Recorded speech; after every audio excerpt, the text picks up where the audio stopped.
everybody, and welcome back to some cheeky 7 days. I do apologise. I took a rather tricksy phone call, literally as the stream was starting up there. So my sincerest of apologies for that. Hopefully it means, however, that one won't pop up in the middle of the stream there. So it does mean the coffee's cooling steadily. The rain is pitter-pattering it down outside. It's a bit chilly. It's all a bit bonkers, mate. Now, I think we were off on an adventure to go and get shale, weren't we? Should we go and get that done and out of the way? Happy birthday, Big K. How are you, my friend? What are you doing to celebrate today, mate? You got anything, Oh, Jesus, God, oh, my Morning, Lord. and boo, Grum Scare. Not off, Grum Scare, mate. Jesus, balls almighty, mate.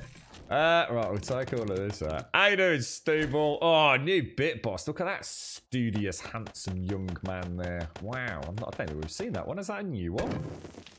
Thank you very, very much, Stu Ball. How's life treating you, my friend? We need to make some bottled water, don't we? Just reading chat. I say a what? I say a what? Get some boiled water down there. Right, here we go. Good morning, Daxos. Good morning, Adam. Good morning, Trum Trum. How you doing? Stable, thank you very much for the bits, my friend. Very generous of you. And congrats on the new bit boss as well. Daxos, what does this mean? It's like a rave without Molly. What's that? Is Molly like, is that some sort of drug, is it? I think I've heard that's like a bit of hip street slang for something, right? But what is it? What is Molly? Good morning, Missy. How are you doing? I tweeted out Desi's wonderful cage this morning. Good morning, Alison. Good morning, Chantal. And happy birthday, Big K. Happy birthday. You're right, Hachikiri. How are you doing? Good morning, Shades. Good morning, Kelgar. Yeah, I don't know. Yeah, I've heard Molly in films and things, but I don't actually know what it is. One of those ones that, yeah, I can't even sort of hazard an approximate guess, to be honest. Oh, hang on. We probably don't want those in. Oh, we probably don't want those. I'm gonna have to do the water before we. Well, yeah, we'll have to pour the water and then come back later for the meat stews, won't we? Throw all of those in there. So what we'll do is we'll take those meats. Sorry, bacon eggs with us. We've got repair kits. We've got coffee. We've got a pickaxe. We've got a shovel. Why am I so low on 762 and? Yes. And a little lights on the shotgun. I've got a nightmare scenario. I've suddenly clicked as I was, well, about to boot the stream up this morning, before the phone call came in. I can't really do the build as it stands because the build is an is an even number, and nothing in this game is an odd number. Good morning, Adam. I just saw you in chat. I just saw chat pop up. Good morning, Doc. How you doing? You got your 980 on the way, sir. Congratulations, bro. When's it due to arrive, mate? Now we want to go over to where. Right. We might as well fly straight over there then, right? Did I bring the gas? I hope I did. That is a long way to go. What a crazy start to the day. Let's do it. It's a drug that's popular at raves, and the intro song made me feel all rave like. Yeah, it's got a bit of a hectic, manic beat halfway through it. Yeah, I don't know what Molly is, though, dude. You right, Taloya? Tons of bit trains and sub trains. If only, sir. We need to ramp it up, Taloya. We need to ramp it up. We're gonna set up a Grumbodian think tank. It's just an excuse for a piss up, mate. You right, Valiant? How you doing, sir? Good morning, Lady Elvira. How's Bubsy doing, Alison? How's the little ones? Good morning, Hashi. How's the Death Stranding going? Back-to-back birthday with Mr. Big K, Hashi. 2 to 4 days. That's not too bad, is it, Dot? What are you gonna play first, Dot? You gonna throw in Satisfactory or try something else? Just Diz mentioned the Xbox or Microsoft conference tomorrow on Discord earlier. Just trying to see if we'd heard any news. I still don't think we're going to hear anything on price, but I think that's all out the window at the minute, so it won't really make too much difference. But yeah, it'd be nice to see what they've got up their sleeve. It does, doesn't it, Metal Fan? Yeah, I know. Can you imagine the dastardly things they could concoct? Well, not so little ones, Alison. The greater family. I know you have people arrive for breakfast sometimes, don't you, Alison? As a little treat now, I suppose lockdown's not quite so... well, I don't know. Hopefully you're not in Leicester, mate. We haven't heard much of Dimsdam since lockdown. I don't think he's even allowed to watch Twitch Leicester's. I wonder if they've opened that up, actually. I should make some phone calls about it. Right, let's see if we can get our shale. 121 wins. We've only just had Horde night, haven't we? We should be alright.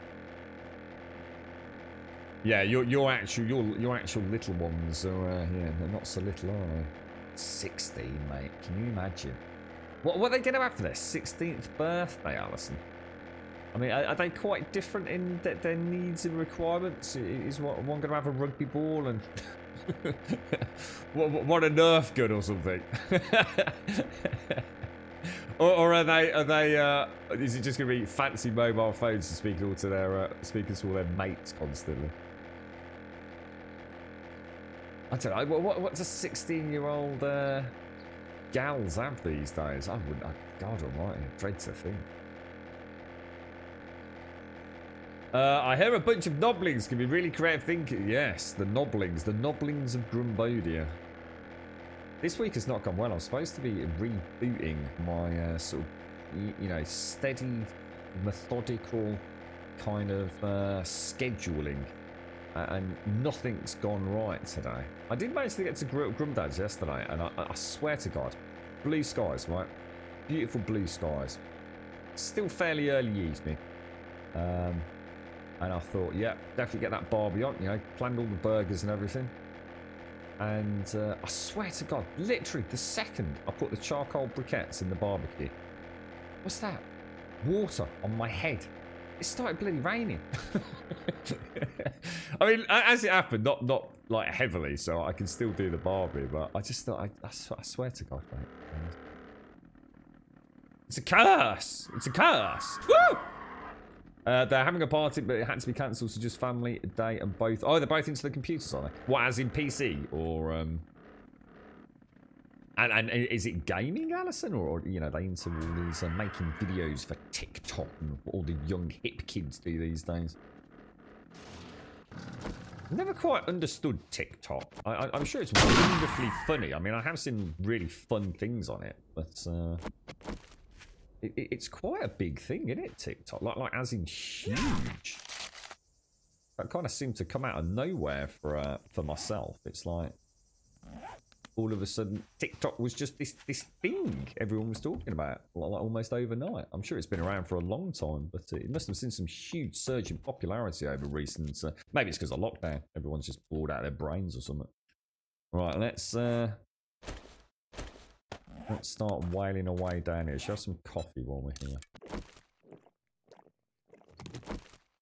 Thank you, Big J. So what? Sorry, Big J. So what's your plans today? Are you actually up to anything, mate? Do you do anything particular on your birthday? Is it a nice, not at work or anything?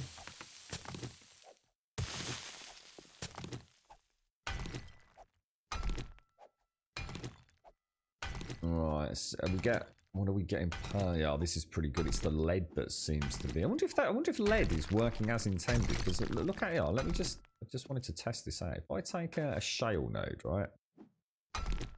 Oh, hang on. Let me wait a sec. Take a fresh shale node. Because it's only 53 on lead, isn't it?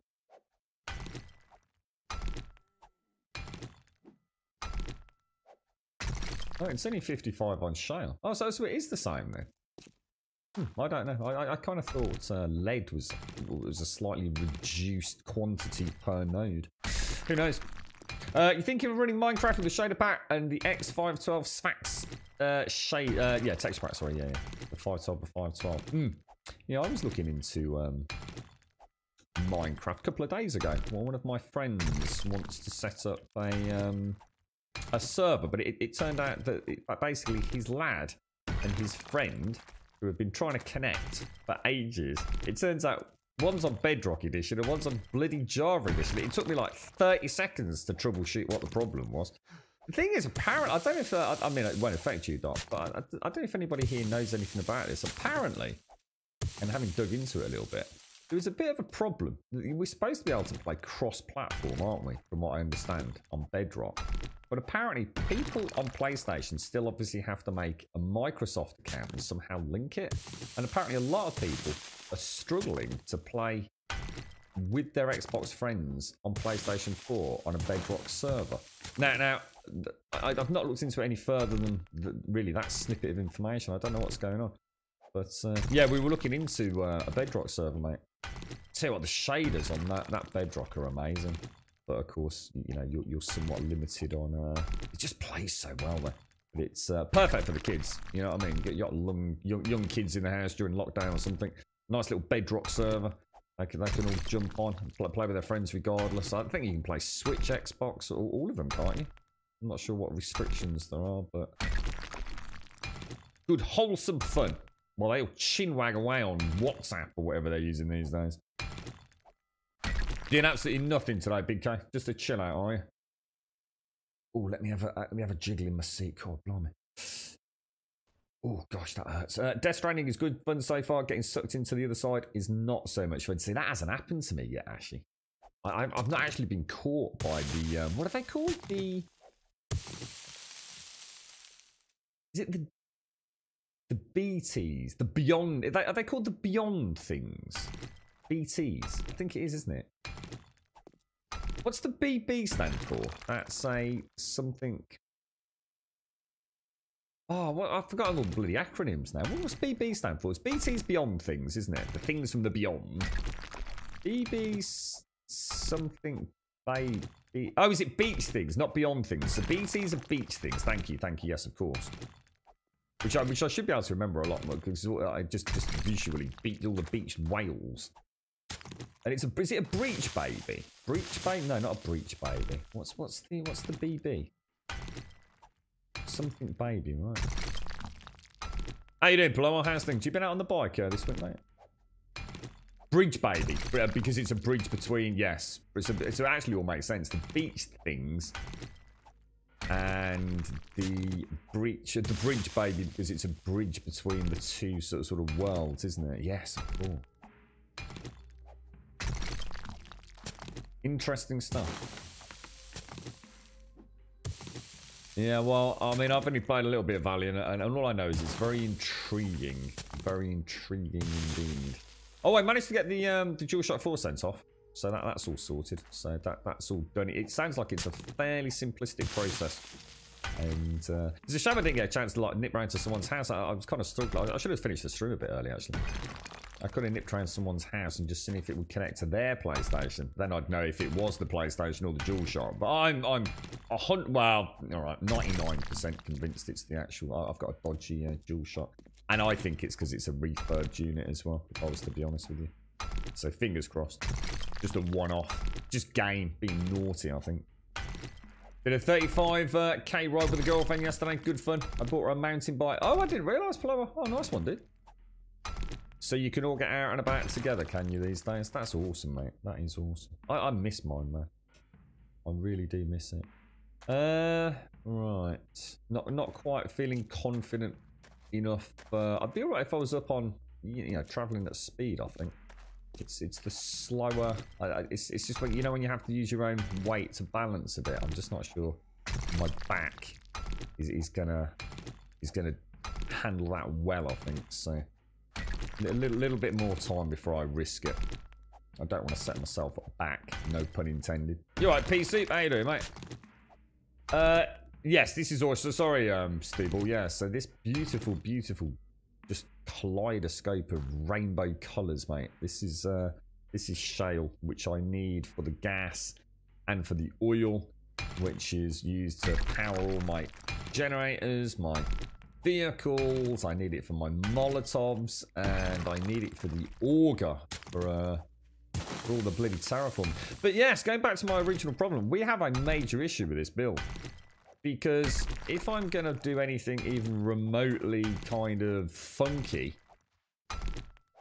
It's an even numbered block build, and as far as I know, there are no even numbered doors, which is a bit of a problem. Yeah, the bridge, but yeah, that's right. Yeah, the bridge baby shades. Thank you. Gorgeous game. Gorgeous game. Well, I'm glad you're enjoying it, Hashi. You'll have to. I take it. Terrible things have happened to you, then, bro. You've been caught by the lurky beach things, have you? I tell you what, I'd like to see more of is the combat. I've done a nice bit of stealth combat. That seems to work very well. Not sure if there's anything beyond that. I mean, to be honest, it's the sort of game I'd probably not want to play PvP anyway, even if there is something like that, which maybe there isn't. I don't know. I can't imagine him turning into a ninja assassin. It would be very out of character. So I should imagine most of it is kind of stealth or more evasive weaponry, perhaps. I don't know, though. Yo, ACR, you picked up No Man's Sky for the kids on PlayStation 4 last night to play with them, 50% off until tonight. So does this mean that you can play? You'll have to let us know if this is the plan, SCR. Can you play on PC with your friends, or in your case, your children, while they're on PlayStation 4? Is that something you're going to be able to do? I'm going to say this, believe it or not. On Monday, I teared out the entire driveway tiles because we're going to pour concrete in a week or two. Your back was dead on Monday evening, still very sore yesterday morning, and had no issues whatsoever when on the bike. It even felt better than just standing or walking around. Yeah, mine's not that simple. I've actually tried getting on my bike blower, and it doesn't like it at all, mate. It really doesn't. It's it's the way. I don't know. I'm not sure how to describe it, really. I would totally be alright once I was up and running, but getting on it and that kind of initial, you know, just as you first, I suppose, take your feet off the ground, my back does not like that. I knew straight away. But my biggest issue, Paloa, is that and it's something that I know was an issue, so I didn't tempt it or push it too far when I was trying to get on the bike. And this was literally only getting on it. I had no intent. I did it in the garage. I had no intention to actually going anywhere. It's looking behind me, dude. I don't know what it's like where you are, Plower. I know when I was speaking to Z, for example, they have wonderful bike lanes and things like that. In the UK, we really, I mean, obviously I can't do any, I'm not doing any off-road or anything, you know, with all the complications I've got. So I would be stuck with doing track or road. So obviously that's going to be primarily road. And we don't have bike lanes, mate. I mean, all right, yes, we have some, and it depends on where you go. It's not a blanket statement. But certainly around where I am, mate, there's very few bike lanes. And I need to be able to very quickly look behind me regularly, basically. You know, I don't have, like, winged mirrors on my bike or anything weird like that. And that is what causes the issues. It's moving my neck around just exacerbates the problem. So I just can't risk it.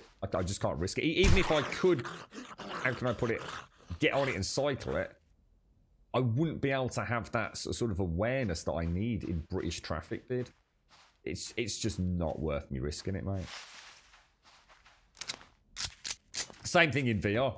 It's one of the reasons I'm struggling in VR. A big part of VR, you know, when you're playing a computer game, you're just looking dead ahead. You know, even if you've got a giant monitor, you're only looking a little bit to the left and the right.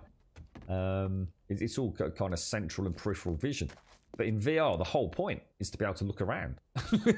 So, and I can't, because it just tugs, mate. I can feel it tugging. It's too much. Yeah, let us know. I'd love to know how flawlessly it works, SCR. You know, how easy it is to meet up and what it's like to actually see each other and how the PlayStation, you know, what's it look like on the PlayStation, you know, while you're playing on the PC and things. I think it's so cool having cross-platform playing a game like that. Yeah, let us know, bro, if you get a chance. Did you read the article I posted in Discord about Alexa and the various... No, I didn't. Sorry, Doc. No, I saw it, but I didn't get a chance to read it, mate. No. What was it? I sound like such an... I'm not, though. See, that's the ridiculous thing. It's just a bad back, mate. That's what it is. You know, and it does. It makes you feel old, and I think mentally that's the biggest issue. Yeah, if it wasn't for my back, I could literally leave the house now, and I'm sure just go and run for 30 kilometers without even breaking a fucking sweat, dude. Everything's ready. The legs are ready. The stamina's presumably. Yeah, I probably lost some stamina. I'm sure. You know, I could probably do 100 kilometers on a bike and fucking still do a 30k run after it. I can't. my leg don't work, mate. It's oh dear. Floppy foot and no sensation, mate. It's the mind is willing, but yeah. The legs having none of it. The legs on strike, mate. I could hop. You know, maybe if I, you know, could do it without jarring anything, I could probably hop for a few kilometers. You have to use in-game voice comms, I would have thought, though. Yeah, I suppose so, yeah. Yeah, I can't, yeah, I don't. Yeah, you would have to, wouldn't you? Because, yeah, because like a PlayStation user, I don't think you can link PlayStation party chat. I don't know. What about... I wonder if there's a... Hang on. I might be onto something here. Isn't there a PlayStation app? Both mobile and PC that enables you to join party chat. So you might... although nice. You're not going to use like Discord or anything like that. I wonder if there's a way around that actually, SCR. Got me wondering there, dude. Who's this? This is Santilan. How are you doing? Thank you very much for the 3-month resub, my friend. Thank you very much, Santilan. Thank you very much indeed. Thank you for taking the time out to use your Twitch Prime with us. Thank you very much indeed. I hope you're well. What day is it today? It's Wednesday. Yes, it is Wednesday because I managed to do the bins earlier as well. You still haven't tried smoking a bit? No. I don't think having a puff of the weed and then going out on a bike is a particularly good idea, to be honest, mate.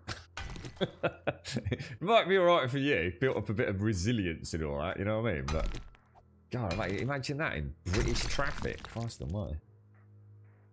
I hadn't thought of that on PC, although I did just think as my PC name as PlayStation 4 name are the same, I'll have to create a separate account on PlayStation 4. No.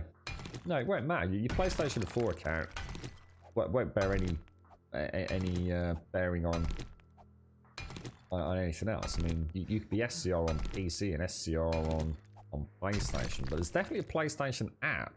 But I can't remember if it allows outside of game party chat.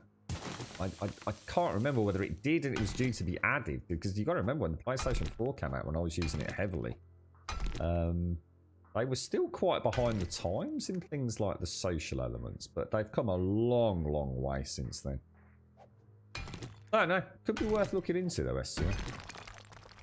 Can't think of anyone I know that would have tried it, because I suppose Rocket League is the other big cross-platform game, isn't it?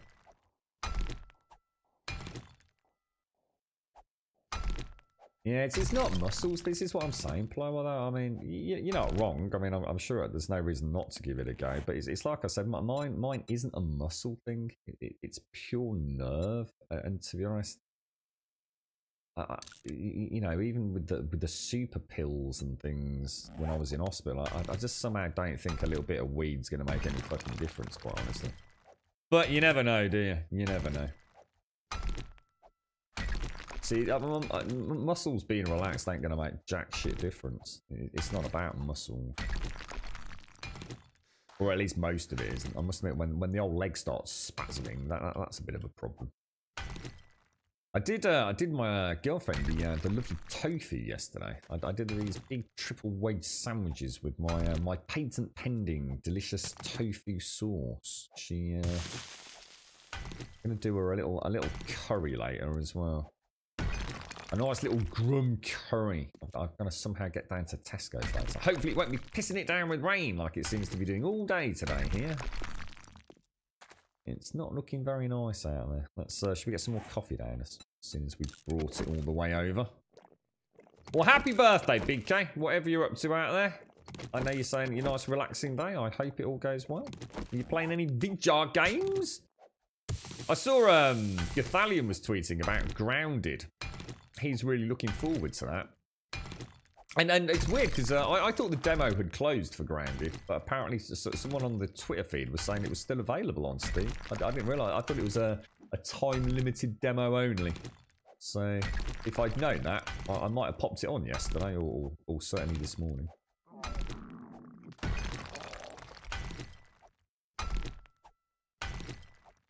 Well, I don't think it's like that. Well, yeah, I'm not sure it's anything underhand like that, Blower. It's just, I mean, you got to remember, it's not quite the same over here, is it?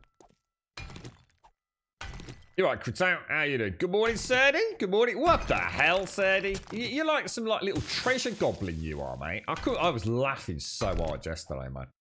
It's like every time I heard a bleep on Discord, it was like, what the fuck has he found now, mate?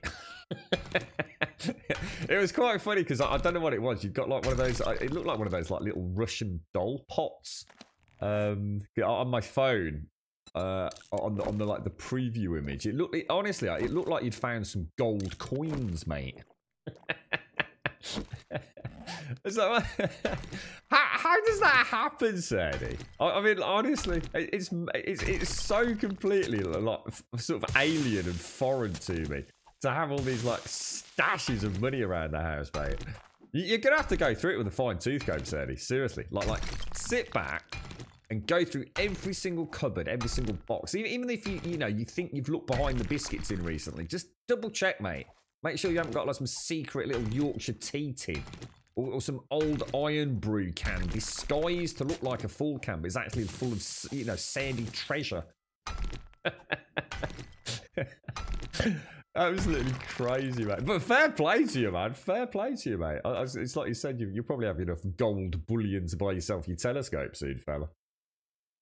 Got a nice storm there as well, have you, Critout? Yeah. I think we've got one brewing here. It's you get that kind of staticky charge, and it's on and off like drizzle at the moment, but every now and again you can sort of hear the rain starts coming down, but just for a few seconds. It's almost like it's holding back for the big deluge. Curry, I still have to try that in the original form sometime. Yeah, I'm going to do a really simple one tonight. A really simple one. I go for a slightly more... So a lot of people think of a curry as being quite saucy. The one I'm going to do for tonight is more a finger food, as they'd call it, proper. You'd normally eat it like with a chapati or a naan bread or something like that.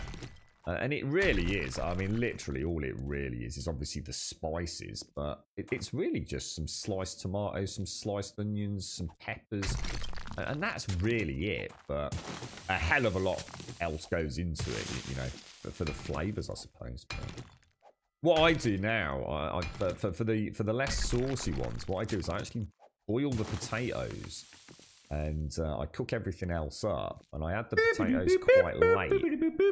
And I actually chicka wow wow bow chicka wow wow lil oloy oloy ikea koi ho ho ho ho hgagag gaga garaga gigre loloy oloy boobs. Hey there, Miss Nordic. Thank you very much. What are we sitting on here? 28 months, Miss Nordic. Wow. That's crazy, mate. Honestly, that's madness, Miss Nordic. That's just, oh my lord. 28 months. How are you, my friend? How are you? How's the world of 7 days and Twitch and all the madness of the world, mate? How's work going as well? Because you're back now, aren't you, Miss Nordic, if I remember? Or was that just a first tentative dip of the foot into the ocean of back to normality, mate?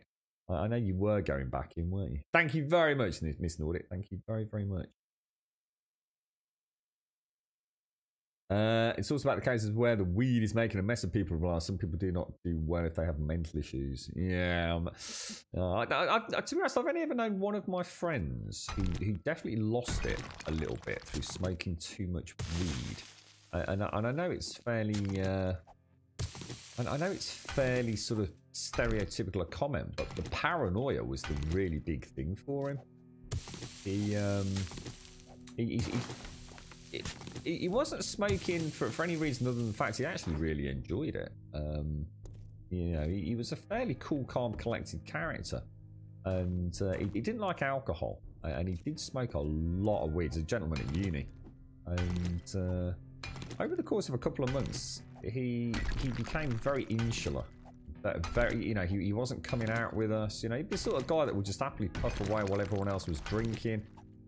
Yeah, he wasn't the life and soul of the party, but he was sound as a pound. You know, good, reliable lad.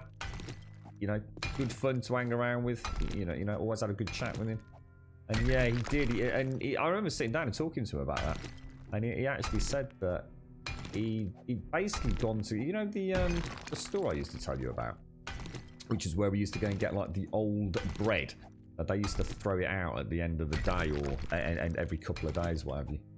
And he was telling me about how we'd gone down. It's such an innocent and simple thing. And he had an episode where paranoia basically. Just it swept over him, like absolutely just swept over him completely. And it was only in that moment that he realised that actually that feeling had been with him for a little while. You know, so several weeks. He was finding it more and more difficult to engage with people, and it was quite scary for him, and he actually stopped smoking as a result of that. Don't know whether that's actually something that happens to everybody that smokes it, and you sometimes just have these little feelings of light paranoia, or whether or not that is like because there's other things happening at the time. I don't know. I really don't know, but it really affected him. Really affected him. He was actually really concerned, so much so that he just jacked it in overnight. Which I don't think is common, is it? I think most people probably just take a little bit of a break or lighten up on it for a while. It's always been a big part of the, I suppose, the culture of the people I used to hang around with, particularly in Birmingham. I used to hang around in a place called King's Heath, which had, King's Heath, down the road from King's Heath. We used to start in King's Heath and move down to Moseley, which had a wonderful nightlife, lots and lots of live bands. You know, smoking was a huge part for a lot of the lads down there and the girls. But yeah, many little tales like that about that sense of just feeling a little bit, you know, a little bit less than okay. But I do remember that conversation with him quite vividly in the student union bar as well, and I remember it particularly well because I was so skint and he was so you know, he wasn't stressing out or anything, but he just really wanted a chat. He just wanted to speak to someone about it, and I was so skint I had to cash a check at the student union bar. It was the only way I could get money because obviously the check would take some time to actually cash, so you could get money out even though you hadn't got any. So I remember buying both a pint and thinking, I'm going to regret this, mate. This is like food money here. But I suppose back then down the student union, it was only a few quid, so it wasn't a particularly big deal. But I do remember that chat. And it was the same evening that one of our friends in the same halls of residence as myself shaved his head, and he only meant to shave it a little bit, just with the clippers. And he went a wet shave, did a complete wet shave, and everyone was doing it. You know, proper playing about. Everyone was having a drink, having a smoke, and he went totally bald, And later on in the student union bar, someone poured a pint of lager over his head, and he absolutely freaked out. Even the little bit of alcohol in the pint on his freshly shaved head, he went freaking ballistic, mate. It was, I mean, it was one of those things that's so funny, like looking back at it. But honestly, the scream of terror he unleashed, because everyone was having a go. But all the girls had come over because it was obviously sort of like segregated halls, if you like, male and female. And the girls had all come over and they were all having a go at shaving. He said, "Oh, let me have a go." So then someone else would have a go. They must have gone over his bald head about 10 times, you know. Someone poured a pint of lager over his head. He went absolutely batshit crazy, man. Oh, I got a lot of memories of uni, I'll tell you. A lot of memories. You got a friend like that as well, Timmy. Can't touch it at all. Yeah, I wonder if it's just one of those things that, you know, people are just a bit predisposed to. It's like anything, isn't it? I suppose like you get angry drunks, don't you? You get fall asleep drunks. You get over the top happy drunks. And maybe weed's just the same. Maybe weed's just one of those things. You know, some people are a little bit more prone to getting that element of paranoia, aren't they? Certainly not uncommon over the years that I've known people that smoke it. So sorry, Miss Nordic. Going to work now, actually, but wanting to leave a lurk. It's a bit hard to be back, but I live... Oh, Miss Nordic. I suppose it is something that we all knew was going to happen. But stay strong, my friend, and thank you very, very much for the 28 months. Have a lovely day, Miss Nordic. Nice to see you, mate. I think a lot of people completely ignore their limits when smoking weed because it's seen as the safe drug. Could be, couldn't it? Yeah. It's like I said, weirdly enough, that lends some validity to what I was saying. Most of the people I know that had that kind of, oh, you know, I'm having a bit of a bad time with it, they just simply cut back a little bit rather than give it up. He gave it up overnight. He said that's it. He had such a horrible feeling just on the way to the store. and at the time, he really couldn't tell me because obviously it only just happened. So it wasn't like, you know, he'd had time to reflect on it or anything like that. He just, it had really scared him. You know, like, fucking hell, you know, what's going on here, you know? You either eat up the entire stock and fall asleep, yeah. But some people are just not headstrong enough to handle it. I gave up after a year or two thinking I'm sick of smoking it. Now can't be asked. Yes, because you've recently given up, haven't you, SCR? Yeah. Your BFF's son one night snaked out a window in their house after doing some weed. He was convinced someone... Oh, right. So that's like really deep paranoia then, yeah. Wow. Scary stuff. It just happens to some people, but they're often very hard hit if it happens, and I think that's what keeps them dark. Yeah, I mean, and again, interesting you say that, because like I said, I've certainly had that same conversation with many people. You know, like it was a really well used, if you like, leisure drug, you know, in the areas of Kings Heath and Moseley in particular. As you say, it's no different to other things, though, is it? Like I said, with alcohol. I know some people that drink alcohol and just become so fucking aggressive. And yeah, I, on the other hand, I know some people that drink alcohol and they I don't want to say they're necessarily funny, but they certainly think they are, and they're certainly having a good time, you know what I mean? Oh, mate, if you'd seen him, I remember I was quite good friends with him. I still even remember his surname, you know, even though I've not spoke to him for years, man. But yeah, he went, oh, dude. The bellowing scream. And then, to be fair, it was done as a joke. I mean, obviously, it wasn't a full pint. No student's going to throw a full pint over your head. You know, it was but basically the dregs of someone else's. It was like they're having a laugh, and it's like "F you, mate," and then sort of threw this freaking dregs of a pint at him. And oh, mate, he was slapping his head and rubbing it on his t-shirt up, trying to pat it off. But people went through that kind of moment, Doc, of like, oh my God, what's the matter? Is he okay? Has something really bad happened? So like literally just the whole student uni bar just pissing themselves laughing. Oh, dear. It is, yeah. And it's like anything, isn't it? You know, it's personal choice. You know, so some people will try it, some people won't. Some people will get on with it, you know. It's... I suppose it's... I mean, at the end of the day, it's all stuff that I suppose affects the way you perceive things, doesn't it? You can say about anything, right? You know, and I think a lot of people, it works wonders as well, doesn't it? It's the same as like we were saying there as well, isn't it? You know, one pill, for example, or one chemically made pill might be brilliant for one person, but could be terrible for another person. And it's the same with alcohol or any recreational drug, isn't it? It's and I guess that's the problem. It's the uncertainty. We are individuals, aren't we? And some you know, we can say, okay, you'll take a pill and it will have a very, very specific change within your body. You know, so it's a very direct physiological change. You know, this will raise your blood pressure or lower your blood pressure, or this will thin the blood, if you like, whatever it's going to be. I can hear dogs up there. But when it comes to things that maybe affect you mentally, that's where we're truly unique, isn't it? I mean, you know, we are very unique anyway. We have different blood groups, don't we? Different, I suppose, anatomical makeups to some degree at a cellular level. Some of us are more resilient to disease or infections than others. So, you know, it's understandable. When it comes to mental changes, I suppose that is where the uncertainty lies, isn't it? It's, what's good for one might not be good for another, and vice versa. And only you can answer that question, right? Hopefully with a little bit of medical aid here and there.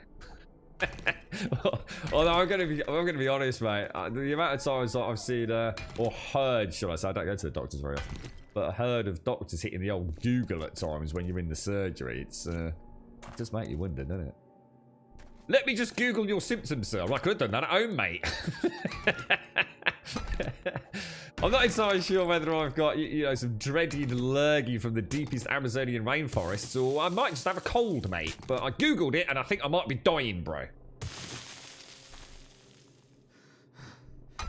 Oh, yeah, alcohol's bad. I've always said, I mean, I have to say, I don't know where this was first brought up, but I think if alcohol was, like, invented tomorrow, you know, if we'd never had alcohol in our society and it was invented tomorrow, someone came up with a way of flavouring this alcohol so it was actually consumable, but wouldn't everywhere on the planet ban it?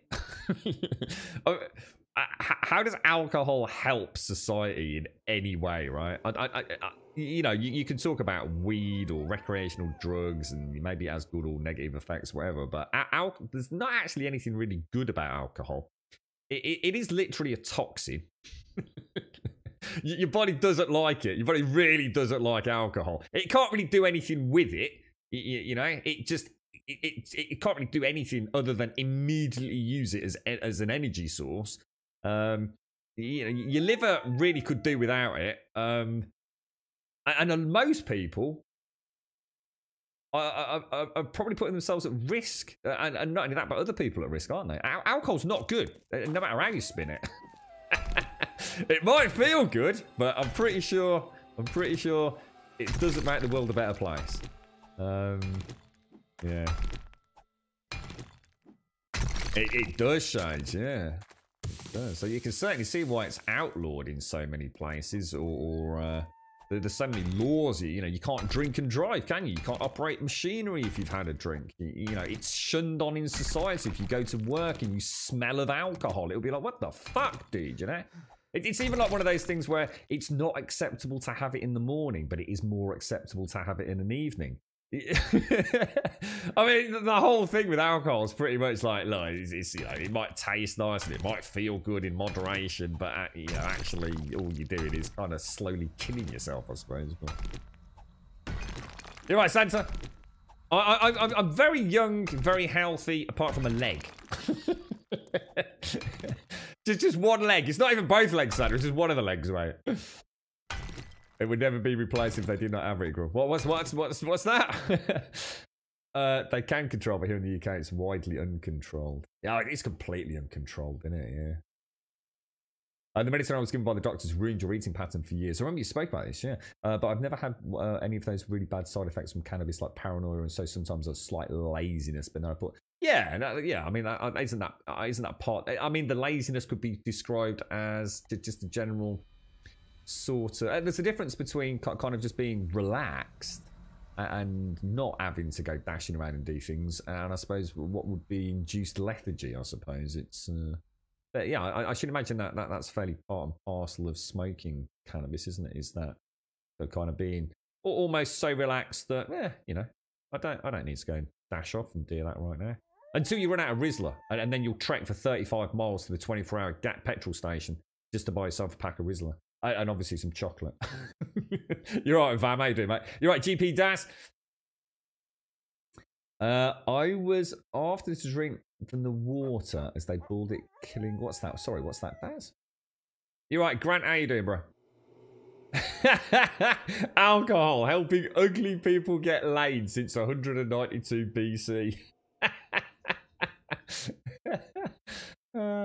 Yeah. Sorry, Shades. Yeah, I wasn't sure what you meant by it would never be replaced.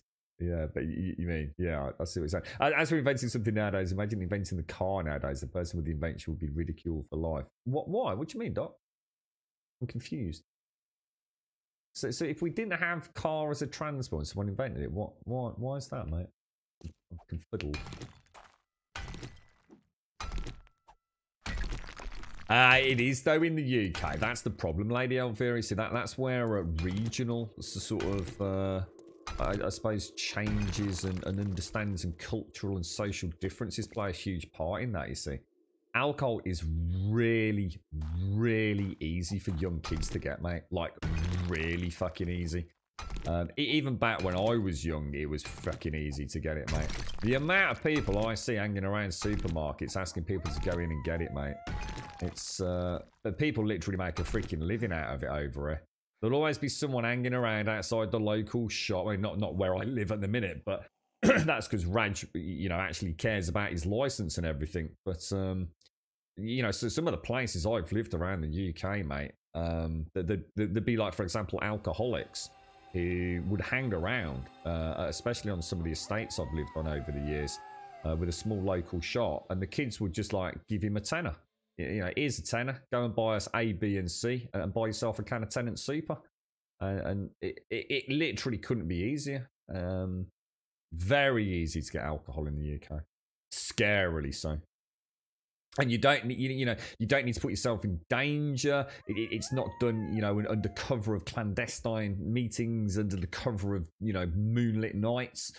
It's just brazenly and blatantly just on display over here, mate. If a kid wants to get alcohol in the UK, they could walk out of their front door right now and go and get it. Piece of piss. But and I think selling weed in school. I mean, I don't know about that. I'm not sure. I don't know how. I don't know how that works in schools over here. I think most schools. I suppose it depends on the age group, right, Lady Elvira? To be honest. I mean, the plastic was safer to drink beer than water. Oh, you mean because of the process of fermenting it and making it killed the bugs? Yeah. You're gonna roll a fatty right now. It's taken me some time to find the balance where I can use it daily, but also get things done and live a life. Yeah, I get that. Yeah. I suppose it's like all things, isn't it? It's about finding a balance. You know, if you feel it is helping, you just got to get the balance right. Yeah? It's something that's controlled by someone that's powered by an engine. Yes, the engine uses petrol. Yes, the petrol is flammable. Yes, you'll need to refill the tank in the open air. Don't worry, there'll be warning signs up advising against naked flames. I see what you're getting at, but I think the one that always scared me was the steam engines. I mean, that really did terrify me. So basically, what we're going to do is going to put extremely compressed water vapor into something that essentially, if it bursts, is going to smother us in an intense superheating stream and possibly explode. Shrapnel flying everywhere, mate. But yeah, I see your point, actually. I do see your point. Thank you for the face, Alpha. It's not as easy there as... Yeah, I was going to say. Yeah. Because, I mean, for a start, I mean, your legal drinking age is 21. It's only 18 in the UK, mate. Imagine that. Imagine 18-year-olds running around pissed legally. It's just all day, all night long. I dread to think what I was like when I was 18, mate. But I tell you what, alcohol definitely did not make me a better person. I can tell you that for a fucking fact. Yeah, all that, GP. Yeah, I did that, yeah. I suppose if there were any children in this house, that'd be shit out of luck. Because the only thing that I think is in this house is probably a curdled bottle of... what's the girlfriend drink? What's that? Bristol cream, is it? No? What's that sort of... Oh, Baileys. So some hideous curdled bottle of Baileys. And... possibly my bottle of knob, which even I'm not entirely sure where that is, to be honest, at the minute. Because I do sometimes drop it down to my dad just in case he's run out.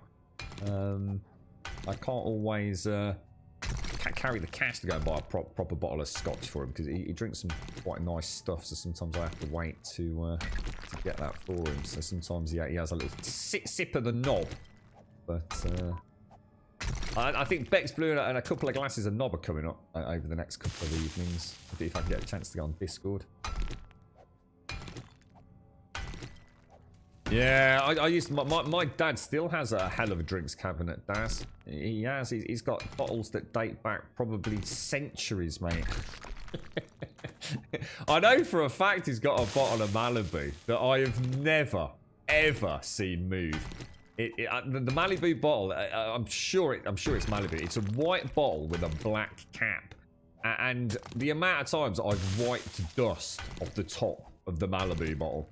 It just lurks there at the back of the cabinet, mate.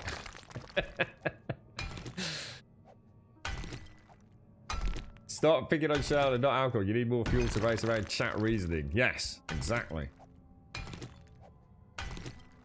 At this point in your life, you'd rather catch your girls with some weed than a bottle of vodka. I think most parents would, wouldn't they? To be fair. I mean, yeah. I suppose for me, I'd be distressed because it's the smoking element. I think that's the problem for me. As an ex-smoker, even now I wonder what the long-term effects of that will be on me.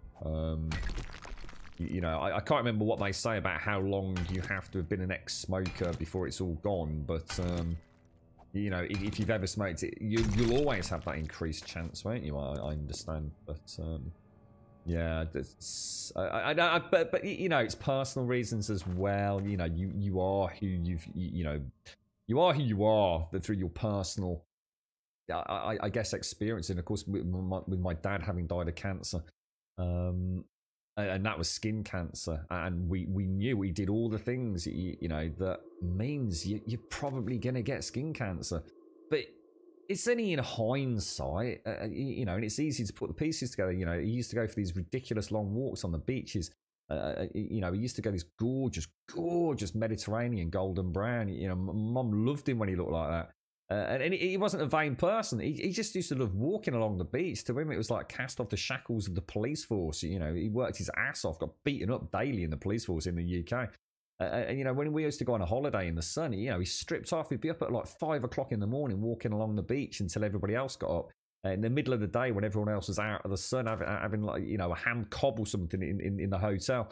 My dad would walk the beaches, you know, with his top off, and you know, he was constantly, you know, for a couple of 3 weeks of the year, he was incinerated, and he was a heavy smoker as well. You know, really hammered the smokes. You know, he started off with a pipe, moved on to cigars, and then started smoking normal cigarettes. I mean, it's a fucking recipe for disaster, isn't it? But I was doing the same thing. You know, I'm not sitting here being a fucking hypocrite. I've done exactly the same thing. I was a sun worshipper for fucking years, mate. Catch a glimmer of a fucking ray of sunshine, I was out in it. Give it me, dude. Give me the sun, bro. While smoking a cigarette and drinking a pint of lager, you know. So yeah, I'd be really concerned about, you know, children smoking, because of the smoke element rather than anything else, I think. Did my dad enjoy the barbecue? He did, actually. Yes, he was. I was supposed to. Unfortunately, he chose yesterday to be a day where he kind of opened up a little about a few things that have been niggling him. So yeah, I mean, unfortunately, yesterday it was. Yeah. Well, anyway. Yeah, it didn't quite work out as intended, but it was quite funny because I was saying earlier, I'm not sure if you were here, Sadie, I got there and it was sunny, dude. I thought everything's going according to plan. It's going to be all right, mate. The second I put the charcoal briquettes in and went to go and light them, dude, first drop of rain hit. Fucking fuck you, weather. But I managed to cook the burgers, mate. I did some really nice beef patties. Just served up with some nice slices of tomato and what else did he put it? It was fairly. I did a load of his. He's got his lovely super mature cheddar cheese. So I really poured that over the top. Well, I not poured it, but I melted it over the top. So yeah, just some tomatoes, some lettuce, a little bit of cucumber with it. I did a really nice relish with some onion, red onion, cucumber, really finely chopped, with a bit of sriracha and salsa sauces in there, a bit of cracked black pepper. Just sort of like really moisten it up. Yeah, it's really nice actually. I had the tofu sandwiches with the girlfriend, which were very nice actually, very nice. But obviously that was before I left.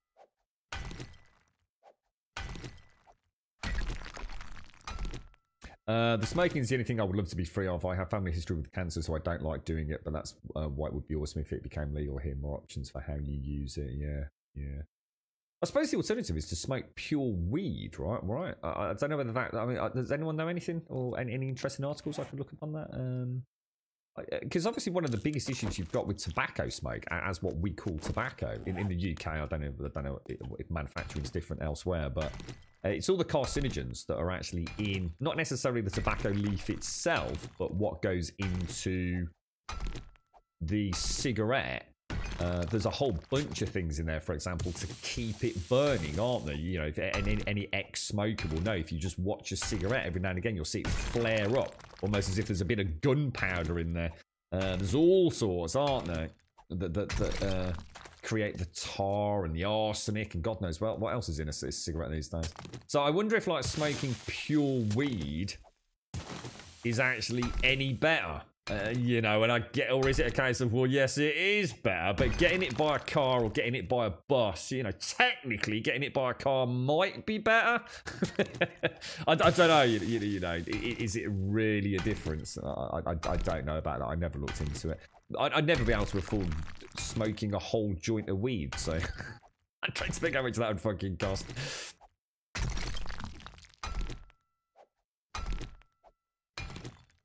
You're right, Krinax, how you doing, bro? Government doesn't make a lot of money from it. It didn't stop people selling it on the streets. If anything, it increased the sales on the streets. Whereabouts is that, if you don't mind me asking, Krinax? And feel free not to answer, mate. I can't see it ever getting legalised in the UK. Maybe one day, but see, the thing is, we were talking about alcohol there, weren't we, Shades? One of the things I was going to, because that's what I thought you might be commenting on when I was a bit unsure about that comment you made. You know, it's easy to say if alcohol was invented tomorrow, it wouldn't be allowed. But actually, what you've got to bear in mind, and I don't know what it's like elsewhere in the world, but England, alcohol in England is huge. I mean, you've got no idea what it is like being a non-drinker in the UK.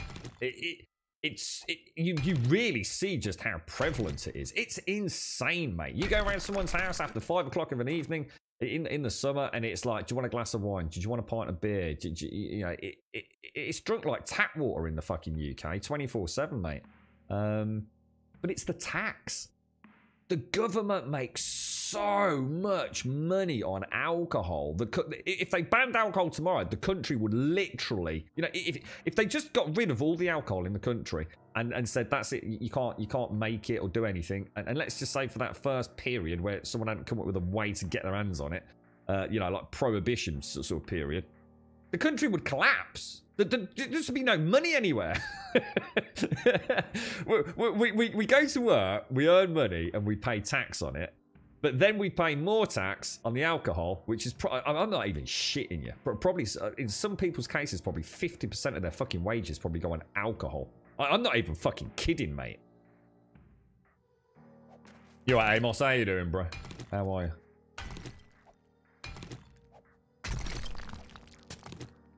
Oh, it's Canada, is it? Oh, so it's actually, so when you say, it's controlled in Canada, what do you mean by that, Krinex? Are you saying it's controlled as in you're allowed to buy it legally from like, say, a government approved supplier, or am I getting things confused? Yeah, and that's why, to be honest, that's why I've always been a bit wary about vaping as well, to be honest, Missy. I've never vaped in my life, and I've got no intentions of ever doing so. I understand, right, if you're a cigarette user, and you decide to give up cigarettes and start smoking vapes, or whatever they call it, I'm going to be honest, I think it's probably a good move. I think that's a good decision. I mean, at the end of the day, we know a lot about tobacco smoke, don't we? I get it. You know, why not? But I still don't think vaping's ever going to be medically proven to be a fucking wise idea. I don't give a fuck what anyone says, to be quite honest with you. The lungs, the human lungs, were not designed to be inhaling anything other than fresh air. And let's be honest, even the air 99% of us breathe isn't the greatest air anyway. And there's no way vaping can possibly be good for you, right? Or at least I believe anyway. I think the simple decision is if you're gonna smoke, but the worst of the worst is tobacco, and then vaping may or may not be dangerous, but it certainly isn't going to be beneficial. So, you know, if you can jack it all in, then you know, from a health perspective, I'd say that's the way to go, right? It ain't fucking rocket science, is it? It really ain't rocket science. I know people that vape might try and defend it, and I get that, but let's be honest, you know, you are introducing, you know, a pretty foreign substance into a part of your body that is it's a pretty delicate part of the whole working system. Your general physiological and I guess your general anatomical makeup. Yeah, you know, it was never designed to work. Inhaling vape juice, mist, vapor every 30 seconds, was it? You tried vaping, but it actually hurt your lungs more than anything else I've ever tried. I switched back to normal cigarettes. No way, really? Oh, I've never heard anyone say that. That's madness. Yeah, I don't know. The only people I know that vape are people that are pretending to give up smoking, basically. But the amount of people I know that vape that also smoke. But I suppose the thing there is, it's because to them the issue is that because it's such shit weather in the UK, if they want a cigarette they have to go outside, whereas a vape not so much so. It's more a convenience thing than a trying to pretend like I've just said, I suppose. You're surprised by the weed shops in Parts Canada when I was there last year? Not a thing in Oz. No. Yes, I didn't realise that. So, thanks for explaining that, Cronex. Yeah, you get it from the government-controlled stores and have government-controlled factories to grow it. Wow, that's mad. And that's happening in a lot of American states as well, right? It's insane how reliant on alcohol the younger generation is. I'm a 19-year-old student and a bartender at my local in my off time. The expectation that you need to drink to have a good time when you go out is insane. It's really, honestly, it's a touchy subject for me. You are almost seen as an outcast if you don't drink. The amount of times I've had this conversation, and it's like, oh, go on, just have one, mate. No, so seriously, thanks ever so much. I really don't want one. I'm quite happy with my Coke or my Ribena. Oh yeah, but it's just one, mate. No, honestly, I just don't want one. It's not a case of making a statement, or it's not a case of I don't want to get drunk. I actually just don't want an alcoholic drink, if that's all right. But why not? Because I don't want to. Yeah, but why not? Just have one. Just have the one, like. And people can get really, and I mean really fucking aggressive about it. I don't think they realise how aggressive they're being. But it really, they cannot get through their head that you don't want a drink. It's in England, it is such an unimaginable, it's such an insanely complicated concept that someone doesn't want an alcoholic beverage. That when you are that person, you realise how fucking batshit crazy people are. And especially when they've had a fucking drink. That's the start of the night. You want to see what it's like later on. Oh my God, there are some people. I've gone home on some evenings. I've just said, I don't need this fucking shit. I came over here to have a fucking good time, and all the fucking conversation has been about is me not having a fucking drink. You know what I mean? How the fuck is that a good night out for anyone? Fucking idiot. And just go home. Pick up a bottle of vodka on the way. Oh, dear me. Yeah, it annoys the shit out of me, mate. You're right, Salty Jim Socks. What's this colourful rock you are mining? This is shale, my friends. So this is what we're going to be using to convert into diesel, basically gas, I guess, and that will power my auger for a little bit of terrain terraforming. It's fuel for the gyrocopters in the vehicles, and more importantly, it also helps me make my Molotovs, which I want for Horde nights. So. Yeah, this rather beautiful texture is shale, my friend.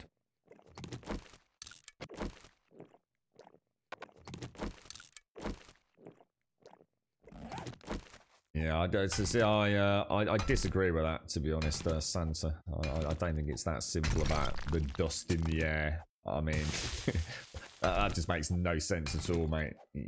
What are you trying to say? There's less dust when you vape? That just makes no sense whatsoever, bro. You switched from 30 years of smoking to vaping 2.5 years ago. Took about a week to completely stop cigarettes. Nice one, dude. Do you still, because some vape you can have nicotine with. So do you still have nicotine? Did you use it as nicotine replacement? Or have you managed, to switch away from that completely? It's peer pressure nowadays. Designated drivers are common within groups and are accepted to not partake alcohol. Back in the 80s, no chance. And that's part of the issue, Doc. Yeah, that is part of the issue. Imagine not being the designated driver, but still not drinking.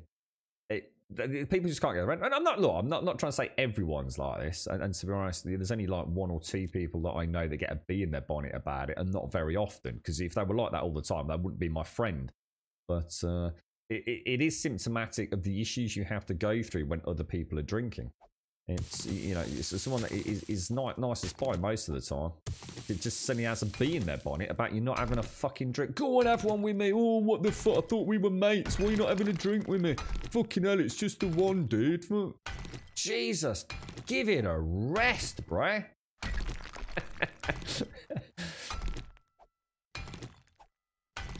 Difference in smoking is combustion, or combustion inhaling is bad. Vaping is just heating, yeah. Because it is only water vapor, isn't it?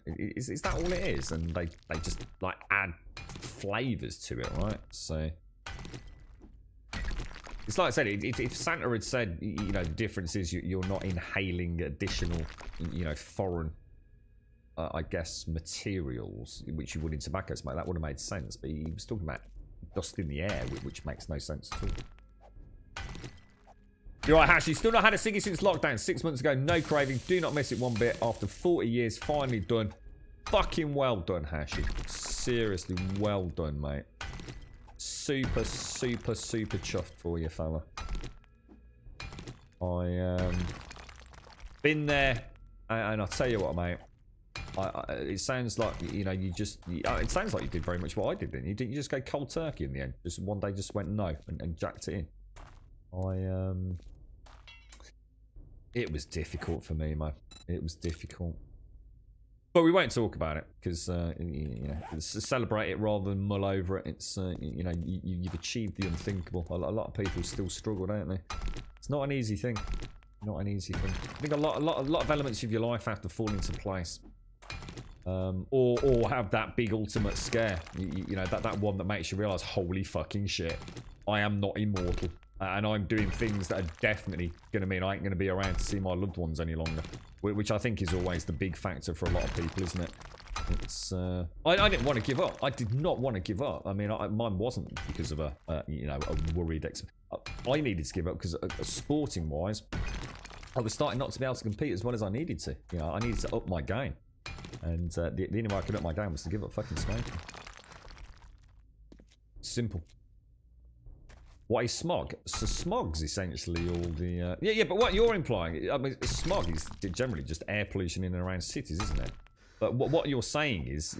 Your sentence made it sound like by vaping, you are reducing the dangerous particles in the air just from breathing, which is utter nonsense, mate. Utter nonsense. But vaping isn't beneficial to you because it removes dust particles from the air. That's nonsense, mate. At no level would I agree with that statement.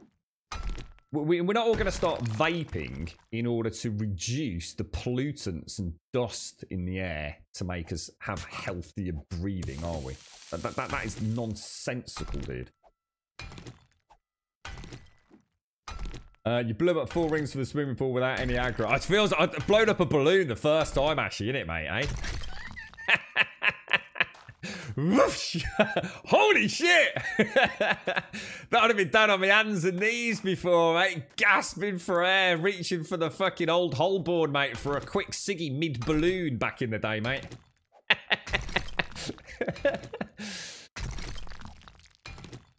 Vape is some sort of oil and flavouring. The NHS are happy to promote vaping's help. Yeah, exactly, Serdy. Yeah, I think the general, from what I understand with the NHS, is that they're happy to promote it as part of their stop campaign as well, aren't they? Because it's seen as significantly lesser of the two evils. But as they will say, ultimately, you want to get rid of the nicotine. You know, taking it as a replacement therapy. You know, if you're still addicted to the nicotine, you've still got a bit of an issue there potentially. You know, I guess why not have the cigarette then? But they don't actively promote vaping. You know, the NHS don't go around saying vaping's really good for you. You know, start vaping today to cut down on pollutants in the air. What all they're doing is saying, like, look, it's an alternative thing. It's like nicotine replacement patches, nicotine replacement gums and things, isn't it? Vaping. The beauty of vaping is because it overcomes one of the things that the other replacement therapies don't actually introduce or don't help you with, which is the hand-to-mouth and general paraphernalia that becomes such a huge part of a smoker's social life. Vaping has everything. It's got the fannying about, you know, with your oils. It's got the you know, that enjoyment of going out and trying a new flavour or buying something that's fun. You've still got that hand-to-mouth action. You've still got the inhalation and exhalation. So it literally is a perfect replacement because it's the lesser of the two evils, isn't it? Whereas sticking a patch on, it's not as much fun. Chewing a bit of gum, it's not as much fun. That's why they promote it. Yeah, that's right, Monterey. Yeah, you can get like completely nicotine-free vapes. You can get, you know, as you say, same with patches, can't you? You can get nicotine-dosed vape. In the same way you can get nicotine variable dosed chewing gum and patches and all that sort of stuff. I tried patches and I tried chewing gum and fucking didn't work for me, mate. Didn't do shit. My secret was Smints and Chupa Chup lollipops, mate. And it was the Chupa Chup lollipops that got away or helped me get through that kind of desire to, you know, pop something in your mouth and, you know, play about with it with a bit of fruity flavouring, really. You right, Narcus? How you doing, Brett? What am I going to do with all this rock stuff? To say this is, I need a bit of stone anyway, and we're getting a little bit. And I want lots and lots. I'm aiming for 10,000, which I've just dinged, basically. 10,000 shell. I need it for fuel, basically, mate. 4 months smoke free. Nice one, Kegiak. Congratulations, bro. Congratulations, sir. Fantastic news, mate. No, it's you know, if you're a smoker, you're a smoker. Yeah, as an ex-smoker, my God, did I enjoy it. You know, I will never, you know, have a pop at anyone that smokes. You know, it's your choice. You know, if you enjoy it and you want to do it and you're paying for your own ciggies, you know, Godspeed. You do whatever you want to do in life. But to anyone that ever wants to give up, and if they ever want to chat about it, there's plenty of us here that no one's going to give you the answer. I can't find my way out. No one will be able to talk to you and say, this is how I gave up. You've got to try this method, because that's wrong. You will all have your own way to give up, you know, I think nicotine and cigarettes. I don't actually know how I got in here, guys. I can't find a way out. Anyone see the way out? But yeah, if anybody ever wants to chat about it, I'm sure there's plenty of us over on Discord. You know, if times are tough, sometimes it does help to talk to someone. Put that cigarette down, you monster! The only thing that does fucking annoy me, but it annoys me because I never used to do it, even as a smoker. Fucking wankers that spark up cigarettes, say at a bus stop, or where they're standing right next to you in a queue or something. I will tell you to your face to fucking put that cigarette the fuck out right now, mate. I'll do the same if you vape in a restaurant as well. You vape in a restaurant, I will come over to your table and tell you to shut the fuck up and put it away, mate. I don't need that shit, dude.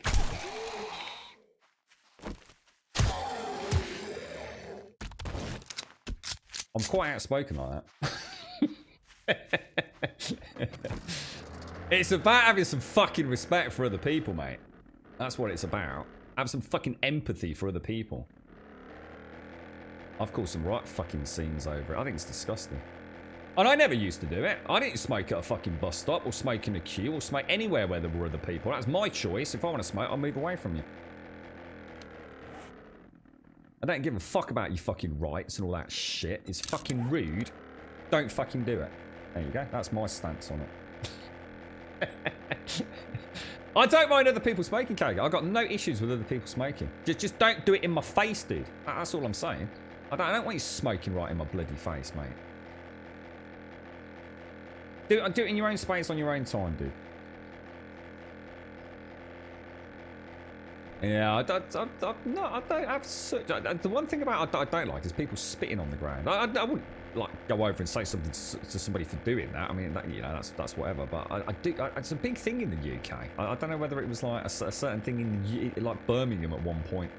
People used to like and spit on the ground all the time. It was like, what the fuck, dude? And the thing is, they do it in the city centre. You know what I mean? I remember being in Manchester once, and there was this like girl right in front of us with a boyfriend, and she just went. It was green. It was like green and sticky. It was like a big like 3-inch puddle of the stuff in the middle of the city centre, mate. It was like, what the fuck, dude? Where did that even come from?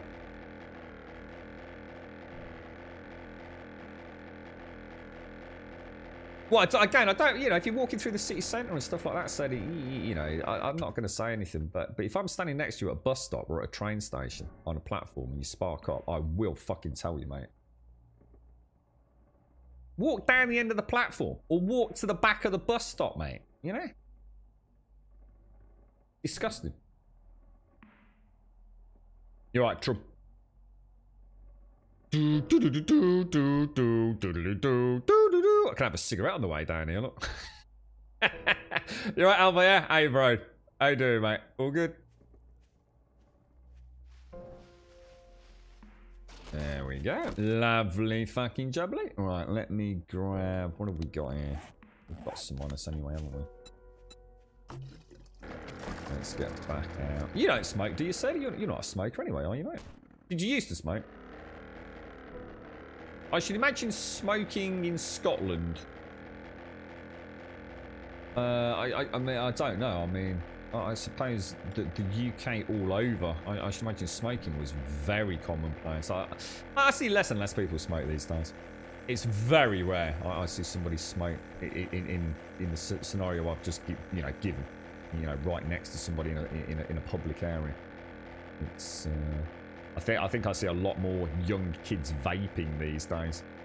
See, the problem is, I think sort of what's happening is we've now created a culture where vaping's cool. So I think a lot of kids that would never have smoked anyway, because they know it's bad, you know, they're much more well informed, they're better educated, their parents are more against it because the parents have given up, or their carers. So there's a general understanding in the UK that smoking's bad. You know, we don't have to hate on people that smoke as long as, you know, we respect those boundaries. You know, it is a pollutant. Don't do it in an enclosed bus stop. Don't spark one up on a crowded train platform. You know, that's just about having some respect. It's not about having rights and all those other fucking things people stamp the ground about. Just understand that other people don't want to have to, you know, breathe that in. But I think what's happened is we've now got a culture, or maybe a generation of children that are vaping when they would never have been a smoker anyway, because vaping is seen to be quite a cool thing. So certainly in some parts of England.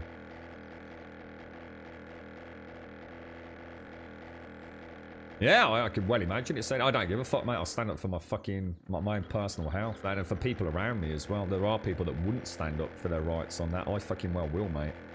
It's disgusting.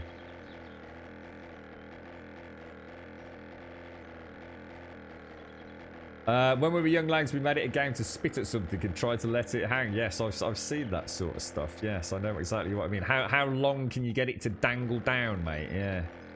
I've never understood the fascination with that. It's ever so strange. I mean, I do a lot of running, so I quite, you know, well, I did. So I quite often would like need to like spit out some juicy saliva. You know, you see it quite often at sporting events and things, but I try not to do it. But some people, like, they're just walking along, you know, just big freaking globs of phlegm hanging out of their gob. The best thing is when people go to do it, and it's stickier than they thought, and they go to spit it, and there's two hysterical things, and I will laugh in your face if it happens to you. One or two things could go wrong. It either dribbles down the chin. It's such a hideous, sticky, gooey glob of bollocks that they can't spit it out. So it hits the chin. And they're like, oh, and they all start trying to, you know, act like nothing's happened. It's like, oh, I hope no one's looking at me. And I'll sit there like literally pissing myself. Twat. Or the best one, I see it a lot when I was out on my bike. People spit and forget how windy it is, and the spit comes straight back at them, or lands on their shoe, or on their trousers or something. Oh, that's so funny, mate. That is so class. You didn't mean to do that, did you, mate? Yeah, spitting all over the place, you knob. What's it? I saw someone mention something in chat there that actually made me chuckle. So, for those of you that smoke around the world, or know of smokers around the world, see, in England there was never an issue with flicking cigarette butts on the floor. It was something that no smoker really gave a toss about. We would tend to try, unthinkably, try and flick them down drains. So you'd always like have your last few tokes and last few puffs on the cigarette, and you'd be walking down the street, and you'd like flick it. It was like a minigame. You'd flick it with your middle finger and your thumb, and try and twang it into like one of the drains in the road. If you're in the city centre, you tended to just like stub it out. We used to get, well, we still have them. Obviously, I don't use them anymore. But ashtrays on top of litter bins. So you'd have a litter bin where you can put your rubbish in, and they tended to have like an umbrella-style lid so the water can't get in. But as part of the lid, there'd be like a stubby bit to put your cigarette out in. But obviously, walking down, you know, your average domestic housing area or estate, you know, you tended to just flick it into the road. Is there a different etiquette in different parts of the world about cigarette butts? Because, for example, I understand that in America, chewing gum, this could be, you know, a myth, but in England, our city centres are full of what looks like lichen on the floor, but it's actually chewing gum. Every city centre you go to has these like weird grey blobs everywhere, and it's actually where people spat out chewing gum and it gets squashed into whatever tiling or stonework's been put or brickwork's been laid in the city centre. But in America, don't you tend to spit your gum into the original wrapper, roll it up, and then throw it in a bin? We don't do that in the UK. Oh, well, we do if we care, but most people don't. I don't eat a lot of gum, but when I was giving up smoking, I did try gums, and I always used to keep like the foil part and spit it into that, pop it in my pocket, and throw it in the bin when I got home. But cigarette butts, most people just flick them into the road. Chewing gum, they just spit on the floor, which is freaking gross, mate. You know, it gets in your trainers or your shoes. It's horrible, isn't it?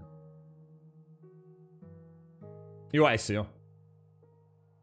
You were quit when you were 28 due to being physically sick for 3 weeks. Didn't smoke while I was sick and chose not to smoke. It would be 9 years. Wow, LMG, nice. Coming up to the big 10 years as an ex-smoker, mate. Just think how beautiful your lungs must look right now, mate. Spit is the least of your worries while mountain biking. Like what then? What sort of things do you see that causes you issues? My biggest fear on bikes has always been bloody plastic bags, mate. I see a plastic bag, I panic. That's because I had a bad accident with one. One time I had a bike rider clean his nose beside my car while driving. It landed on my hood. I effing cut him off and shoved him off his bike into the little river next to the road. That's a bit harsh, Paloma. Isn't that criminal assault? They do here. I hate it literally in general, so it's not okay with me. I've told people that they've dropped shit and ran after them with it before. I don't know because, well, cannabis, but I still can't take it. My dad's got a real bee in his bonnet about litter, Missy. Over the more recent years, right? Well, especially when he was a bit more active, the amount of fucking fights that my dad's nearly got into until I've said, like, look, seriously, leave it alone, mate. I've had to intervene. My dad sees someone drop litter, he goes fucking mental. It's his thing. I've literally, when I was a kid, I sat in a car and watched him race down a motorway after someone because they'd emptied their cigarette, you know, like the cigarette ashtrays you used to get in cars.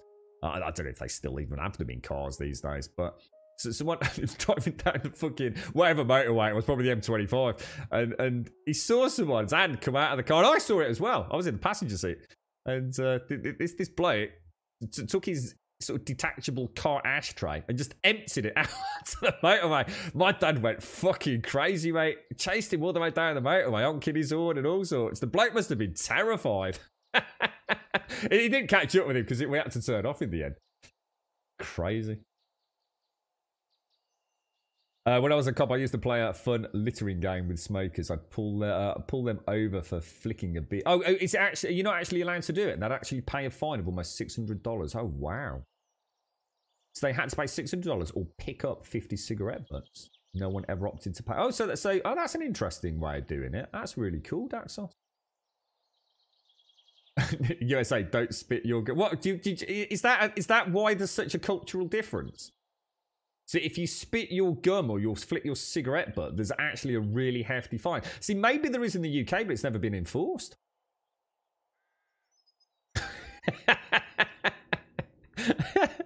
I can understand the black and white nature there, Paloma. Don't do that. No consequences. You know, there's a simplicity in your way of thinking there. Yeah, car act's terrible, isn't it, Missy? Yeah, I must admit, I have seen that myself outside of the incident with my dad as well. Very hefty fine for littering. I think we do have hefty fines for littering, and we have hefty fines for dogs pooping on the pavement and things. But I don't think I actually know anybody that's ever been done for it. Not that I can think of, to be fair. I'm not saying it doesn't happen, but... So what's it like in Glasgow then, Sadie? Do people just not give a fuck and just smoke anywhere? It's, you know, if I was to go to a bus stop in Scotland, do people just sit there smoking? I don't, like, because we have a lot of these, like, semi-enclosed bus shelters. In Birmingham, a lot of the bus, I mean, all right, they have changed a bit over the years, but most of the bus shelters were literally little more than a back wall and a roof. So in other words, there's only two sides to the rectangular cube, the rhomboid, if you like. It was just a back wall and a roof over the top, and that's it. But a lot of bus shelters now are pretty much fully enclosed, and there's a way in and there's a way out. Sort of like, if you imagine you go through an L shape, you know, in through the one end, walk along the bus shelter and onto the bus through the exit. And I'm sorry, but if someone sparks up a cigarette in there, I will tell you, what the fuck do you think you're doing, mate? I'll do it. I mean, all right, obviously I'll do it politely to start with, you know. And most people have always says, "Oh, I'm really sorry, you know, I wasn't thinking." That's all right, mate. Don't worry about it, you know. Just rather not have to breathe that in, you know. It's going to get on my clothes and everything, you know. Cheers, mate. Ex-smoker and all that, you know. That don't mean to be a wanker. Yeah, I'll do it politely, but it shouldn't be done. It shouldn't be done. Yeah. I think there's a difference between being allowed to smoke and not fucking over other people, though, in my opinion, certainly. See, technically, you're not allowed to smoke in a bus shelter. That's actually not allowed. It's classed as outside, but you're not allowed to smoke in or near a bus shelter. It is in Forscrum, as I used to smoke and flicked a butt out the window and the CCTV cameras caught it and I was fined £80. Really, Alison? And that's in the UK? I didn't know that. That's good to know, that is, mate. Oh, the whole anti-spitting thing in the UK, is that from, when you say, is that as in tuberculosis? Tuberculosis. The hideous lung infection where you start coughing up blood and everything. We were a TB-free nation, but we're not anymore. It's on the rise again. Or are we talking about something... We're not talking about total biscuit here, or... I'm not... Tuberculosis, isn't it? Which was a horrendous lung... Well, it was a killer, wasn't it? Tuberculosis. That's interesting, Alison. So you've actually seen people... You're right, Bob. Sorry, bro. How are you, mate? How's things? You're right, Lady Elvira. Tuberculosis. Yeah. That was about 8 years ago, girl. Oh, wow, Alison. Wow. So even all that time ago. I didn't know that. I actually did not know that flicking a cigarette butt was a bad thing. Wow. Well, I know it is a bad thing. I mean, like I said, I think that we used to like I said, we used to try and flick them into the drains. Right. Okay. And that was before I became a student, of course. And I used to carry a tin around. Hello, Grumbo dear. Iceberg! Thank you very much for the 100 biddies, my friend. Good morning, sir. Good morning. Alpha, thank you for the host. I bet you remember this, Hashi. And I hope I'm not putting you on the spot here, mate. Any smoker. I used to carry a little tinny around with me back when I was a student, before I started earning any pennies. And I used to have a backy tin. And if I'd got like a proper cigarette or I was smoking a roller, I'd nub it out and I'd put it in the tin and I'd smoke it again later. But even if it was not, you know, especially if you weren't using like the filters or a roach or anything, I'd still save all the nubs in the tin and sort of you know make an extra cigarette out of the last little bit of already soaked in tar bits of tobacco. I have to say, some of those smokes, holy shit, dude.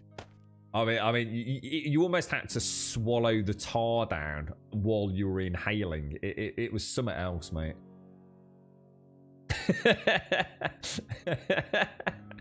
Yeah, they really. Here's another one. Do you ever? Yeah, right.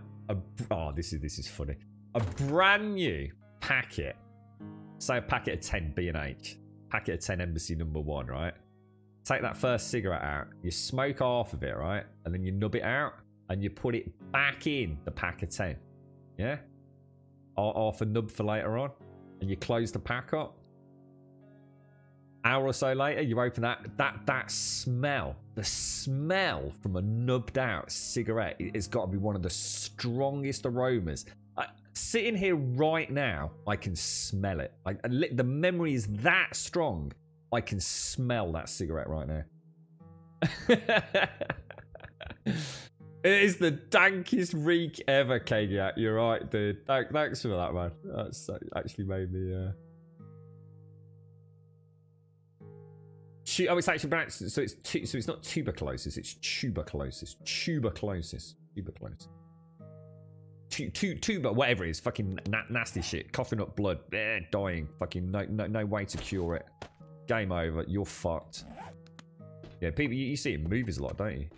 In fact, isn't that what old, what's his name in, be careful what I say, Red Dead 2? Wasn't that the whole point?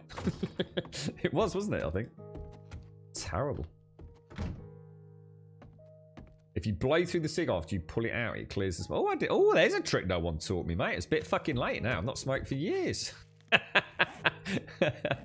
Oh, dear me. Oh, yeah, that smell. God, that brings back some memories, that does. Fucking hell, bro.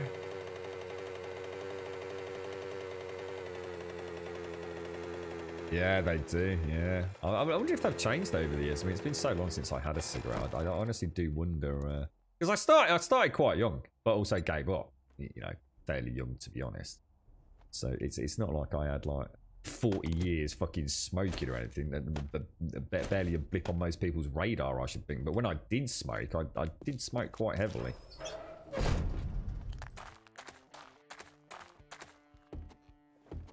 But no, Doc Holliday, he actually died of that, did he? Oh, right. I should imagine a lot of freaking people died of it, right? That and syphilis must have accounted for a lot of deaths over the years, right? Right, okay. Sell.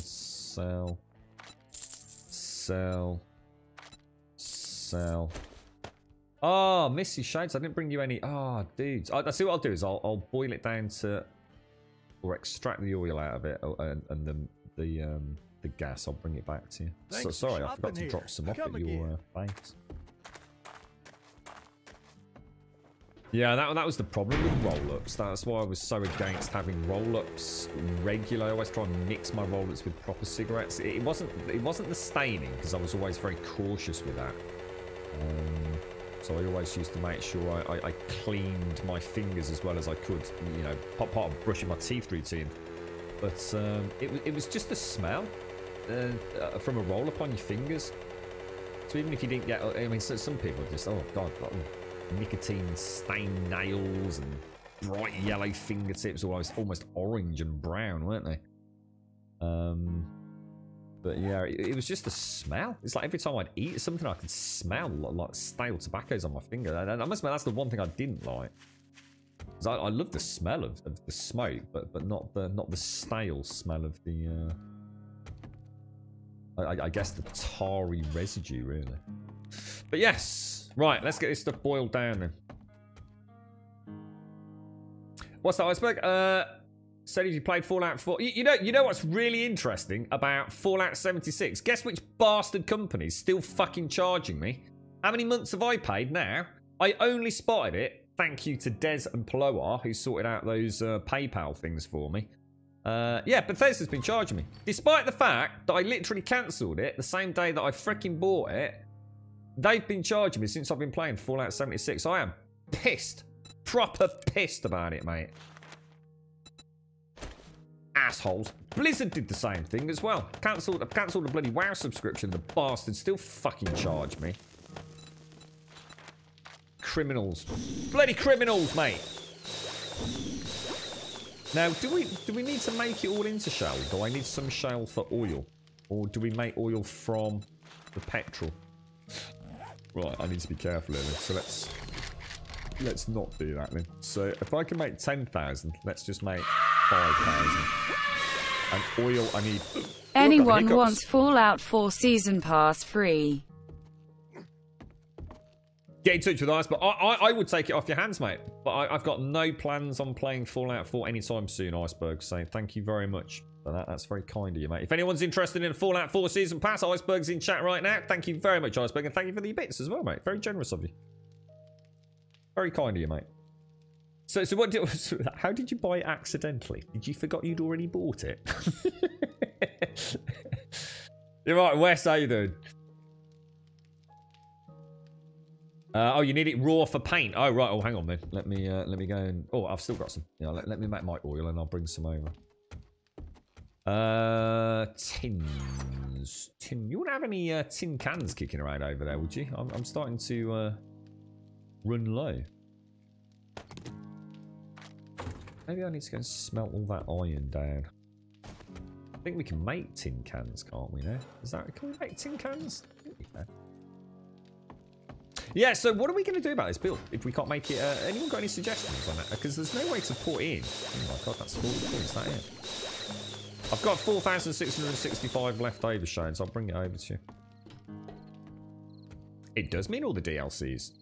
I should imagine that's all the things. I'll pop it in there.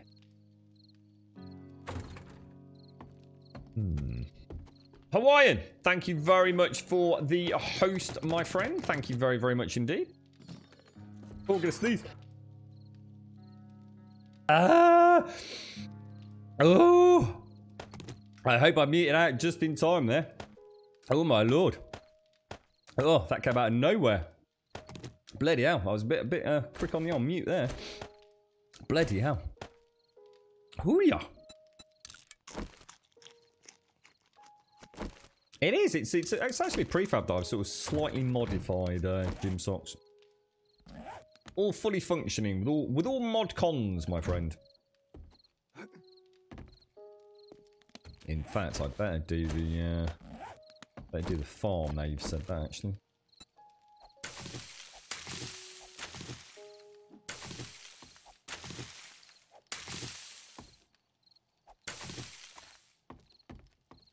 Oh, blimey.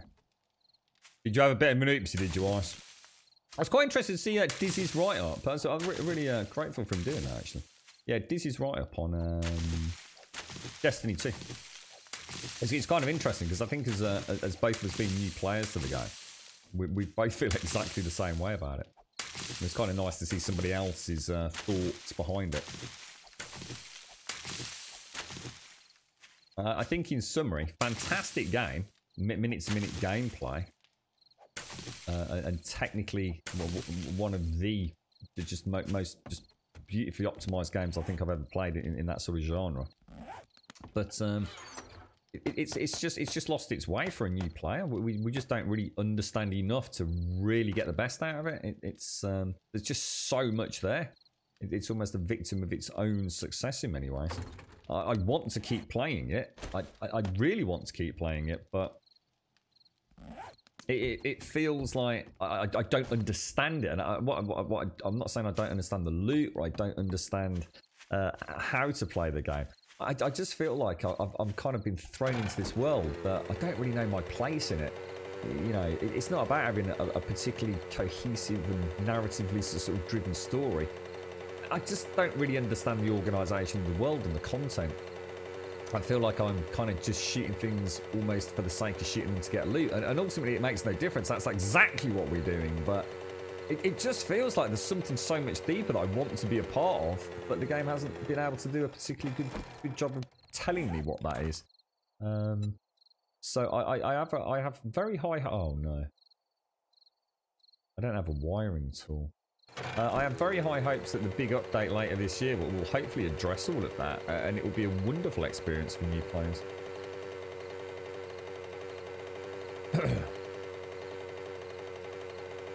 You right, Nitaria? If you have a piece of clothing that smells of smoke, sprinkle baking soda on it and let it sit for a bit before shaking it out and then washing. Oh, does that help with your... Oh, I didn't know that, lady. Over. See, all these little tricks that I never knew about. Yeah, thanks, Iceberg. That's really kind of you, that is, mate. Thank you ever so much. When I quit, there was one hoodie I worn quite a bit, which I couldn't stand after. It reeked of smoke so bad even after being washed. Yeah. See, the baking soda trick, you see.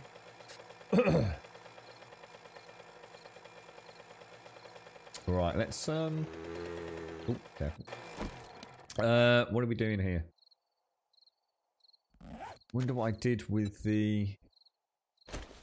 Oh, there's a load of Jeeps taken. Oh my gosh, that is a lot of repair kits on there, bro. Where's the wiring tool gone? Do you think I just threw it back in the... I must throw it back in the toolbox. Ah, that's very nice, Unitori. Thank you, bro. And thank you, Iceberg. It's very generous of you, mate.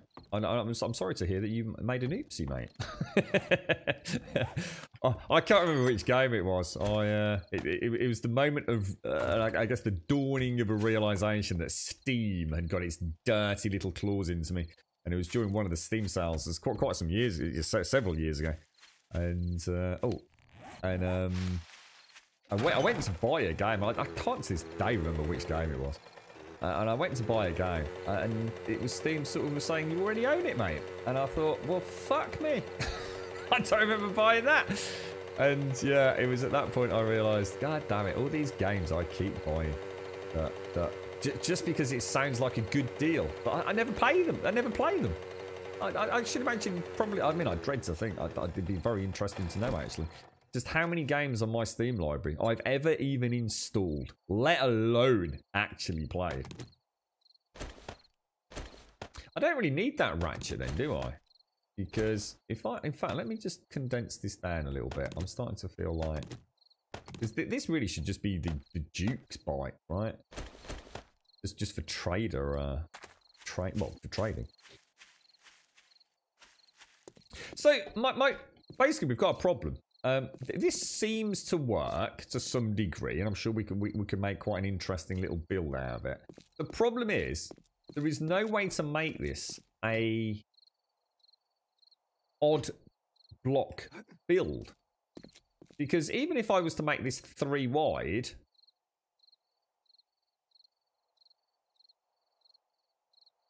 it doesn't make sense, does it? At the minute, that is central. It's a 2-block build because of the Grumbyramids. And the problem is I have no way of doing doors, and unless someone can help me out here, there are no doors in this game that are only 2 wide, are there? Everything is even numbered, which sucks more than you could possibly imagine.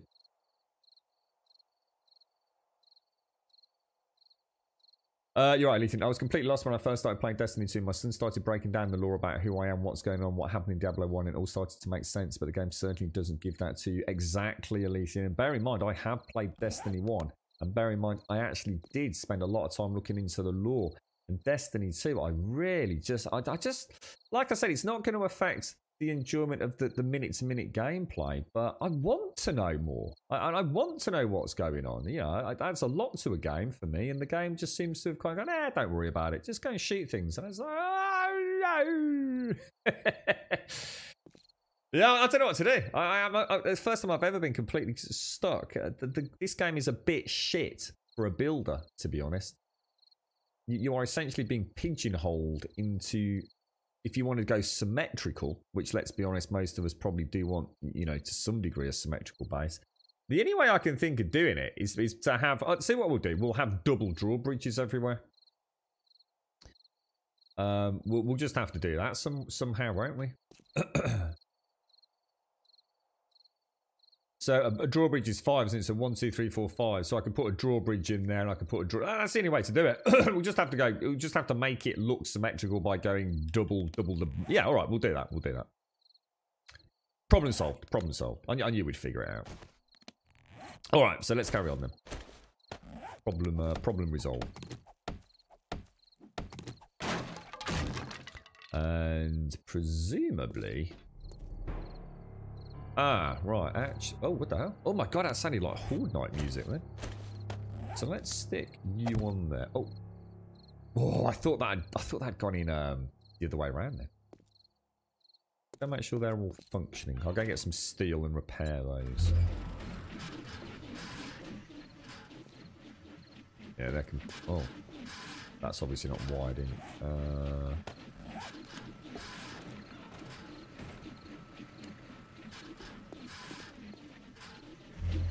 There we go.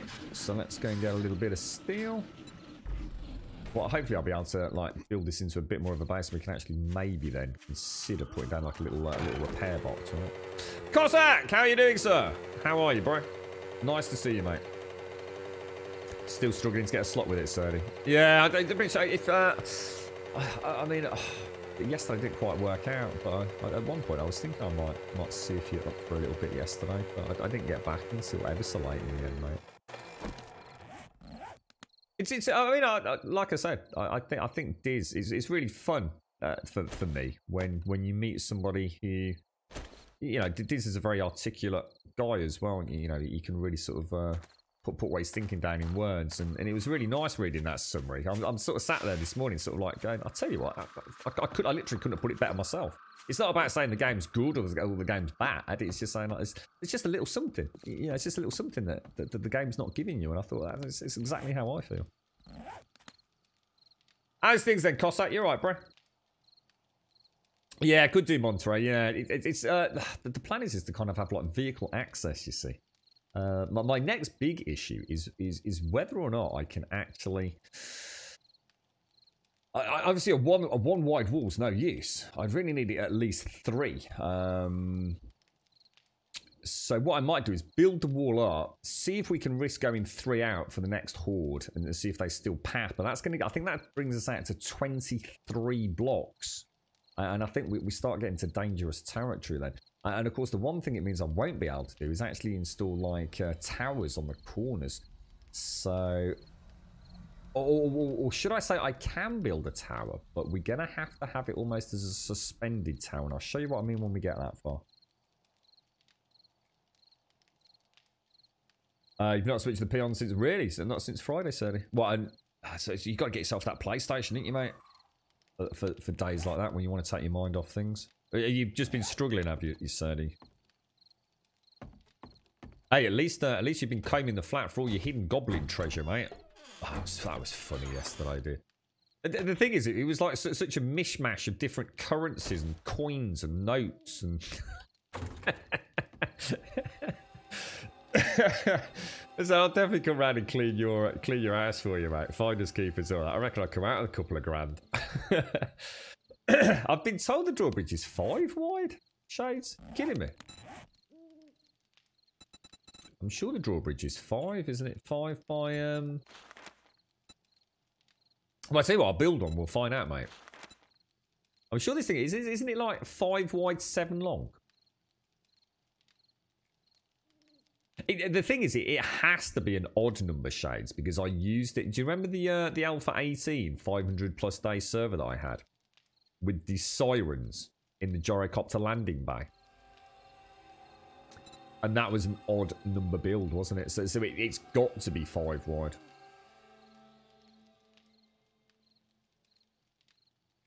Yeah, it must be. It must be. Oh, Adam, he's got one and it's 5, yeah. So we're going to take... So that needs to go back upstairs. They can all kind of get lobbed down there. That's back upstairs. That's back upstairs. That's back upstairs. That's classed as tools.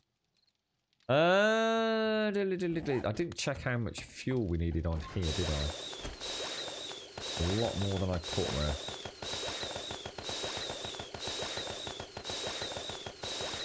Yeah, it's definitely 5. Do you reckon you might uncover anything else then, Serdy? 1794. Well, hopefully, mate, it means you get enough to bring forward your telescope, and you can partake of the adventures of the night sky with a Lethian. That's stuck. Was it a Lethian in chat yesterday? Oh my lord! Did you see that? Did you see the picture with that bloody telescope rigged up to the battery? What looked like a great, huge freaking, well, bigger than a car battery, wasn't it? It looks amazing, mate. What do I need? Oh yeah, I need that. Take some of that. Oh, and steel, isn't it? Yeah, so if I go and smelt all this iron down, maybe I should just take a stack of clay as well. Might not be a bad idea. I'm sure it's steel only, but I'll take iron as well, just in case.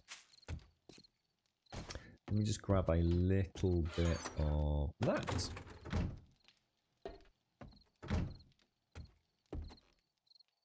How's the server been today for you, Shades and Missy? Because yesterday we mentioned that we were seeing a little bit of stutter, and I've not seen it since.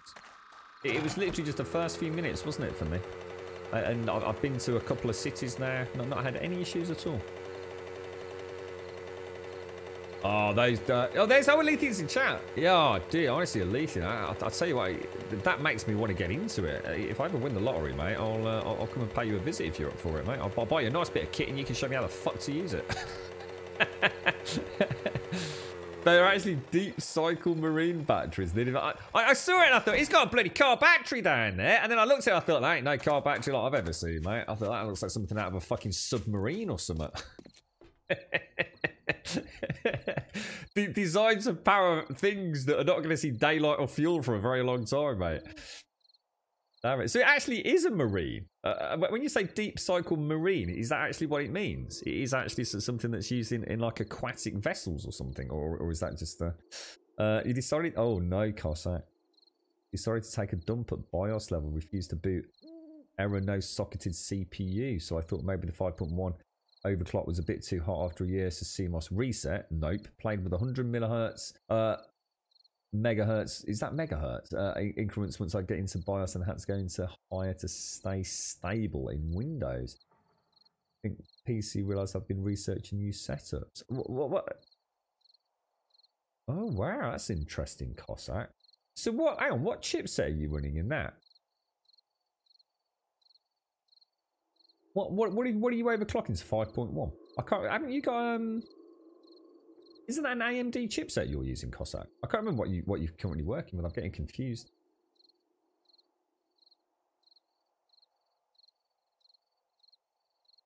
Yeah, you have to watch that Xbox conference tomorrow, Serdy. It's you'll have to see what they're up to. I mean, you know, it's a tricky one. I suppose the thing is, Serdy,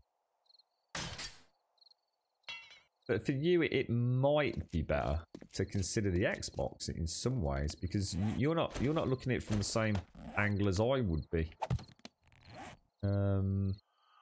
See, the thing is, Serdy, you'd have the best of both worlds for yourself, because if you bought the Game Pass, you'd have all those games that you could try without any massive expenditure, and if you're enjoying it, you can play it on the PC on your good days, and you can play it on your Xbox kind of on the I need to lie down a little bit more days, you see. It might be a really good selling point for you, Serdy. I mean, yeah, you might not get access to the Sony exclusives, but to be honest, how many of the Sony exclusives are the kind of games that you actually will ever play anyway? You see what I mean? So that all-in-one Ultimate Game Pass, you know, it might be seriously, like, you know, it kind of hurts in a way to say that, because I think if you've got a PC, it for most of us, it makes more sense to go down the route of having the PlayStation, because then we can play those games that we can't play on PC. For you, I'm not so sure it's as simple as that, dude. So, and that's my point. The reason to get the PlayStation for you isn't there.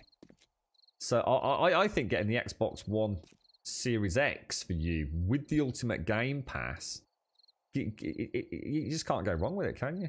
Now, whether or not the games will allow, if you like, cross-platform saves is a completely different kettle of fish. So you might end up having to play, you know, a game on the Xbox, but then also play a separate save on the PC. They're not always going to be cross-platform saves, but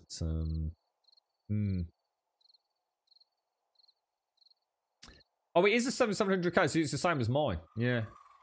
So now at 5.2, it's stable. Makes no sense. Never worked at 5.2 since I had it 5.1. But that is interesting, Cossack.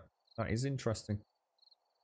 Yeah, because my 7700 ticks along pretty much all the time at 5.1, unless I just don't need it, and I could just do without the extra heat. Because it does get hot in here, mate, like really hot. So anywhere between 4.8 and 5.1. I can get a 5.2 OC on it, but it's not guaranteed stable for all games, unfortunately. Well, which is to be understood, you know. That day in, day out, no issues with 5.1. Ha! That's kind of crazy, Cossack. So are you still thinking about a new purchase then? Are you thinking about going AMD, or are you thinking about the an i9 or something?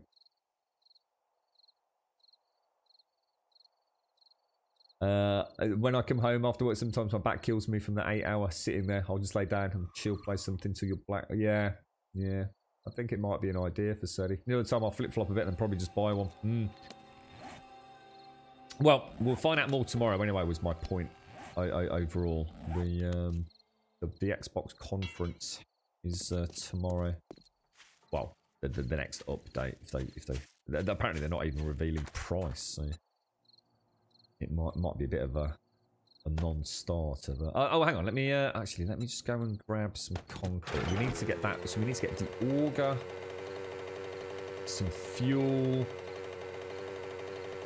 Should we try making the wall 3 thick? Alright, Talk Lord. The conference starts 4 PM tomorrow UK time. Bear in mind we're British summertime. As a point of reference, it's 10:22 in the morning here right now. So tomorrow, my time locally, 4 o'clock, Jeff Keighley will be doing a 1-hour intro. And then the official Xbox, if you like, call it conference, starts at 5 PM our time. So about, what's that? 5 PM? Yeah, 5 PM tomorrow. For a British summertime though. Because we're English and awkward. I don't know what to do with the pills. These pills are annoying me. I have no real need or requirement for them whatsoever. Beer shouldn't be in there, so I'll pop them in there. Beer can go in there, as can the coffee. So if I go and get... I need to put that and that in the forge. That can go back in the toolbox. So that and that in the forge. We'll grab a little bit of concrete. So where's the auger gone then? Tier 3 auger. Now someone did suggest popping on that as well, didn't they? Might as well, right? Extra bit of block damage. Another 4 block damage on it. You're right, Bex! Still no sign of a stable. No. In fact, if anything, mate, a few people have been having some issues running this particular build. I did briefly yesterday. In fact, I was just talking about some frame stutters. It seems to have resolved themselves since yesterday. Because they've changed... They've somehow changed something to do with, in particular, with entity spawns. And some people have been seeing some noticeable drops in frame rate. To be honest, I haven't read the patch notes though, so I don't know what else is in the pipeline. But no, this is still Alpha 19 Experimental Branch 169. So, oh yeah, you have to let us know how you get on with that, Serdy. Oh, I bet you're well excited, aren't you, mate? It's always nice to get a nice bit of new hardware, isn't it? Oh, nice one, dude. I hope it arrives all singing, all dancing. Have to give us a pick in Discord. Show us what the latest variant looks like. So let's grab you. We will repair you, fuel you. Oh, I didn't. Damn, I didn't do the. Sorry. Got to fire the forge up. So the new Ryzen 4950X, day one purchase as soon as it releases. Sick of Intel ripping enthusiasts raw for so long. Yeah, I don't blame you, Cossack. In fact, I'm super chuffed you are, because then you can tell me how you get on with it, mate. Yeah, good. Very good call, sir. Very good call. What's the expected release? You got any idea? As in locally for you? When do pre-orders and things go up? I've got no idea about any of that at the moment, to be fair. So if we throw that in there... there... think what we'll do is we'll throw that in. So we do have a little bit of cement. We'll get that out. We have, how much steel can I make? 180. I'm gonna make 100. And we'll also make some iron while we're here. Make 100 iron. That'll do for now.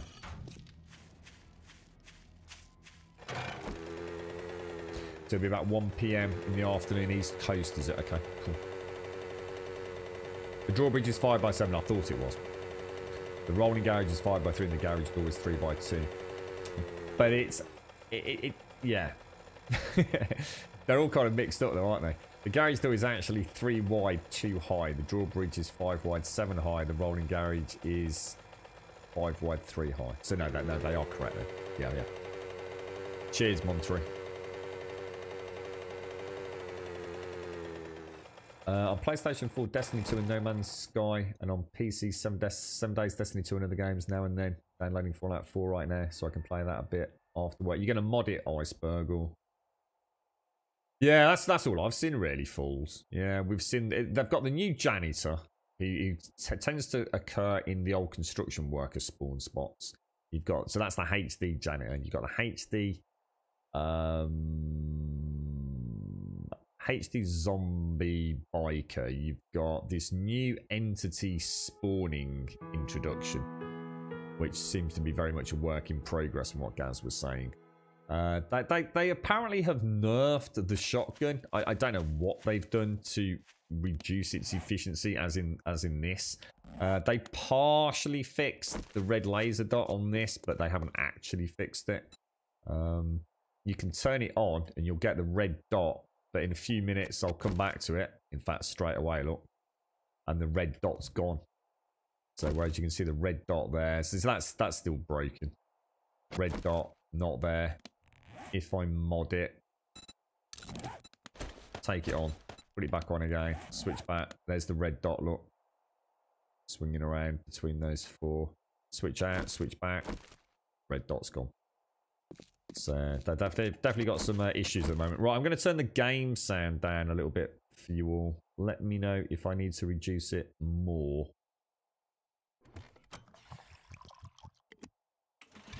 I think you will, Sadie. I think you bloody well will, mate. Best of luck, dude. Who knows what hidden Pandora's box of goodies you're going to discover, bro. Well, the trapdoors for Mixer. We need you on Mixer. They just hide. The ones at the bottom hide all my generators, just for easy access. And the ones at the top hide the electrical fences. Just try to keep a really simple horde base, to be honest. It's certainly nothing complicated. And that's all they're for, really, mate. Straightforward, super simple. Wentex! Just off for my pre-surgery COVID check, D-Tartar. I was going to say, mate, you got a big day today. Best of luck, Wentex. Best of luck to you, mate. Thank you for the 15 and thank you for the prime. Have a top one, man. I hope there's no more spanners in the works for you, bro. Best of luck, man. Thank you very much, sir. Thank you for the 20. Our resident photography guru.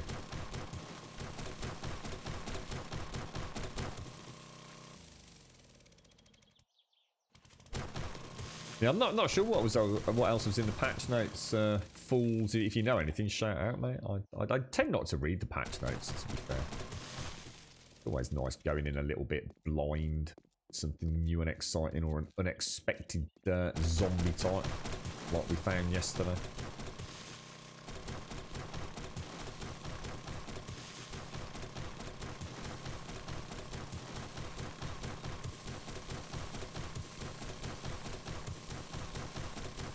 Let's get yourself a bionic arm, Wentex.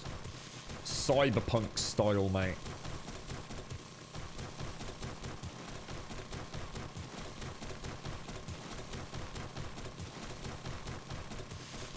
One thing hopefully we'll find out tomorrow as part of the Xbox update is what day one games have been confirmed. I mean, you've got to expect the new Halo is going to be a day one, right? Have they mentioned anything else?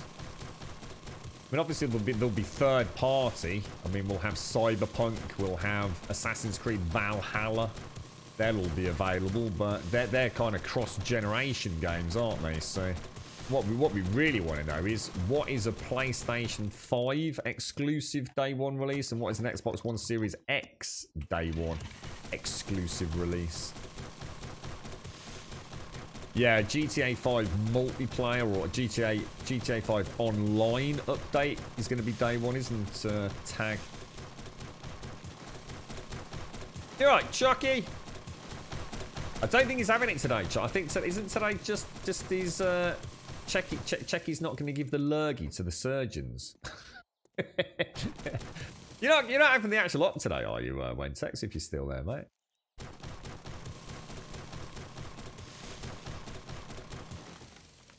You know what? I hope so too, Cretail. I very much hope so too.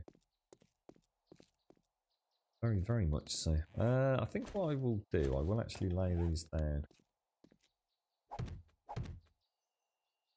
What? Do you reckon Gran Turismo, what, the Polyphony Digital are going to be a day one?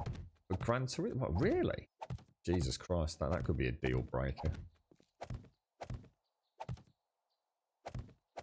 Yeah, it's normally 24 hours before, isn't it? They check, see if you've got the old lurgy, and then do they keep you quarantined and then do the op? Or I can't remember how it works now. Back to childminding, all the grandies so unlikely to be here when the op time comes around. Ah. How's it all going your end, Chucky? Did you see the delights and glee of Hashi yesterday? Playing his postal simulator. It hurts just saying that out loud, Chucky. One of those streams, I'll never forget it. Like, will you shut up in chat?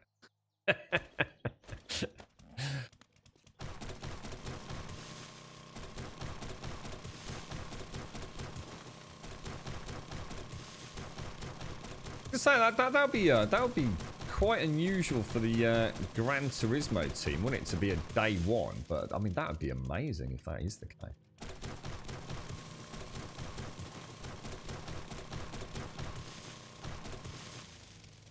I saw that what was it, that Razer controller. I think Wentex linked in Discord yesterday. Jesus Christ. The advertising for that thing is the most bonkers thing I've ever seen in my life, mate. Walking sim. You're not really enjoying that one then, no? Yeah, I was ever so surprised, Chucky. It's a weird game, mate. Honestly, I couldn't believe just how much it was drawing me in. I don't know. It's so weird. I think sometimes the game is just so radically different to anything else you've played, and to try and describe what it is to somebody else, you just can't. You can't really explain what it is that's making you want to see more. Now, if we, this was definitely all measured out, wasn't it? 100%. So the only thing we don't know, I suppose, is where that corner. Right, it's got to be there, hasn't it? But we need to come down one, I guess. Let's see where it takes us. So we will need to go that deep. So, okay, let's do it.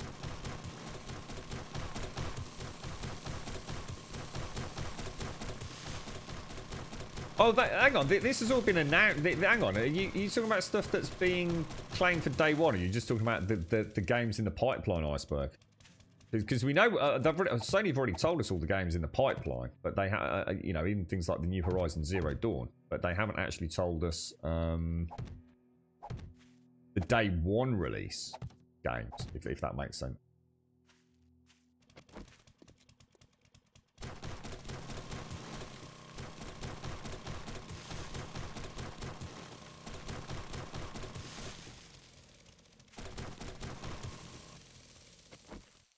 My bad.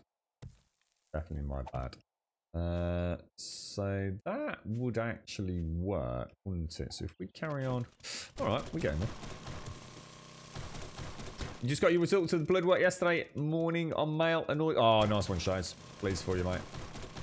Did you have any doubts or anything? I mean, is this all fairly standard for you? Or was this done because you had some concerns? What, they're talking about the PlayStation, so the new I can't remember what they're calling these, by the way. Oh, God, that would be incredible. I mean, God, imagine if they had Gran Turismo and the new Spider-Man game as day one releases, Iceberg. That's a pretty full frontal barrage, isn't it? Jesus. Well, fingers crossed. Let's see what happens. Balls. Balls, balls, balls, balls, balls.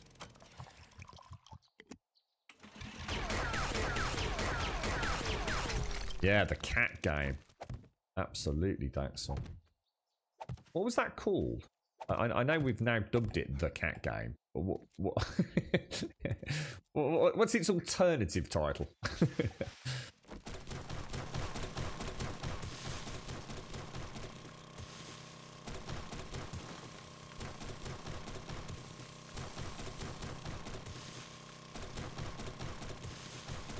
Stray, that was it. Stray, the cat game. I think we might as well go under there as well. Okay. Not looking too bad. If we make a bit of a... Let's go down one more, aren't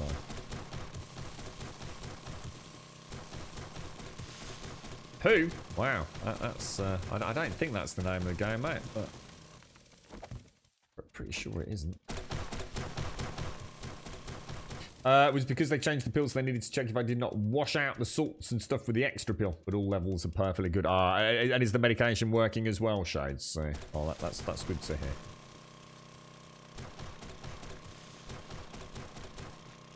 Yeah, that's it, isn't it, Iceberg? I think Microsoft and Sony both playing this very close to their chests at the minute. The fact we still haven't had pricing information is... says it all, really, doesn't it?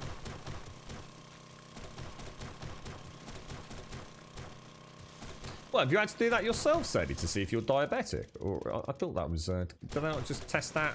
Is it because you don't want to go to the doctors and risk, you know, getting the lurgy and stuff, or...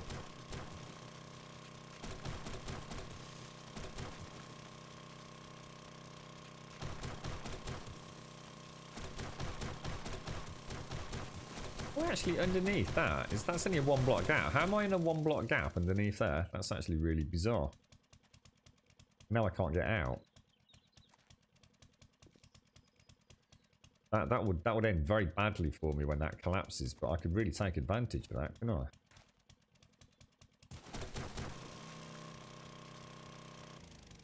Well, it's like it's allowing me in over here.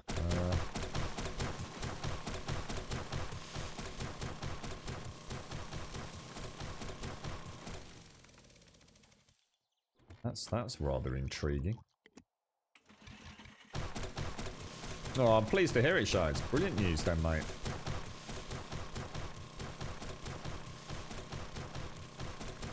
Oh, nice one, Doc.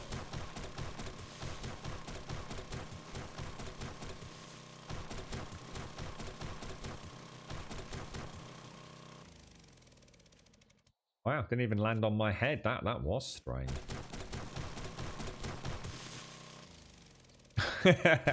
I've got a couple of friends that have already said they don't care what day one brings. At some point, whenever Gran Turismo announces, they will be buying a PlayStation 5. They're very big Turismo fans, mate. Whether it's a good version or a bad version, they will play Gran Turismo until the cows come home, mate. So if it's day one, that they will absolutely buy the PlayStation, dude. 100%. Which I don't mind, because if I'm not buying one, I can go and have a look at it, so... Either way, it's a winner. Are you a bit of Turismo fan, or just racing in general then, Iceberg?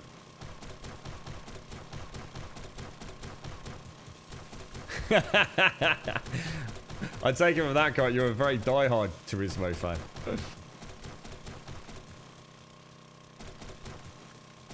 A whole new era coming up then, Doc.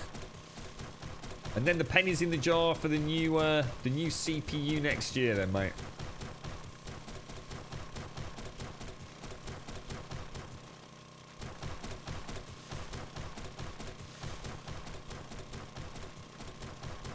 I wonder if they'll release, I wonder if like Logitech or someone will release a new wheel for the PlayStation 5 release.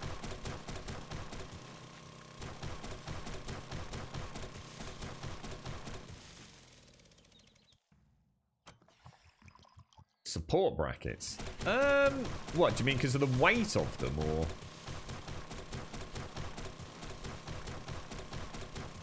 I can honestly say, unless it's been specifically requested, I've never used a support bracket for any GPU.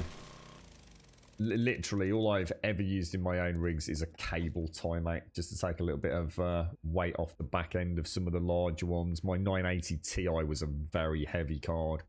That was, I think that was an Asus DirectCu 2. So the it was a very, very, very heavy heatsink. And I literally just used a cable tie and hooked it up onto the old bracket shelf mechanical drives.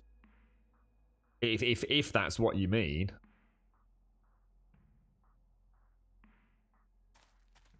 So only Gran Turismo. I hate racing games, but Gran Turismo is my grown-up. Yeah, well, I used to be a big fan of my racing games around the Christmas period, Iceberg.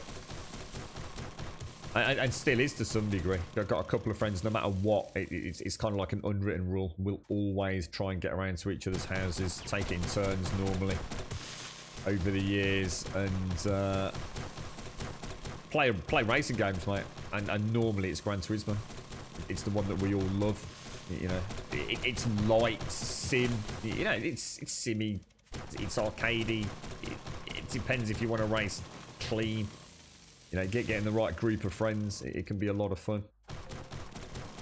Bit more light-hearted than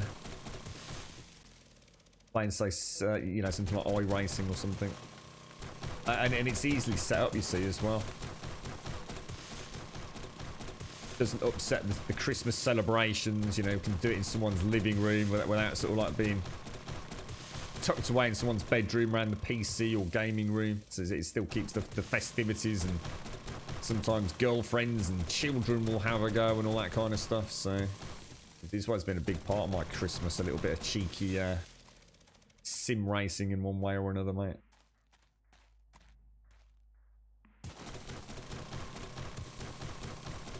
Just sounds like a support bracket to me, to be honest. Oh.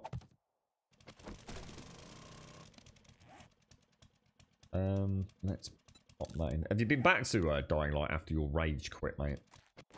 I must admit, I have to say, yesterday, I think if I'd had a chance to get back on the PC, I would like to play Dying Light again. I was very saddened that Dying Light 2 was delayed. Not just because Dying Light 2 was delayed, but because it meant I had to postpone my playthrough of Dying Light 1, really. Yeah, that's it, Doc, yeah. If you've got a decent MOBA, you'll be fine, mate. But I always take the pressure off with literally the cable tie, mate. I don't need to be spending silly money on something like that. That's just going to affect my fucking airflow anyway, mate. Right, let's go and blast down through there.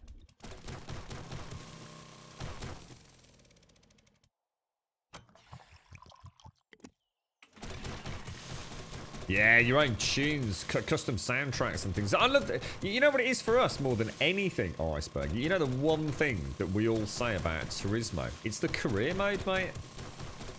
The fact that the racing's a hell of a lot of fun with a group of friends, regardless. You know, you can say that about any racing game. It's the people that make it. But it's the bloody career modes, man. We've just had so much fun over the years with all the various Gran Turismos. They do indeed, Doc, yes. And obviously LEDs help the graphics card go faster and stay cooler, and depends on what colour it is, of course. Blue to keep it cool, red to make it go fast, and green for a little bit of both, right? Very important part of PC design, that is. I need that for my boobs. So we'll chip in to get Iceberg some anti-sagging brackets. I can make you some. I've got a little bit of twine and some clothes pegs. $4.99 per nipple, Iceberg. What do you reckon, mate? Can be in the post tomorrow, mate.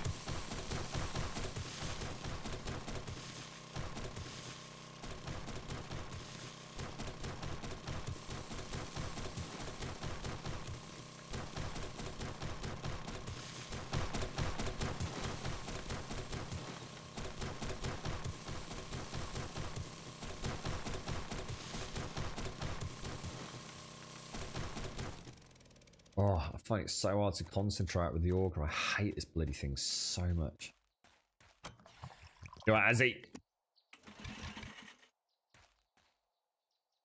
Yeah, we will need a couple of... If we're going to make them professionally fitted, Iceberg, we will need a couple of nipple shots from you, mate. We don't want any nipple chafing.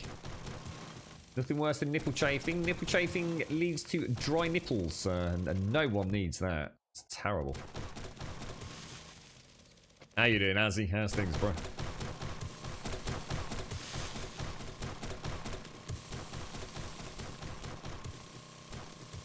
It's a very dark day, look. I wonder how long it'll take for that DualShock 4 to get, you know, turned down. Yes, it's broken, hopefully, and sent back.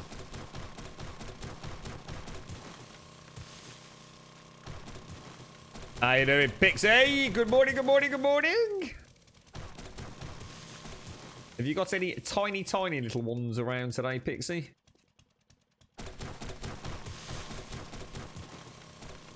Are you on vacation, Azzy? Nice one, dude.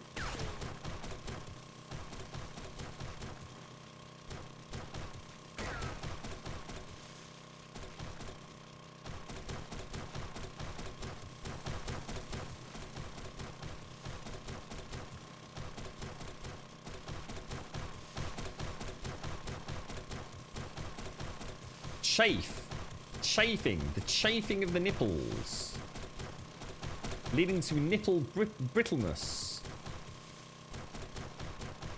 I mean, I suppose, yeah, I don't know how you've been brought up here. You might have had a couple of chavs on your nipples in the past, mate, after a, night out and all the rest of it.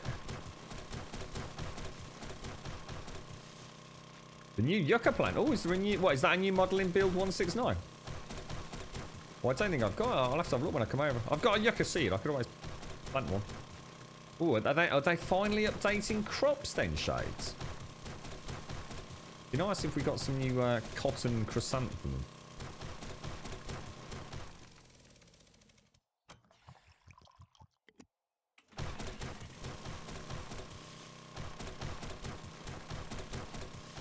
It's an image I'm desperately trying to get out of my head right now, Pixie.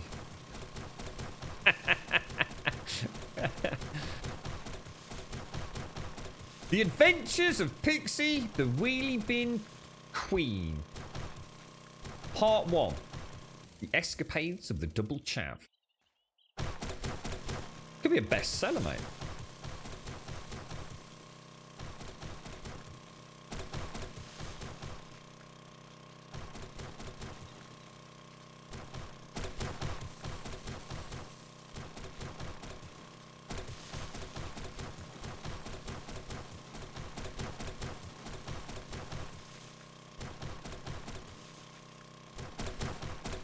Oh, dude, how much? It's not that much of it, is there? Oh, it's not that bad. It's not that bad.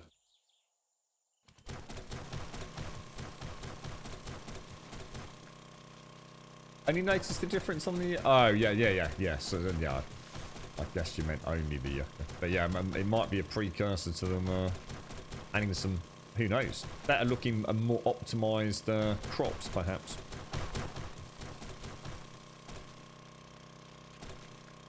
If we start seeing little details like that popping up, Shades, you've got to think they're getting there, haven't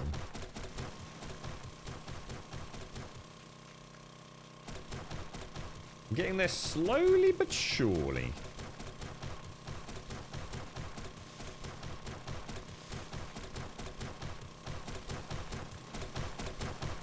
How you doing, TM?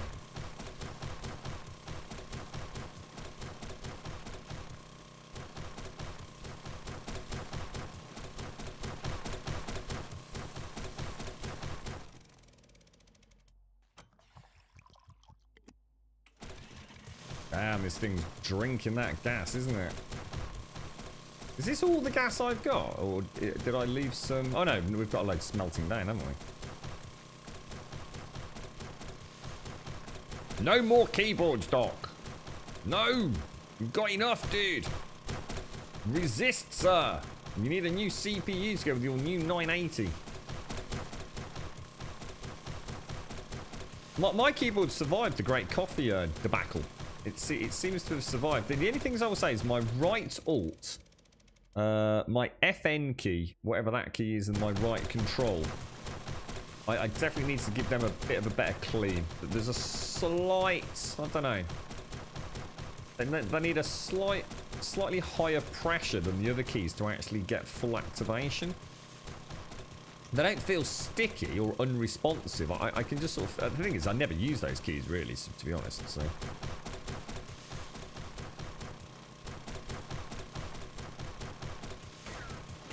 What do you need another keyboard for, Doc? Nothing the matter with your current one, is there, dude? Or do you just fancy a new one, bro? Your left control button fell off last weekend, and I don't know how. Did you manage to put it back, or is it mysteriously vanished? I could have given the girlfriend, well, I did give her a big hug. I lost my my Jaybird rubber earplug. And you buy them in like little packs, and there's always a mixture of sizes, and of course there's always the ones that fit super perfect, and the ones that, you know, they do the job, but they're not quite as good. And I lost one, and she actually found it. I found it on the mantelpiece a couple of days back. She said, oh, I forgot to tell you about that. I was like, oh, you darling. You're an addict, Doc. An addict, sir. What are you looking at? Anything in particular, or? You didn't know how to put it back on, and you've now misplaced the button. That's terrible, Pixie. You've got no excuse. That's very naughty. You're a very naughty girl. Where could it possibly be? It's probably in Sadie's. Sadie's probably got it in a mysterious locked box underneath his floorboards after all the wonderful things he found yesterday. Whole beer bottle. Oh my god, I bet beer's terrible, isn't it? That would be super sticky, right? When that... Oh my lord, mate. I don't need to worry about that because I don't have any beer, so I would never drink in front of a computer. That's just asking for a problem, innit?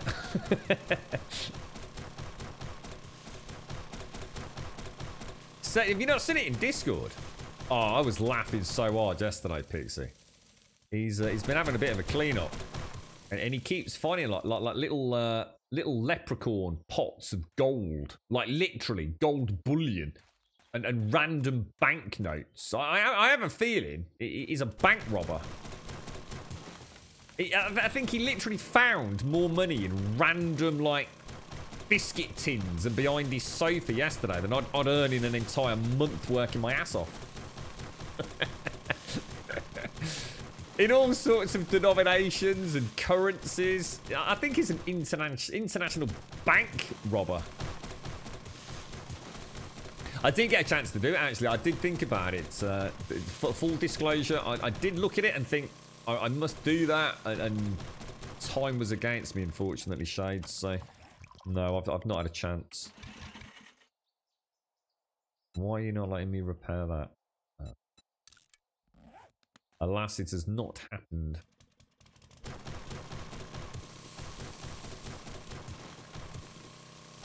Good morning, Miss Grape. Good morning, good morning, good morning.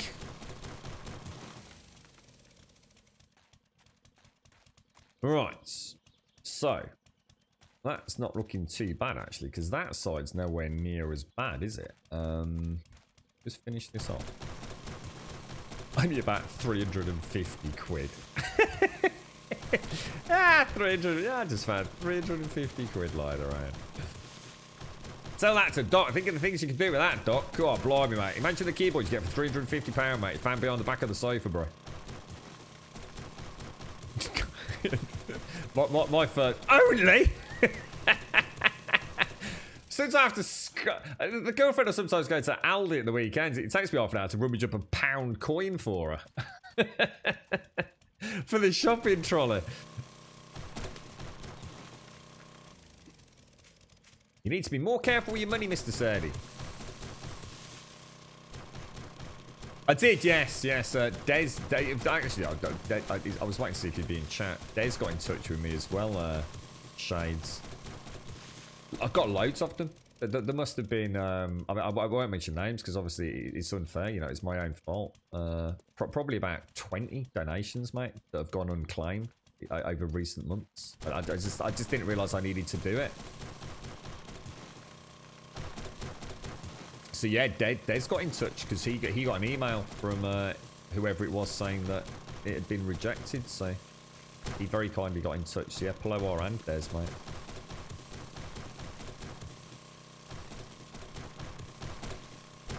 So it's something to do with currencies. I don't think it's anything that's actually changed, although it must have changed to some degree. So it's so something to do with accepting money that is in a currency other than what you've currently got, if that makes sense. But in all the years I've used PayPal, I've never had to do that, and I've been sent all sorts from all corners of the world, mate. So who knows? But yeah, I kind of feel a bit naughty about that because it looks a bit ungrateful to say the least, doesn't it?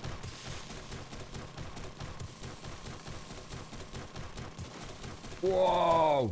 You have a lot in your change jar. Last one I opened had $1,200 in it. My dad used to do this. It's how he used to pay for his holidays. But he was ruthless, mate. I mean, he would put pound coins to say every evening at the end of the day, no matter, he always used to take a certain amount of cash out with him depending on what he was up to that day. And no matter what he had left, all his shrapnel used to go in one of those giant... Do you remember the... oh, I still have them behind the bars, but I don't think I see them as big as that. And he actually had a Bell's whiskey bottle that he'd got from the pub. And it's a huge thing. I mean, it might be big. I might remember it being bigger than it really was. Because obviously I was little.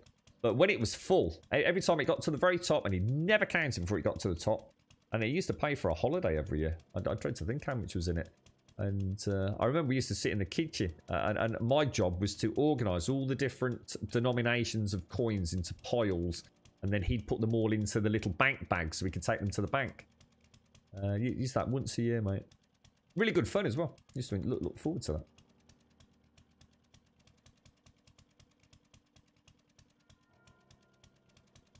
Use sheet metal rings for the trolley. They fit and look like a real coin. You can exchange the trolley for a coin for the next shopper. You make £1 on every 6-cent ring room. Oh, you mean? Oh, I know what you mean. Like the yeah. I think in the past I've had like a little key ring that's got one of those in it. I know what you mean, actually, Tim. Steady on, Doc. Steady on, mate.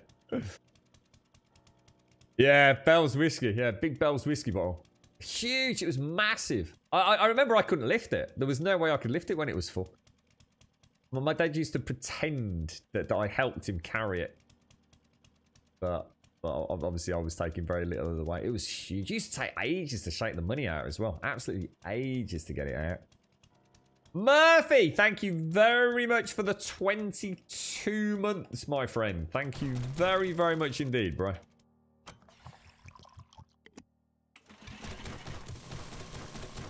Oh, because, yeah, yeah, I know what you mean, Pixie.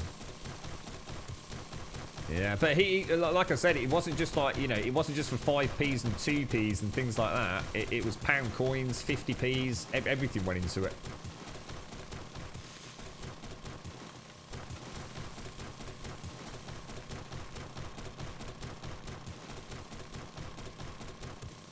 Oh, you can only actually open them with a can opener. I've not seen those. That's cool.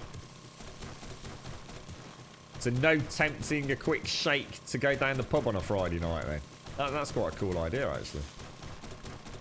I have a little coffee tin, an old coffee tin with like a rubber sealable lid. I just pop my bank card and my coins and any notes, should I have any in there. Just so it's always in one place when I come in. Don't like have change rattling around in your pocket. It's too easy to lose it.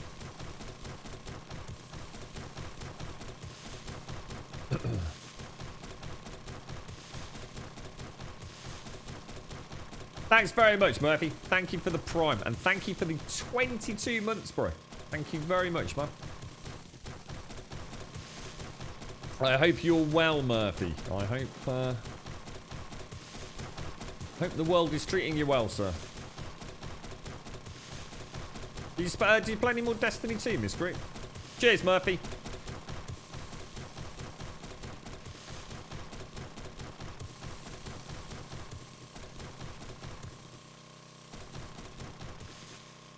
£1 notes. £1 notes. £1 notes. No. No. What's a £1 note look like? Nah, that must have been gone for fucking decades, mate. Surely. £1 notes. You still get dollar bills. Is there such a thing as a $1 bill, or is that a coin?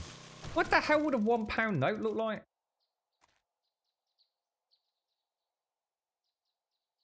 I've always thought of money as being blue, brown, and that's it.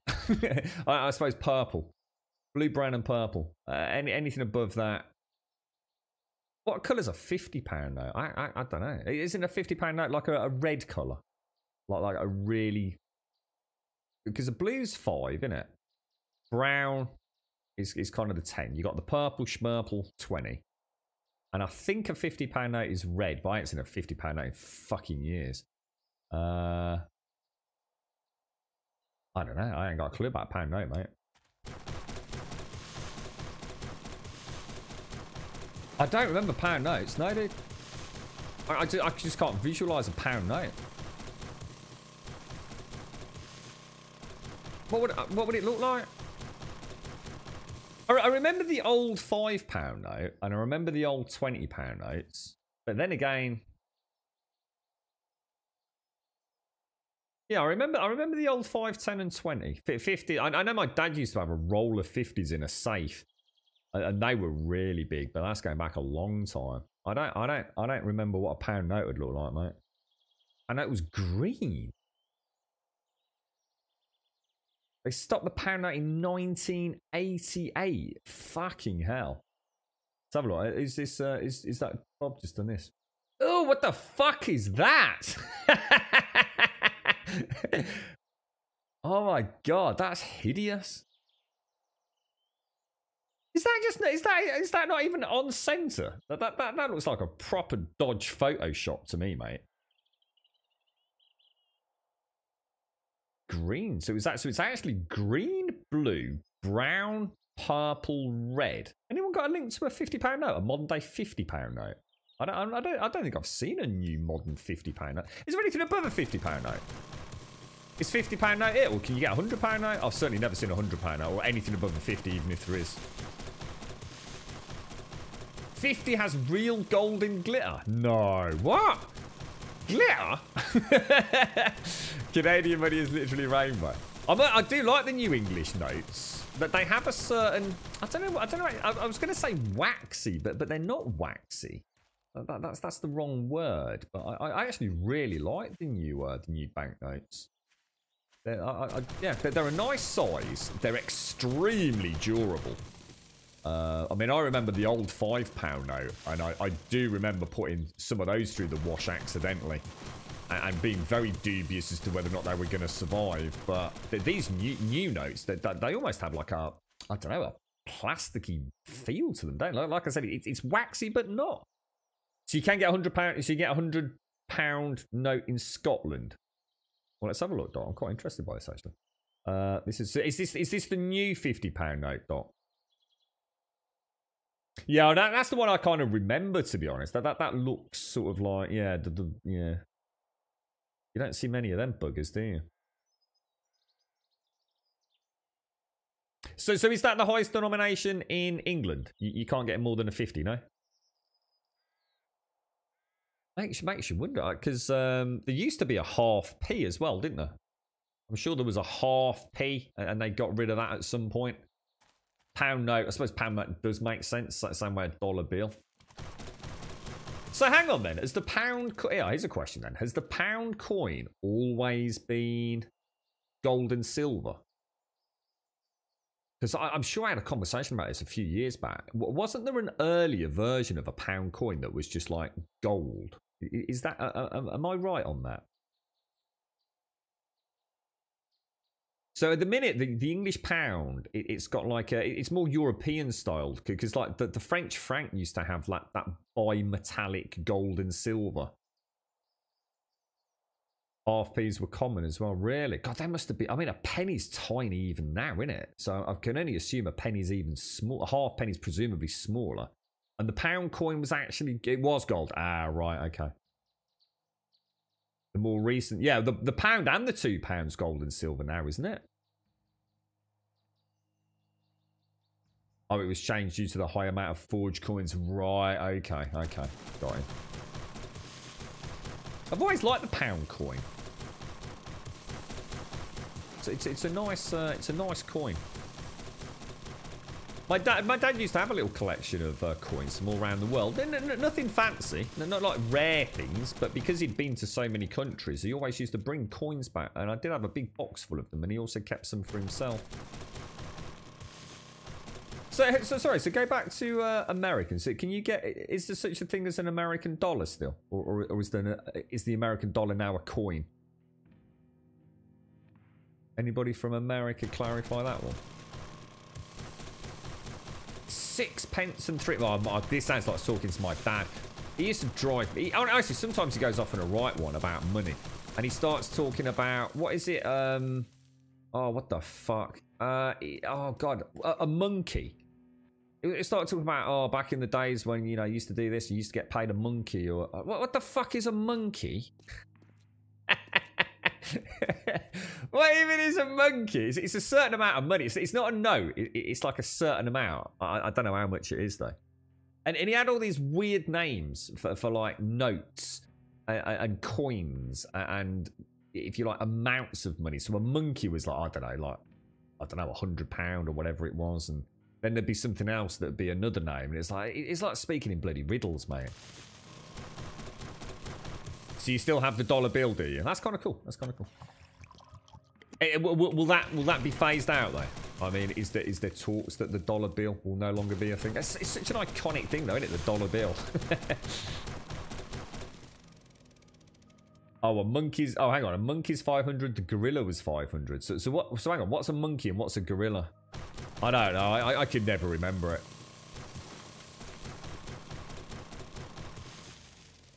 It always sounded like a load of gobbledygook to me, to be quite honest with you.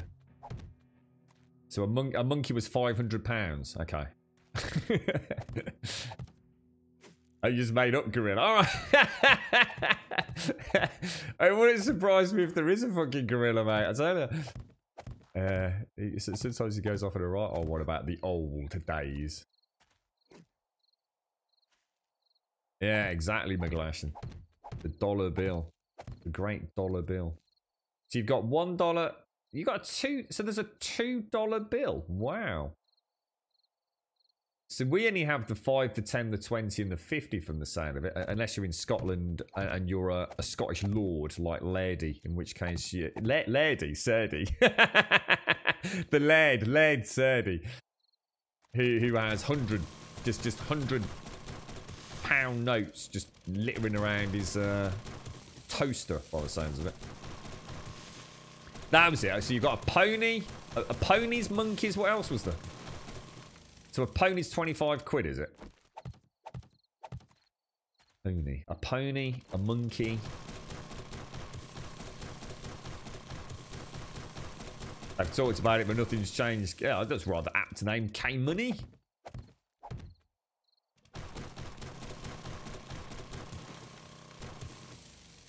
You're right, Uncle Oz. A monkey, a pony, and a ton. Ah, right. So a monkey's 500, a pony's 25, and a ton's obviously... Ah, there you go. A ton is 100, isn't it? Yeah. Oh, my dad would be very proud.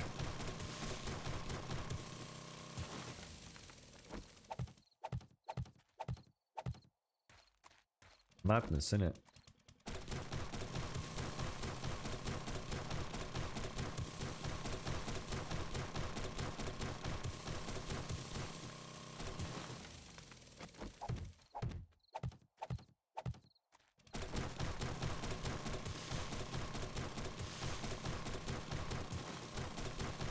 How's it all going in America with the currency and everything? Is the old dollar doing all right? I used to like pay quite a lot of attention to the old exchange rates around the world. I have no idea how it's all going these days.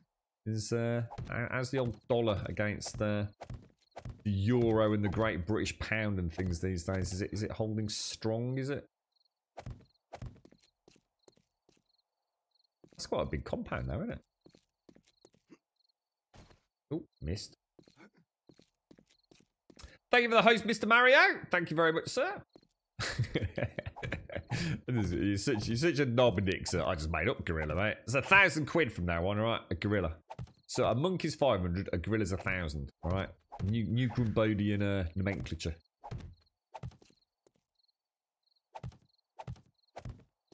Oh, right. So the $2 bill was only made in 1976 for the bicentennial. But it's still in circulation. But most would think it's fake due to it being so rare. Ah, that's interesting. So they never pulled it from circulation then. Oh, that's cool. Dollar's about 0.86 euros at the minute, is it? At one point, it was a really weird exchange rate with the UK pound and the dollar. They're very much in our favour. No, clearly not anymore, though. I'll take a gorilla off you, Nick's not. That'll come in handy about now, mate. Yeah, it doesn't surprise me, Dot. Is that against the British sterling, is it?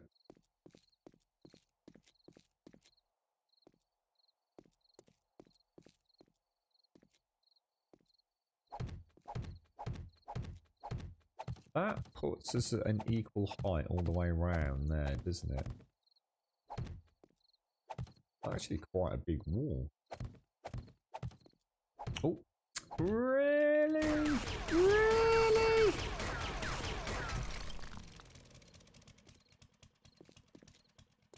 A $500 bill. Cool, blimey, mate. You wouldn't want to lose that, would you? Bloody hell, you'd be well pissed. Weren't the old notes, like, right back in the day, like, huge? You sometimes see them, don't you, in, like, old westerns and things. Like great, huge sheets of, like, A4 paper and things, but possibly even bigger. A $200 coin. I just got this impression of it sort of like being like a frisbee. like a sort of weightlifting weight, like a 2.5 kilo weight or something. Stick it on the end of your barbell just for a little extra.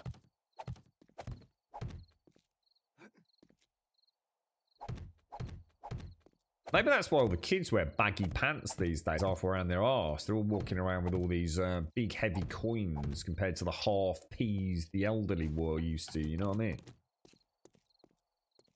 Might explain the old baggy short craze, or the baggy pant craze. It's all the fucking shrapnel they have to walk around with.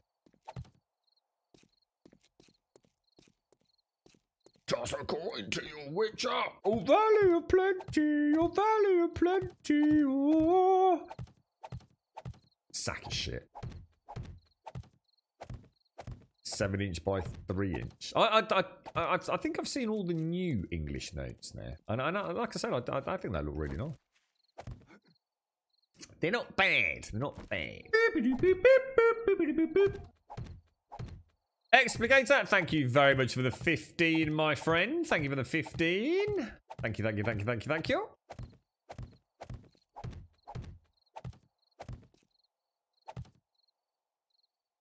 Oh, oh, is that what happened? Oh, I didn't know that, Miss Group. What, really?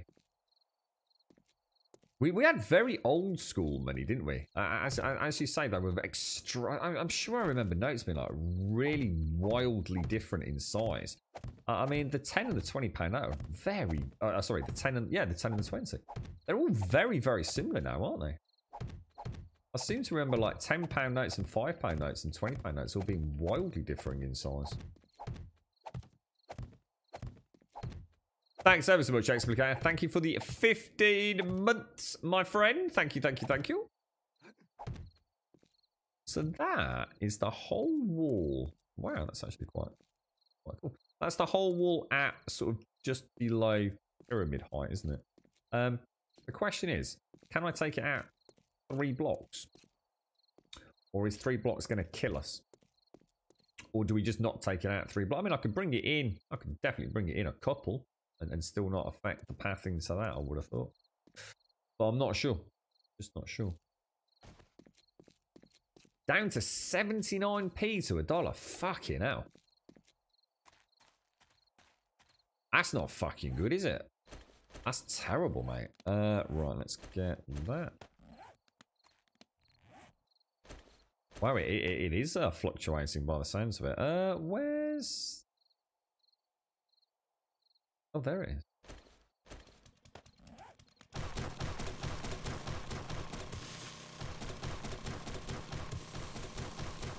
Yeah, it would make sense, wouldn't it, Dot and Miss Group? So the $200 coin contains 10 grams of 22 karat gold. Wow. Minted in 1980, it had a metal value just below its 200 face value. Wow. And in 2019, the same coin is now worth about $680. I know my dad bought a gold sovereign a long time ago. Before I was even around. And I'm pretty sure he's still got that. I don't know what's special about it. It's not just the sovereign. I think it was, I don't know, some weird edition thing or something. I should ask him about that, actually.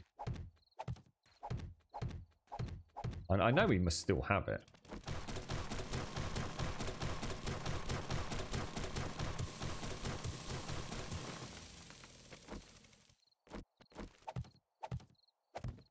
Cash, mate. That's what it's all about. A bit of cash. Proper cash. Not all this digital malarkey, mate. Self a nice £20 note. Lovely jubbly. The smell and the feel of cold, hard cash. It's like a good old days. Ooh, lovely jubbly.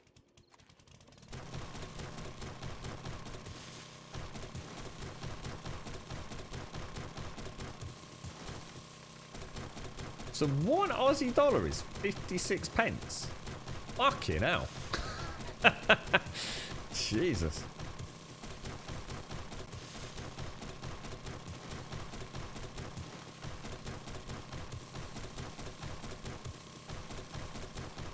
It's always nice when you go to a cash machine and all the notes are brand spanking new. Or as near as new as you can tell anyway. It's those nasty old crotchety ones. Always a good day, that. Freshly minted banknotes straight out the old hole in the wall. Good days, mate. Good days. Yeah, not too bad, tax up. How about you, mate? How's things? Life's a bit of a palaver right now, mate. A bit of a palaver, bro.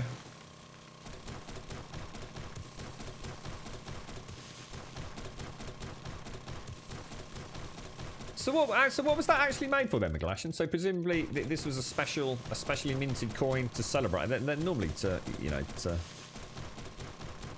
mark a special event or something. I mean, it's a lot of trouble to go to, isn't it, for a coin most people will never see anyway.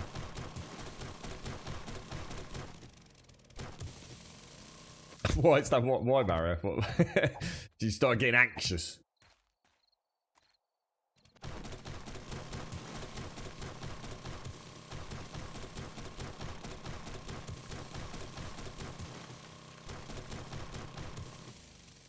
Right.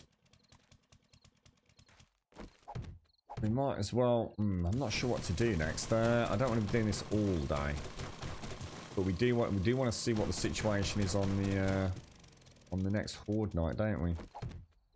So I want to know how thick I can make this wall and still have them pathing. I think we've got... I'm pretty sure we went 20... We went 20 blocks out from center, didn't we? Oh my god, really? We went 20 blocks out from center. Oh my god, what the hell did...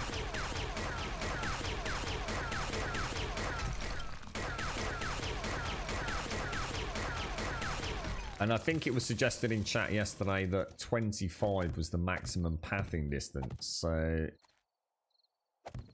the problem is, if I go out 3 on each side, I've now hit 26, haven't I?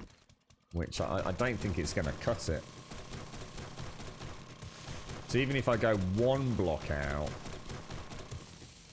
See, the thing is, it's reasonably high, so I can actually bring the internal in on like a ramp, perhaps.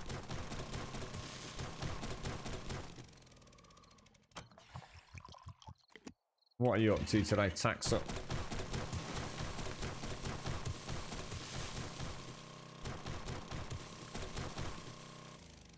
Bloody hell.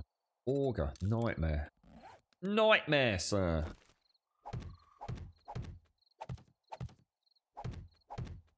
Xbox conference tomorrow, Mario. We were just talking about it in Discord and in chat today. Kicks off 4 o'clock with a bit of Jeff Keighley.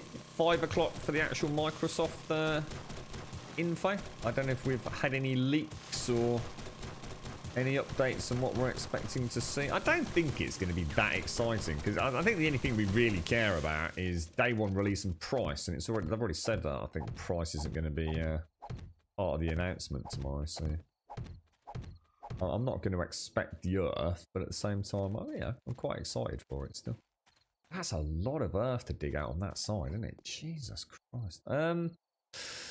Ooh, I suppose technically we have done that side. I mean, we do have a gap here now, don't we? So there's no reason for me to cheap out on the other. We did a 2-block gap. Well,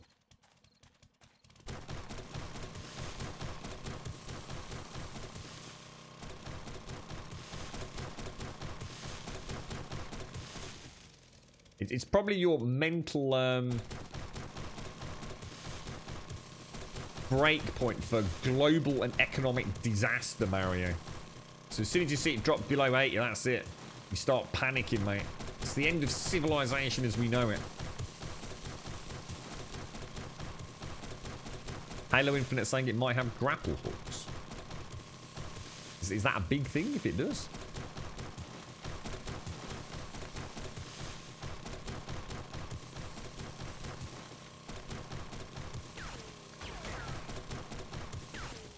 I'll tell you what, that would be actually quite nice to see that, a little bit of Halo.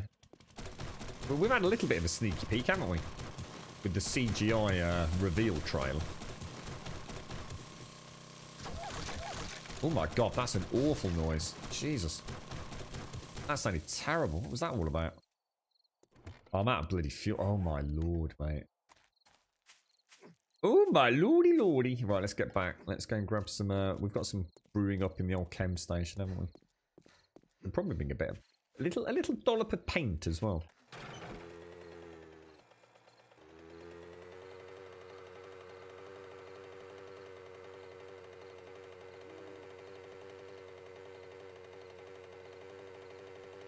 Forge is going well. We have our steel and iron brewing up nicely.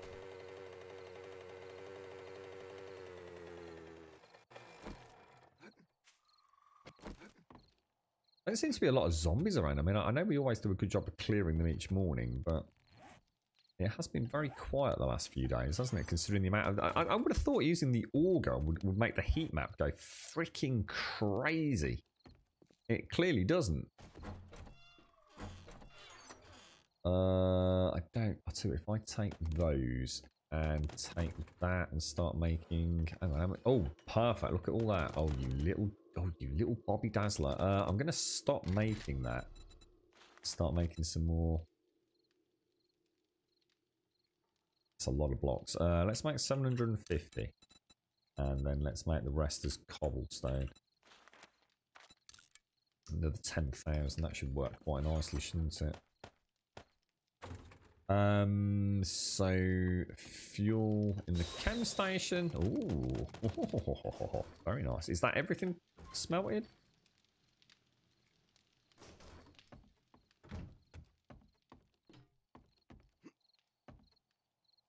Ooh. So if what's in that one? I think I'll throw that all in there, to be honest. That'll do us, won't it? Can't confirm why we have the $200 coin, but it was around the 1982 Commonwealth Games, minted from 1980 to 84. Oh, so it wasn't just a one-off then, as in a special event. It was actually in production for 4 years. Jesus. Yeah, then, McGlashan. If you were to walk into, it's a hard one to answer because there's so much variation in the UK alone, right? And I'm sure big cities to more in the outback kind of thing. How much, right?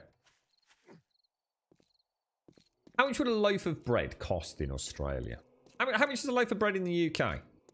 I'm just trying to think. If you don't buy anything overly fancy, I think I pay in Tesco's, so that's a fairly hefty price anyway. Is it about £1.30 or something for a loaf of bread in Tesco's? Does that sound about right to everyone? I'm sure I get a seeded loaf for about £1.30, but I'm not sure I've got that right. I'm really struggling with that.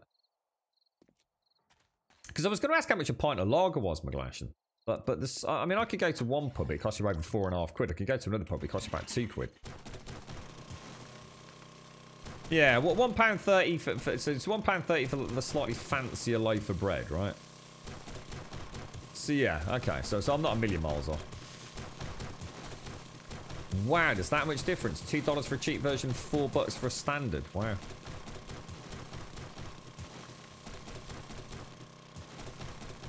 Hovis is 99p, is it? Yeah, I think in Tesco's I get like this heavily seeded brown style bread, but I know it's a lot more expensive than the I mean, if you buy it in Aldi, I dread to think how much we pay for a white loaf in Aldi.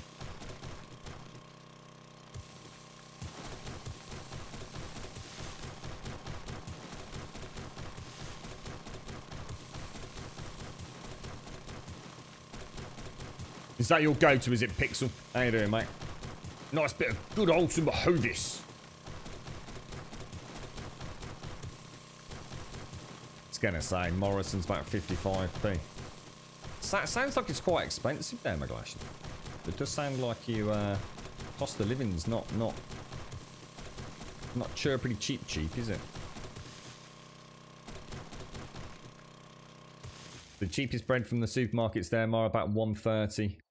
Local IGA charges $3 for the cheapest. What's that IGA? What's that?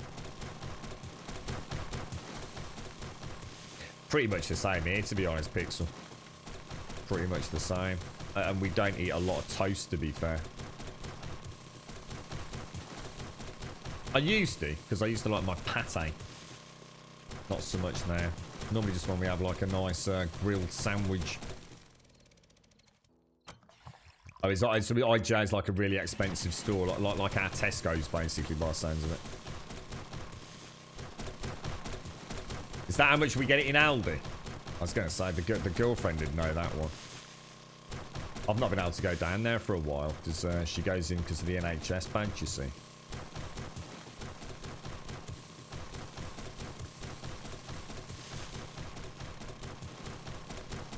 Goes to show the difference though, doesn't it? £1.30 odd. In Tesco's. You know, sub 50p in a lot of other areas.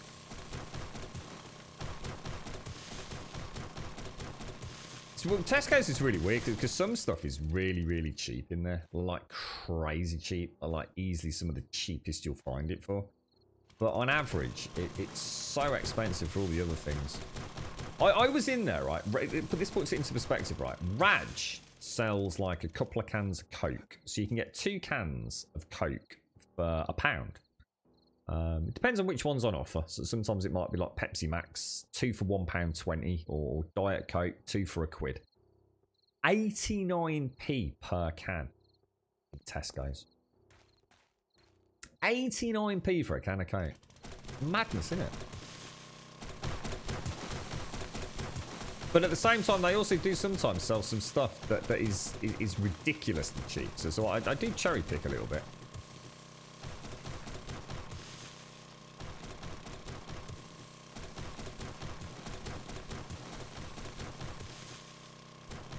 Oh, totally Pixel. A nice bat or a cob or whatever you call it, wherever you come from, mate.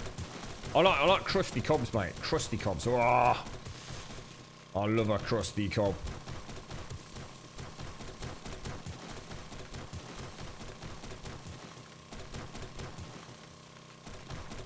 I don't know how much we pay for milk because we don't buy a lot of milk. How much is milk in the UK for like a litre or whatever we sell it in these days? We normally get like one of those. Is it like a 2 litre tub? I think the only thing we use milk for is, well, the only thing we use milk for is the girlfriend in her tea. I can't think of any other reason. I certainly don't use it. I'm pretty sure she never uses it because she never cooks. So.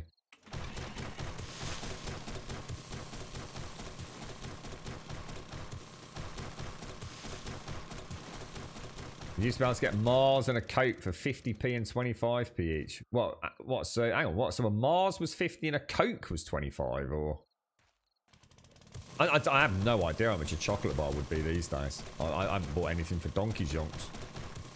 No idea how much a Mars bar would be today. I'd be expecting to pay. What would I expect for a Mars bar? I don't know. I'm gonna hazard a guess at about 70p. About 70p for a Mars bar or a Snickers, something like that.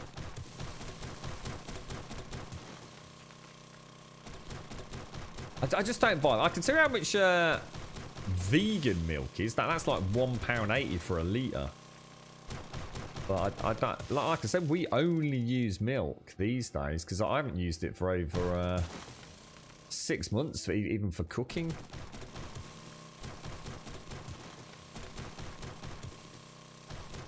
So about 80p a litre here, is it? But a litre of the Cravendale's proper posh. That's £1.85. That's the same as I'd pay for my almond or cashew milk. But they quite often have it on a deal, like buy 2 for like, I don't know what it is. I think 2 for £2.50 they sometimes do them for.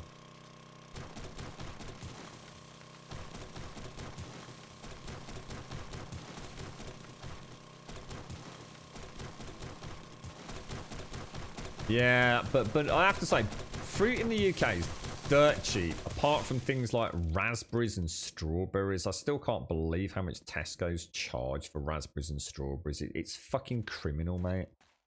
But if you get stuff from Aldi, it's loads cheaper. Fruit and veg is really cheap in the UK, or at least I feel it is anyway.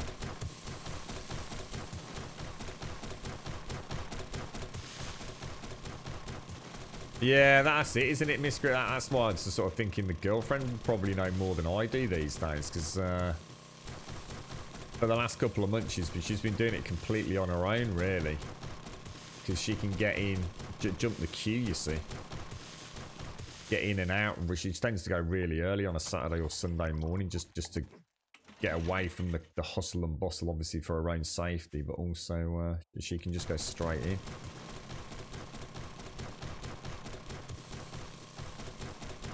We tried to get me in, but they're having none of it.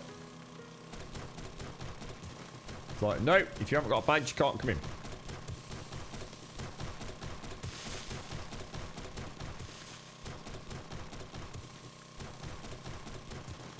Really? Well, there's a horse milking, and horse's milk doesn't have lactose in it. I did not know that.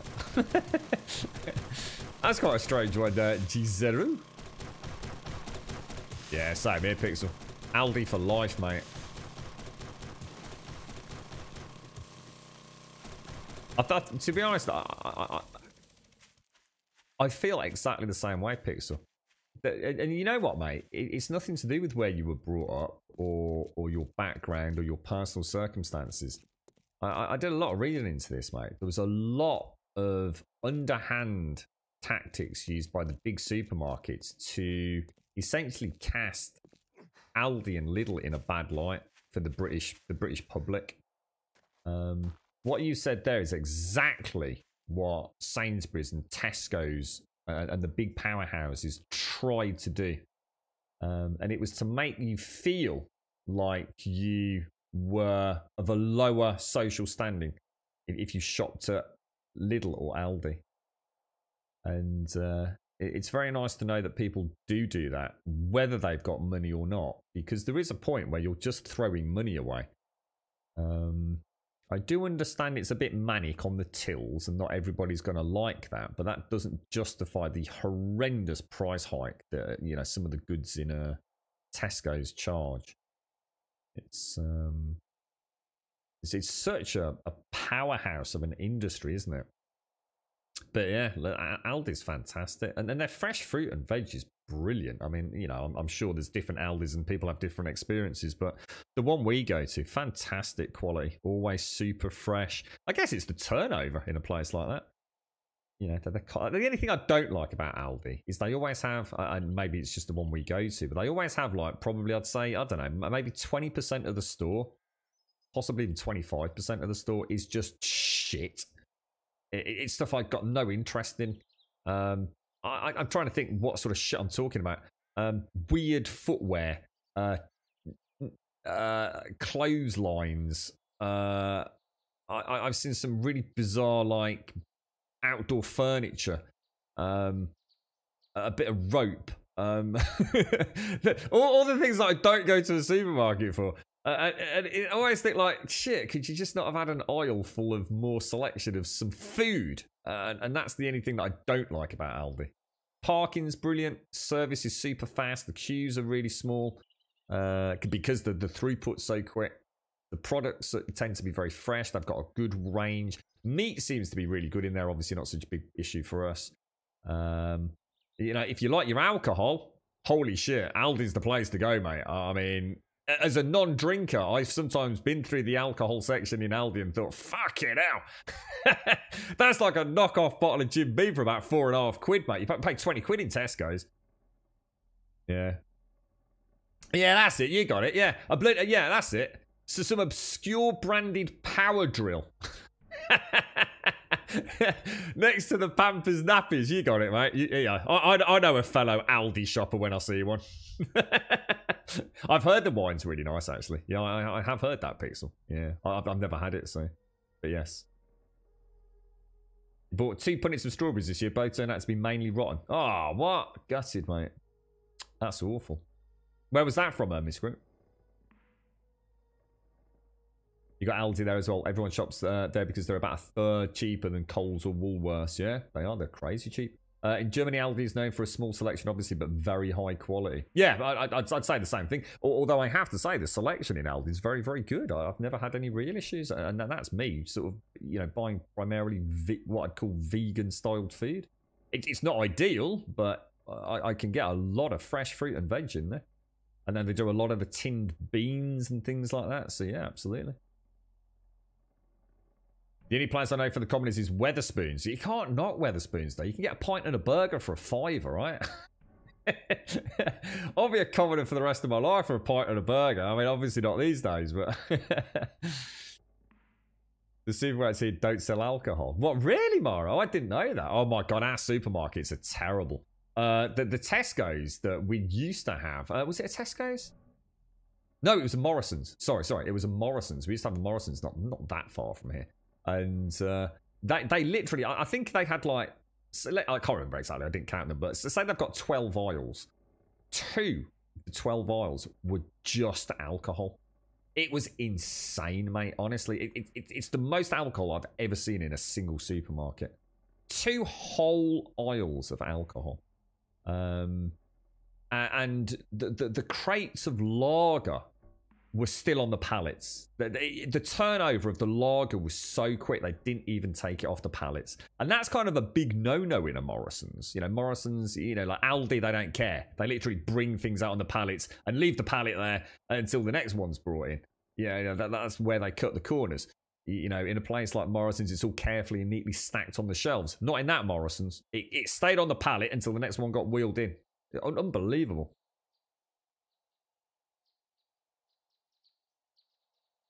Oh, so you've had a bit of bad luck then, Miss Group. So Tesco's and Lidl. Got to get them from Aldi, mate. Have you got an Aldi nearby? Oh, I got you, Gaz. Got you. Okay. It's a really big thing, isn't it? Trying to get I'm just drinking my coffee. Trying to actually get a product into a supermarket, because it's not easy, is it? There's only so much floor space. So if you've got a new product you're trying to bring to market, trying to just get it on a shelf in a supermarket is almost like 90% of the problem, isn't it? Prosecco. Is that the wine? Is it Prosecco? All right, so you bought some Aldi Organics Prosecco for a few New Year's, and usually I don't. Usually I think Prosecco tastes like fizzy wee, but the Aldi one was really nice.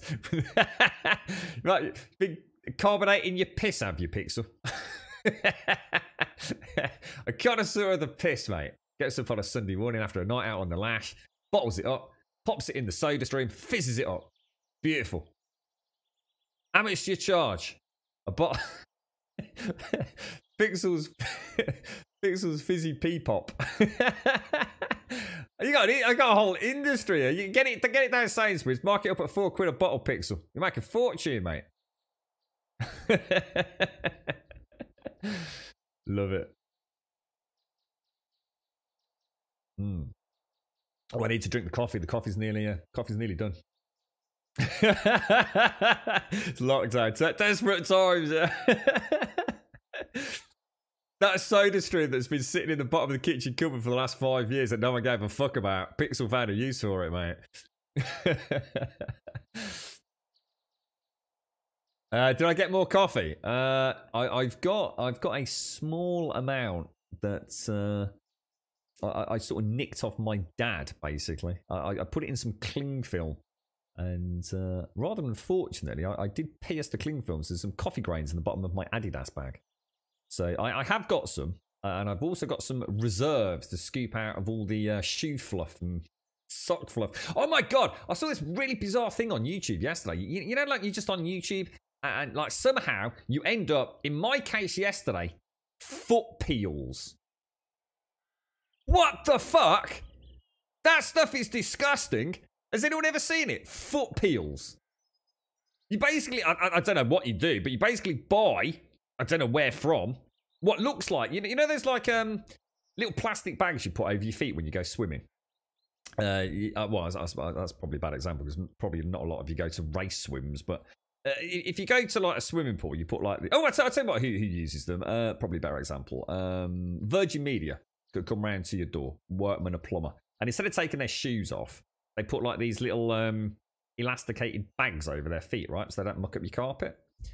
You basically buy them, but they must have some sort of like weird chemical inside them. And you basically just take your socks off. You put these weird plastic bags on your feet. It's called a foot peel.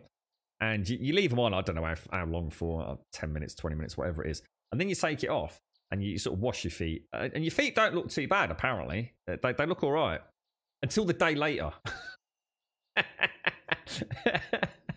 And apparently your feet just start, like, honestly, the amount of freaking flesh that comes off the foot, there's literally YouTube videos where they sort of stack it up in a jam jar, the amount of flesh that comes off your feet. It's terrifying, mate. Check it out on YouTube. I never knew they existed. Never heard of such a thing. I'm fascinated by it. I might buy one. You were at an alcohol warehouse in Philly once. Was crazy. Size of a supermarket and everything on pallets. Dudes working forklifts while you shop. Bloody hell, ducks. Yeah, it sounds like our local Aldi, mate. Oh, honestly, it's crazy. You want to check them out, man. Yeah, that's what it is, Gaz. Yeah, basically, mate. Yeah, it's apparently your feet are lovely afterwards, smooth as a baby's arse, mate. But my God, the thing is, apparently the skin keeps peeling off for days, if not weeks afterwards. It's not a sudden thing. You just start molting flesh from your feet, mate. Enjoy spaghetti bolognese with your parmesan there, Pixel. You live in Bundaberg and your ex-partner's family grow snow peas. I found them in the local supermarket, which is funny as they only ship them to Sydney and Melbourne. Oh, wow. It's what Brundlefly used. I'd never heard. I thought, what the is that? And you sort of do a quick YouTube search. There's millions of channels out there all show these foot peels. Oh, my Lord. Fascinating. I'd love to give one a go, though. I dread to think what'd come off my manky toe, mate. I tell you. Yeah, a bit of foot jerky. Oh, Bob, don't. Oh, dude. Oh, mate, can you imagine? Oh, the little wrinkled walnut freaking scrotum shedding skin. Oh, my Lord, bro.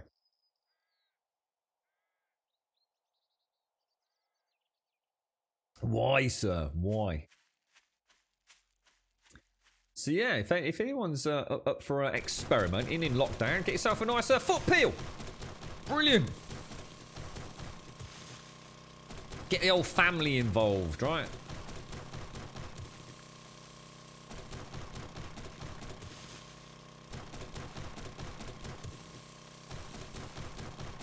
How you doing, Commander Yan?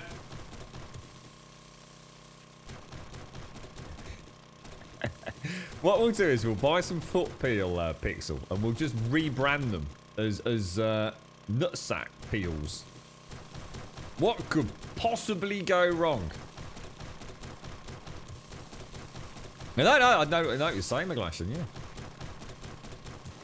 Makes you wonder what they did to get them there all fresh and lovely, right? It could happen, Doc. Apparently, well, the one thing you're not supposed to do as well is you're not supposed to actually peel the skin off yourself. It's really important you don't do that. You just have to let it, like, come off on its own accord. Otherwise, you can damage the skin underneath. Pro tip for you, see. Yeah, same here, Mara. Been a long time since I was in a swimming pool now, mate. Many months.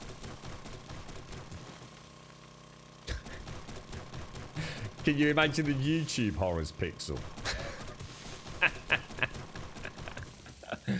Oh my Lord. What a category would that go under?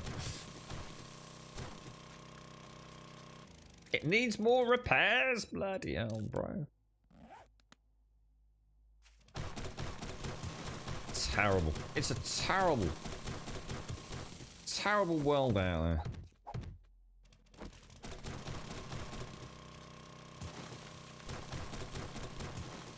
We think of that every time we see your username in chat, Salty Gym Socks. So let's not start bigging it up too much, mate. If there was one person in chat who can't comment, it's you, mate.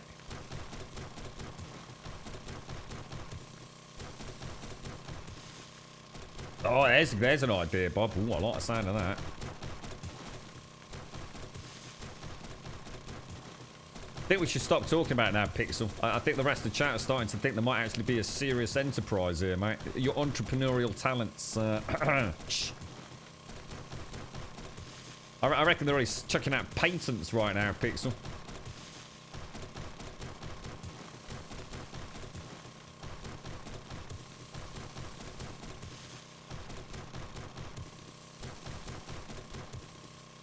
Oh, McGlashan. Oh, you've made it even worse, bro.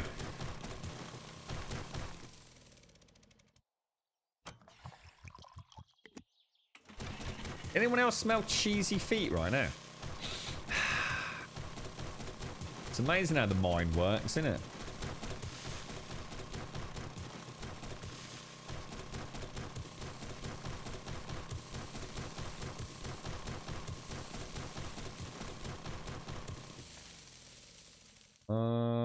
So that is that. Oh, actually, I didn't actually need to come around there. I suppose it would be nice to have a lip though, wouldn't it? So I think we'll. Oh, I don't know. Actually, did I need to do that?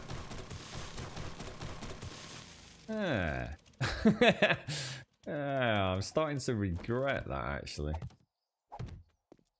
Do I really need a 2 wide? Well, I suppose. I know why I did it. Because technically, we're going to think about bringing it 3 out, aren't we?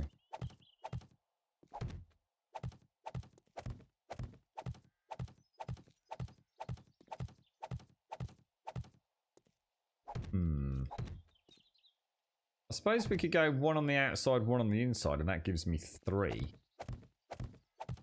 And then... what does that make it? That makes it 20... No, well, no, actually, no, hang on. No, because I'm doubling up when I don't need to. Yeah, my maths is off there, isn't it?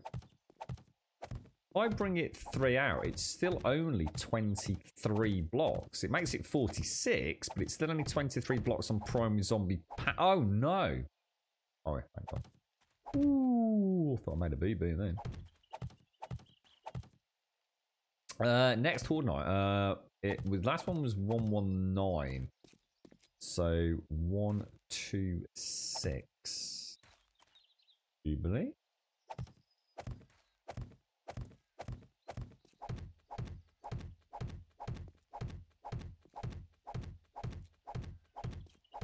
As today, how's your day off going, Azzy? Have you been productive, sir?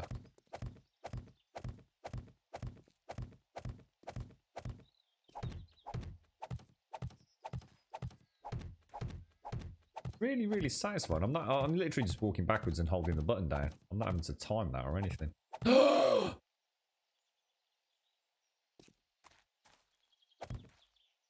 How dare you, sir?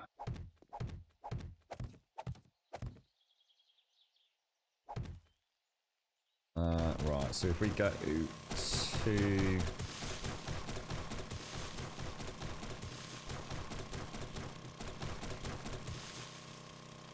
Alright, okay. Me thinking that's off now, I think.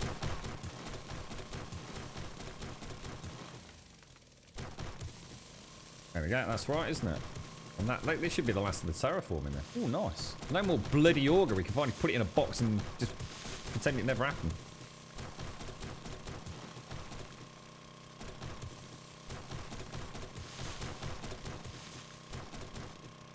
Don't forget Grounded next week as well, folks.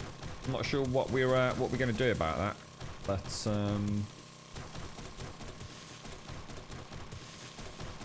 looks like it could be a fun little game, that one. I think some of the big streamers out there on Twitch and the various other platforms are starting to... I think they're struggling a bit at the moment for some fun new content, aren't they? So I think quite a few of them are looking forward to that one. Should mean it gets a hell of a lot of exposure, which I'm sure Obsidian are going to love. Wonder if they'll show anything tomorrow. Part of that Xbox conference.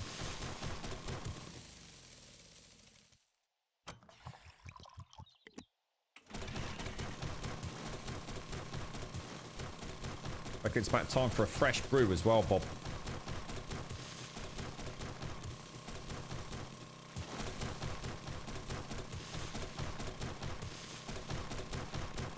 Don't forget, it's Big K's birthday today, everyone. So if you see him about, or if you're on our Discord, give him a big birthday congrats.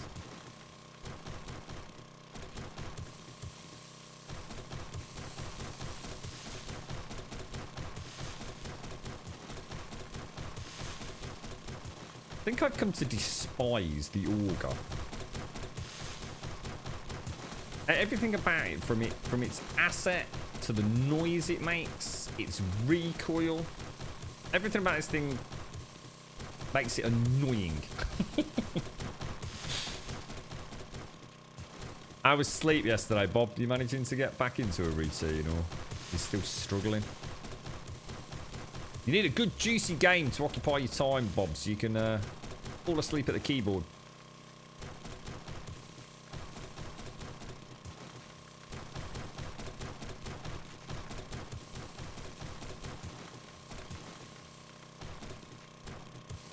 Beautiful game, Azzy. Absolutely stunning game.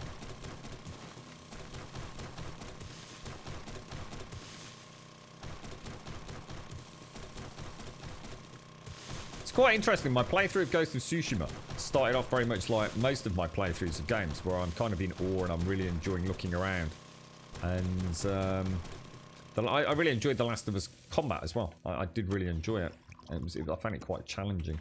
But Ghost of Tsushima, all I want to do is beat people up. I've lost. Well, I shouldn't say I've completely lost, but the sense of exploration has taken such a back burner because the combat is just so much damn fun. It's not the case that the exploration has become boring or repetitive. I'm still really enjoying traveling around, but what I'm doing, I'm traveling around not just to see the sights, but so I can find some Mongol to beat the shit out of. It's the combat is just too addictive. It's a day one purchase for me, Azzy.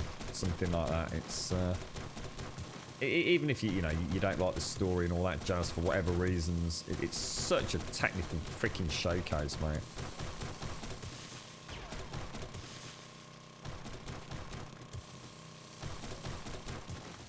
Right, so that's 2 blocks all the way around. That's the last of my augering as well.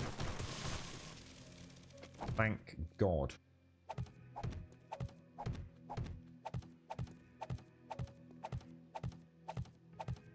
Yeah, I think for me, Mara, it's just a chance to almost turn off, drink coffee, and get it done. You know.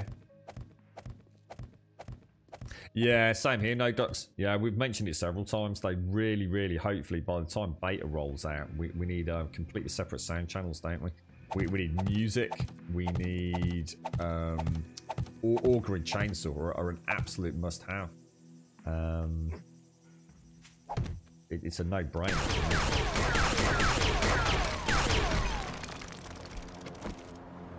Too worried about the oh Jesus!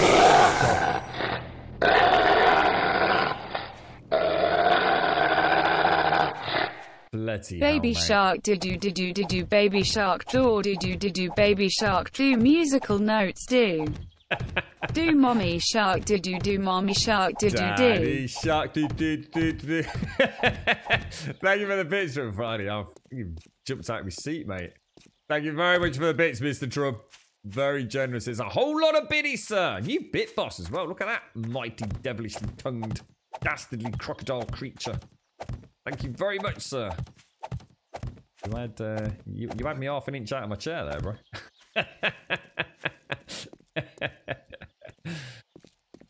Thank you very much, Trump.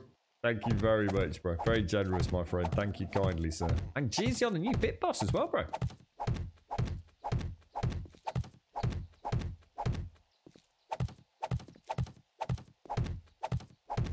Oh, come on, Baby Shark. It's the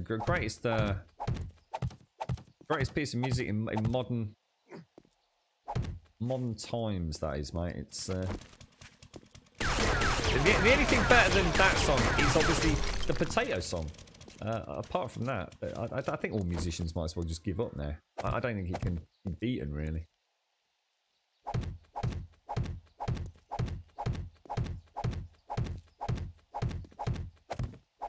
Does anyone have any thoughts on the price of the next consoles? Everyone's expecting, worst case scenario, they're going to be 500. A lot of people are hoping they'll be 450 with a game bringing it to 500. And then there's the final batch of peeps that are hoping it's going to be 400, but still have to buy a game. I don't think anyone's expecting them to be 350. I certainly am not. I think the lowest we can expect for the base console with a controller and the the normal possible headset paraphernalia they tend to come equipped with, even if it's just a crap pair of earbuds or something, it's got to be 400, mate. I just can't see it being less than 400 quid. I hope I'm wrong, but I think you've got to be expecting to pay 400 for the console and about 50 quid for a day one release game. I just can't see it being any less than that. I really can't. But we don't know. We actually have no idea. Both companies are staying very, very quiet on that front. Thank you very much for the bits, Trump. Thank you kindly, my friend. Thank you very, very much, sir.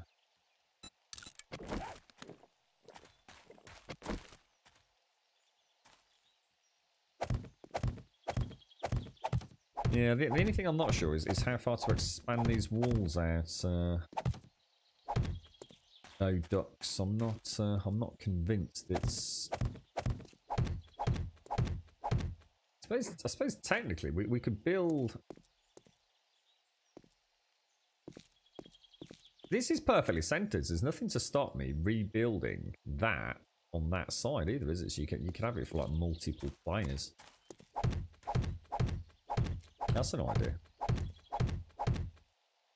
You reckon £400? Yeah, and that's the other thing actually. That's a really good point actually, Caskell. You got to bear in mind there's a Blu-ray and a digital media only. So yeah.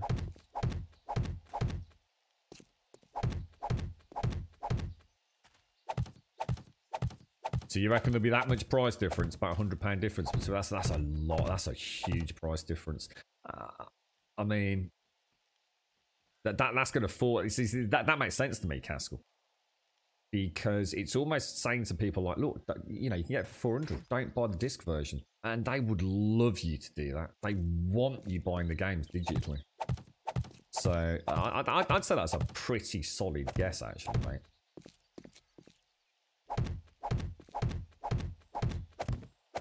They will do everything in their power to convince you to buy digital. Because although it seems cheaper on day one, it's actually going to cost you a fucking fortune in the long run. If you can afford to buy the disc version, get the disc version. The amount, I don't know if it applies elsewhere in the world, but in the UK, second-hand game sales, disc versions, they just... Some games drop in price so fast, it's ridiculous. And you can buy them cheaper. You can just buy games cheaper than you can on the PlayStation Store or the Xbox Store. You know, it costs you less to buy physical media than it does to buy digital media.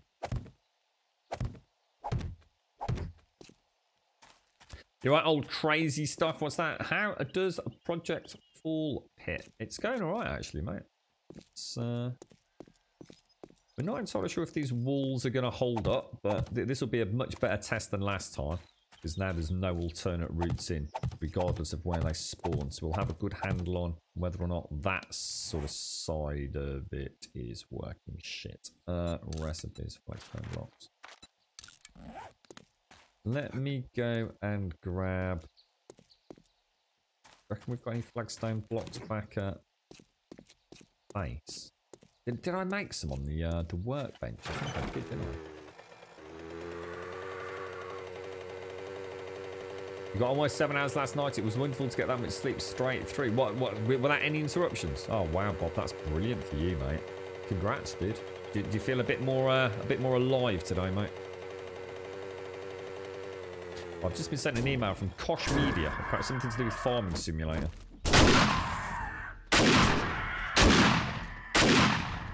This shotgun is so broken against vultures. It hurts. It just doesn't act like a shotgun, does it? Right, let's get these all... Might as well get the feathers out.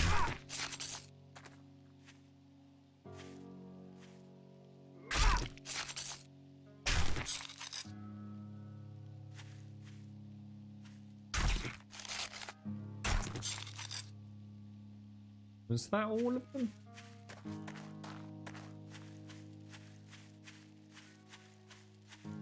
Yeah, I don't like the full auto, mate. I've decided against that. To be honest, I think the only nerf on it this patch, to me, is the fire rate. That's the only thing that I really feel like is any different with it. Damage seems to be fairly consistent. Rate of fire is the one I'd say I feel is different, and I don't need auto fire. What I will do, I will have this in the end, old crazy stuff. I'll go for this one with the drum magazine and the red laser, and then when I get a better one, I'm gonna go drum, laser, and full auto. on one of the two. So, like you say, just for, you know, if the shit really hits the fan, but I've got them in a nice bottleneck like a doorway, I can just switch to one and just blast through them as fast as I can, and then switch back out to a more clickety-click style of gameplay. There's a couple of sections of the tier 5s where I think full auto might help. But I don't want to use it like day in, day out. I think it'll work against me for ammo conservation, to be honest. But yeah, I mean, you're absolutely right. I mean, this thing's like, I mean, what is it? It's a tier 3. It's not even a good stat tier 3, and it's already a beast. You right, Mr. Pokey? How you doing, bro? Yeah, they've just said, Kosh Media, they just sent me something about, I don't know, something to do with Farming Simulator.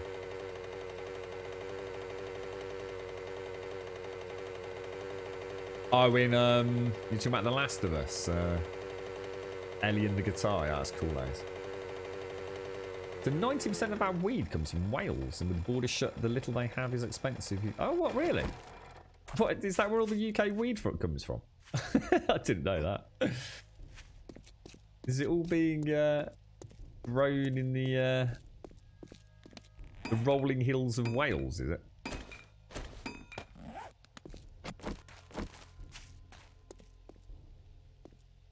Oh, you grow your own Oz. What, without pandemonium on the forums, Gaz? Oh, that's my phone. Oh, let me get this, guys. One sec.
And back.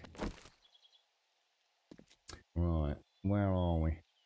Forum and the dev team. Were they a bit reluctant to nerf it?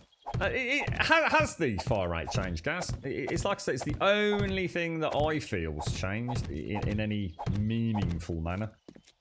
And it doesn't feel like it's broken. like old crazy stuff said, put on the full auto. And I don't know if that makes it enable us to fire it faster than we can spamming the manual shoot. I don't know. I don't know if that's how that particular mod works, to be fair.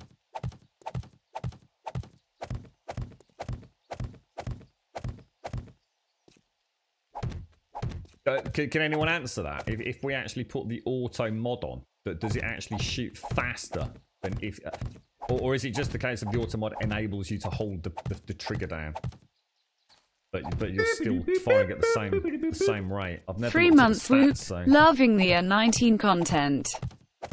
Forsaken! Thank you very much for the Twitch Prime, my friend. Thank you for the 3 months. New sub badge today. Forsaken? Yeah, it is, isn't it? 3 months, yes.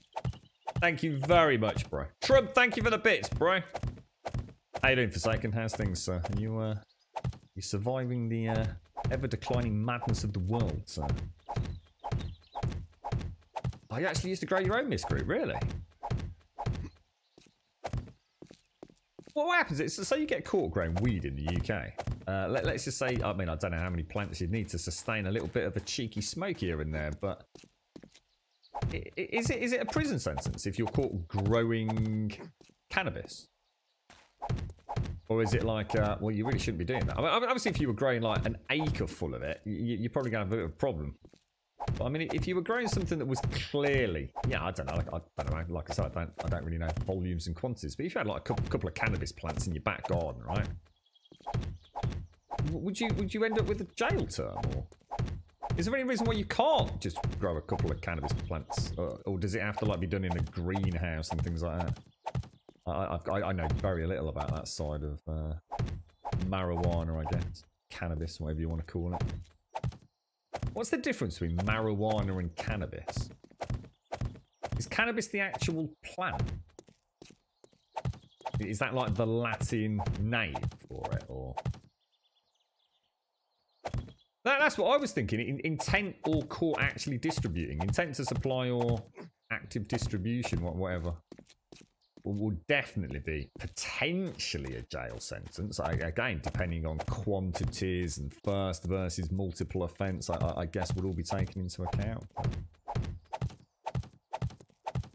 So you could see 12. What, same thing, bro? What do you mean, Oz? Finally getting out, are you, Forsaken? What, anywhere nice, or do you mean getting out of work? Yeah, I've never really sort of, yeah, and like with the great British weather, you know, would a cannabis plant grow if you just, you know, just planted it and left it out there? You know, did the normal things you do to look after a plant in the garden, you know, they didn't let the slugs and the snails eat it.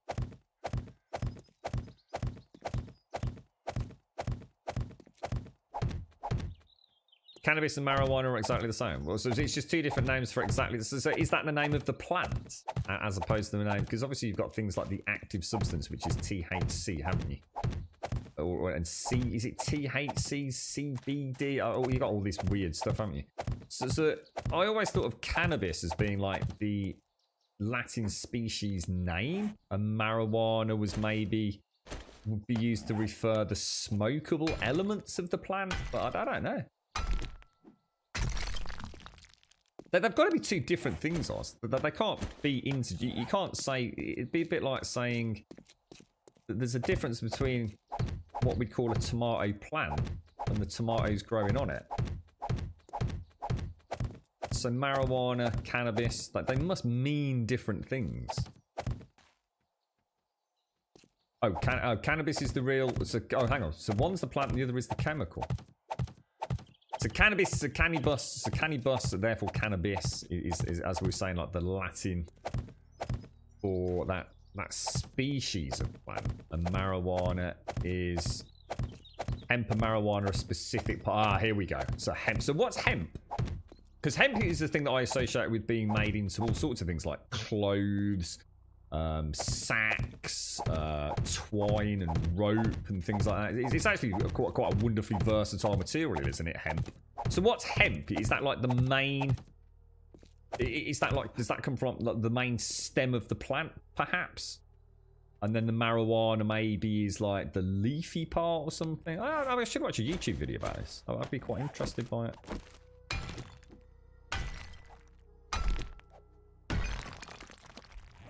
It'd also be very interesting to know about the legal side.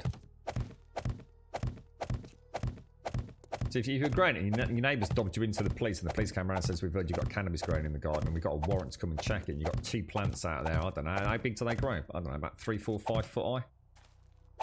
Would they, like, you know, dig them up and arrest you?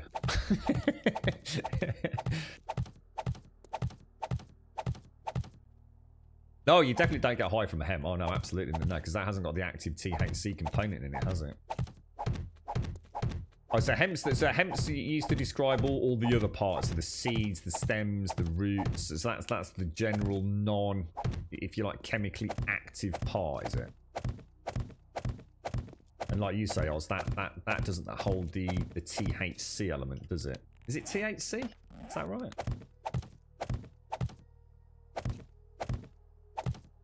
It's quite a fascinating plant, really, isn't it? Where did it originate from? I mean, where is that an indigenous flora? Or is it actually quite widely spread around the planet? My understanding is that the difference is THC level. Hemp is under a certain percent and is used for industrial purposes. Marijuana is above a THC percent and the buds are used for... Oh, right, okay. They would take the 2 plants, but you wouldn't be charged. Oh, right, okay. Interesting. Hmm.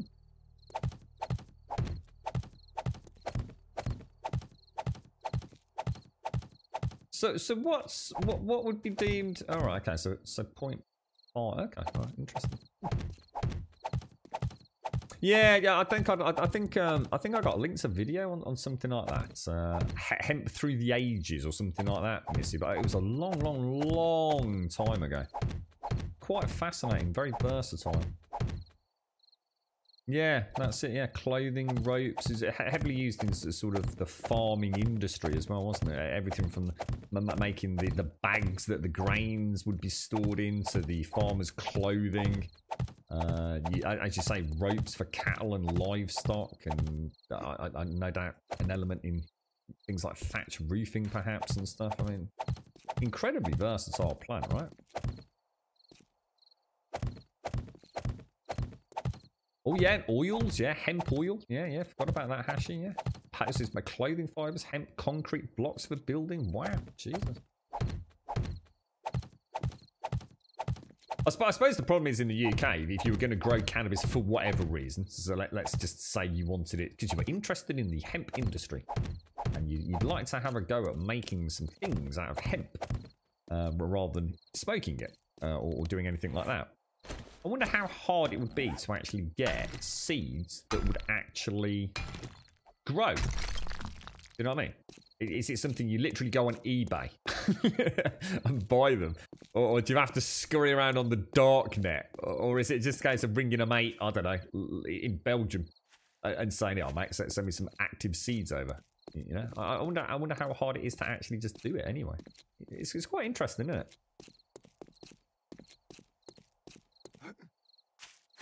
All these wonderful plants, you know, just go down Notcuts, just buy yourself some hemp seeds and just grow some hemp plants. I can't imagine it's that simple, but... Oh, we got rid of it at last. Really? Really? Stubborn. Very stubborn. So, I suppose, what are we going to do to test this then? Shall I go too wide or not?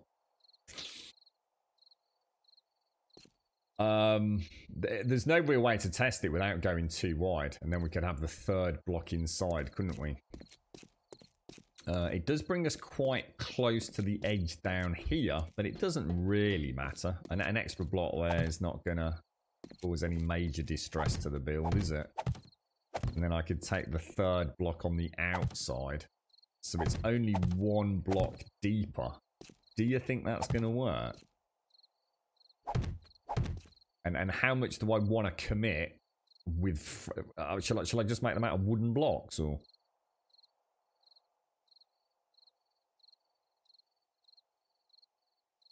Really, Miss Chris, they're actually supposed to remove them, aren't they? 3,500 BC. It's oh my god, that's Jesus. So we've known about the properties and the usefulness for a long time. Ropes for hangings used to be made from hemp, hence the term hemp fandago. Fandago, meaning someone being hanged. Oh my god, wow, that's amazing. I didn't know that, Deadly Domino. You're right, Future. Paper made from hemp is actually a higher quality and uses less chemicals such as glue and bleach that are made from wood. Using the same machinery to process, you get 4 times the amount of paper from the same area. And the only reason we still use wood is because of lobbies. Wow, Future. That's mad, isn't it? And 4 times as much because it began harvested much more frequently. Okay, got you. And it's not hard to get the seeds that are hard to get, the ones that are you going to grow. Yeah, exactly. Yeah, I was just thinking, like, if you just wanted to actually grow, you know, to have a play about with all this sort of stuff as opposed to smoking it, I should imagine that's fairly straightforward. But you can actually find them in some mixes of bird feed, really. So the legal seeds are sterile, yeah, which would make sense.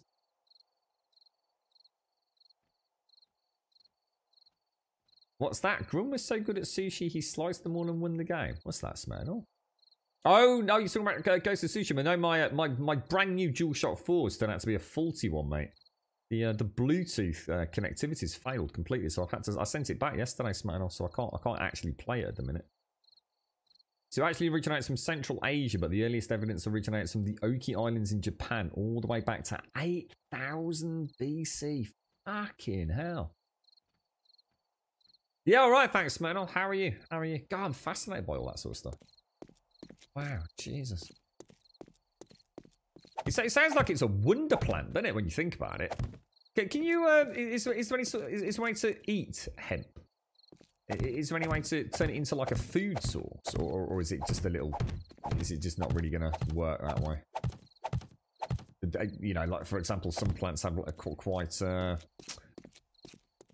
quite complex root systems, don't they, which you can boil up and turn into stews and things. Is there any way to... I mean, it seems to have a million uses, but what about actually eating it? I mean, I know... and I don't mean adding a bit of marijuana to your, to your cookies. Yeah, that's right, actually. I've read about that. Yes, flax and hemp seeds and things. Yeah, that's right, actually, Bob. Yeah, I do remember reading about that. So yeah, 8,000 BC, that's a lie. The Earth is only 5,000 years old. Come on, we agreed yesterday it must be at least 10,000. Come on, mate.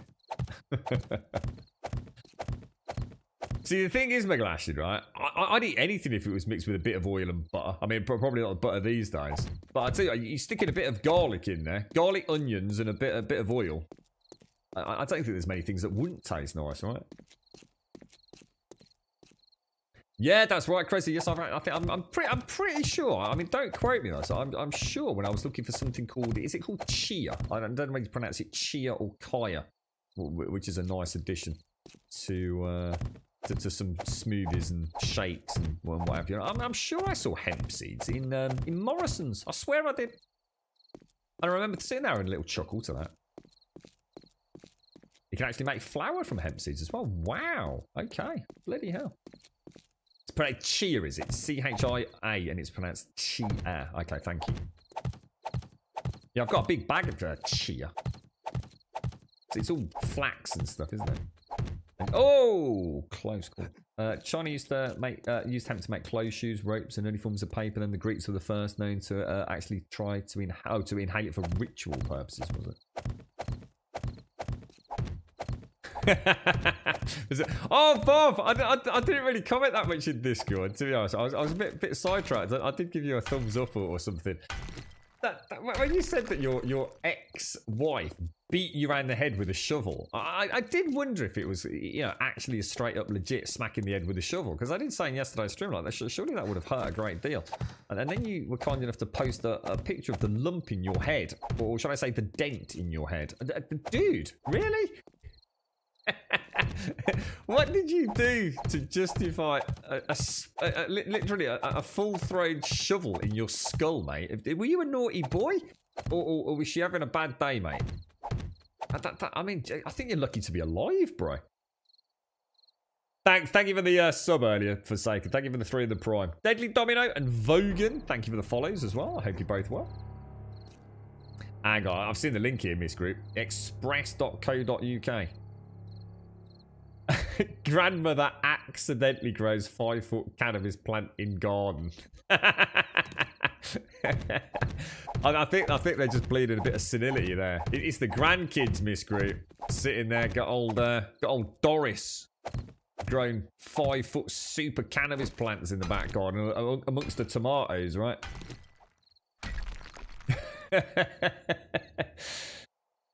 She was cheating on me and wanted to get rid of me. It sounds like actual attempted murder when you put it like that, Bob.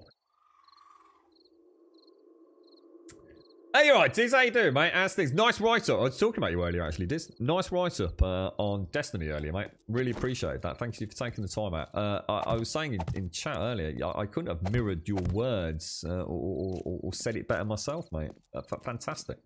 Yeah, you really hit the nail on that as a new player's first experience with the current iteration of the game. Yeah, it really resonated with me what you were saying there. It's nice to read something that wasn't sort of just slagging it off. It's saying like, actually there's elements of it that are really quite intriguing, but there's just something, isn't there? There's just something that that one ring to rule them all. The drawing of the purse strings. There's just a little. A little bit of work to do there. It's like a game that very much is just sort of accelerated beyond and outside of their own sphere of influence, I think. And they need to draw it back in, refine it, shrink it down, give it a sense of purpose almost. Yeah, it's a nice one. Really nice write-up, this. You're right, Gigagun Gaming. I'm new here, but has anyone told you sound like Frank Skinner? No. They haven't actually, mate, no. I think we might have had 1 or 2 over the years, mate. I take it you're not from the UK then, Giga. Oh, hang on. Here goes the phone again. I'm so sorry. I don't know what's going on here today. Just bear with me.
Tell you what.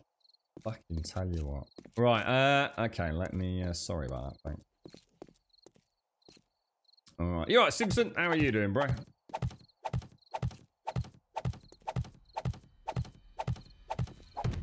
Oh, I know who Frank Skinner is, Giga. Oh, yeah, yeah. But Baddiel and Skinner of various footballing fame. He does, Frank Skinner did, well, what was it, Room 101 as well, didn't he, I think? Did they, I don't know, I'm not actually sure what the history of those two are. I think Frank Skinner used to be a stand-up comedian, didn't he? I'm not sure about Baddiel. They started doing some, did they do like some, I don't know, like sketch comedy or something under the tag Baddiel and Skinner? Skinner and Baddiel, whoever it was, and then they got involved in sort of, I don't know, was it some sort of football fantasy thing or something? And then Frank Skinner eventually ended up in Room 101. Other than that, I don't really know much about the man, to be honest. He does remind me of Sean Locke. Sean Locke's batshit crazy. Sean Locke is just the cheekiest man on the planet. There's something that's both bewilderingly funny and also terrifying about Sean Locke. I don't think Sean Locke's quite as batshit crazy as he sometimes makes out, you know. I think some of those wild, bizarre thoughts that suddenly erupt from his mouth are actually things he's put serious thought and consideration into, to be honest with you. You got a day off, have you, Simpson? I think Sean Locke, sometimes I think you need to be locked up, mate, I tell you. Yeah. Right. Yeah, pretty much, Miss Group. I'll meet you on that one. Shall I just do, should we just do like one half of this? Because I am really worried that it's going to affect pathing, and it's a lot of flagstone to knock out, isn't it? So if we say do the front side here, What do you think? And just make it too high so it's consistent block durability for all pathing.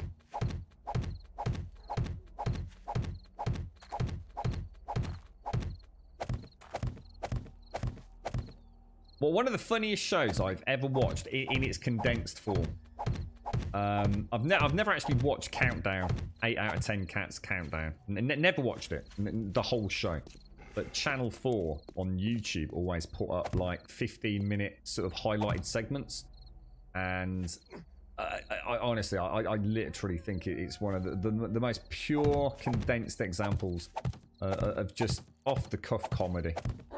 It's there's no way so much of that. I mean, I'm sure some of it, like any show, is somewhat potentially scripted, and there's certain parts of the show that clearly are scripted. But when they go off the beaten track, oh man, there are some seriously quick wits on there, I tell you. And Sean Lock just lives in his own little wibbly wobbly world of insanity, doesn't he? He does not conform in any way, shape, or form. The Thin Blue Line? What was that? The Thin Blue Line? I'm thinking of some really weird... Isn't that something like Jasper Carrot or something? Some like really weird police show. Or was that Rowan Atkinson? Oh god, I don't know. I don't think I ever watched that. I think I must have heard of it though. Oh, is he still show? Sorry, lady over here. Thank you.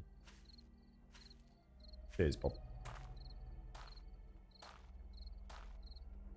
Mike Skinner? I don't even know who Mike Skinner is, Chanuza. We're talking about Frank Skinner. Is this the third block? It is, isn't it? Johnny's brilliant, Miss Groot. Johnny's... I really like John. I really like John. And they give him some serious stick as well, but my god does he give as good as he gets. He's got a really good gig going on, John, hasn't he? Yeah, who are the main ones? You've obviously got Sean Lock. I suppose the other two kind of mix up a bit, don't they? But you've always got John, haven't you? And you've always got Sean, pretty much. You love Rowan Atkinson. I haven't, to be honest, mate, the only reason I really know Rowan Atkinson is from... I guess the Blackadder series, which I don't even know how I got around to watching that. I think I watched like maybe like the second series of that before I watched the first of it on like whatever it was that we watched it on, and I was quite fascinated, but particularly by the one set during the war. And I think the only other reason I really know Rowan Atkinson, of course, is I suppose Mr. Bean. And a couple of films that he's done where he plays like a spy character. I don't know that much about Rowan Atkinson, to be fair. I'm sure he's done a whole multitude of things. But, I mean, I've never watched Mr. Bean, but I have seen, you know, parts of this show. But, you know, I've never sat down and watched, like, you know, all the Mr. Bean episodes or anything like that. Because that was all pretty much... That was almost silent, wasn't it, Mr. Bean? Is that right? Am I thinking of the right show? He used to just sort of like mumble the odd word, didn't he? He never actually kind of really... Well, he spoke a little bit, but not a lot, if I remember. But yeah, I was quite intrigued by the humour in Blackadder. Probably during my deep and meaningful days where I was probably not enjoying it for the reasons you're supposed to enjoy it, maybe. Probably way overthought it, but... Oh, that's it. Joe Wilkinson, yeah, of course. Was he... Hang on, which one's Joe? Is Joe the one that... Oh, and of course you've got... What's the host's name? What's the host name for 8 out of 10 Cats? Oh, I can't think of his name. Better than Mr. Yeah, I didn't watch it. I'd never really... I mean, I know Mr. Bean. I certainly know some of the iconic scenes from Mr. Bean, but I've never watched it, I suppose. That's it, Jimmy Carr. Jimmy Carr. He's a naughty boy, Jimmy Carr. I've seen a little bit of stand-up on YouTube with Jimmy Carr. I tell you what, he don't look about it, does he? I'll tell you the guy that I've been watching recently, just on and off, Bill Burr. Oh my God, he's funny. I do really like Bill Burr. I know some of you recommended him a while back, and I definitely watched some Bill Burr back then. But I've watched a lot more recently. God, that dude just tickles my pickle. That's it. So I was about to say he's Joe. Yeah, so Joe Wilkinson's the dude with the big beard, right? Because he was in the one. It was like it wasn't really a comedy. It was more a drama with Ricky Gervais. Where I won't say too much because I don't want to spoil the story, but I think it's called Life, and he plays the postman, doesn't he? In Life with Ricky Gervais. I didn't realize how big he was. Joe's a big guy, very big guy.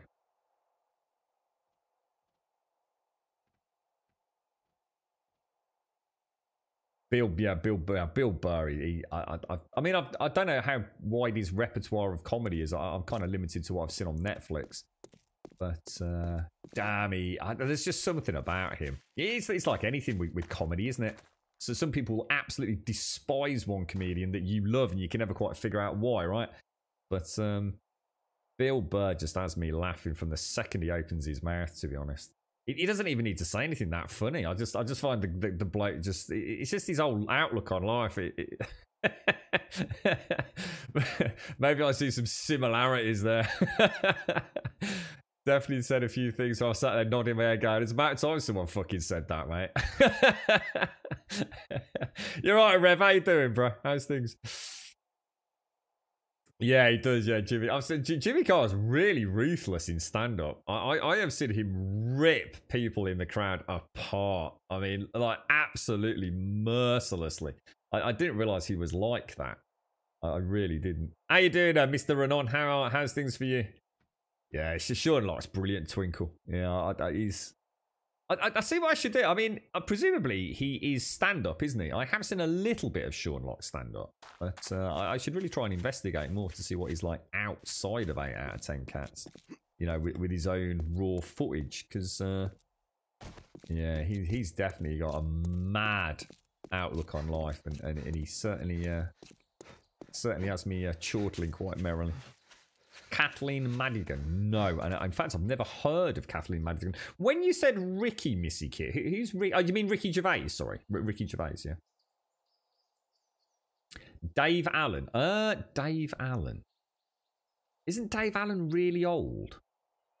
Like, really old? I don't think I know Dave Allen, but you know what? I'm wondering if my dad's got a Dave Allen VHS cassette kicking about. Dave Allen. Another show I really liked was Friday Night Dinner. The dude who played the neighbour as Jim just cracks me up. I've never heard that. Friday Night Dinner, no. Oh, Dave Allen's dead. Oh, right, okay. Yeah, it's ringing a bell. I'm sure my dad's got like a stand-up or someone called Dave Allen, but I'm not sure.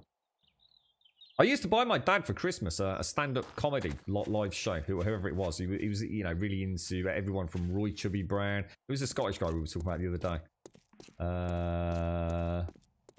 Goatee, grey hair, long grey hair. What's his name? Famous Scottish comedian. Oh God, killing me. Come on, someone help me out.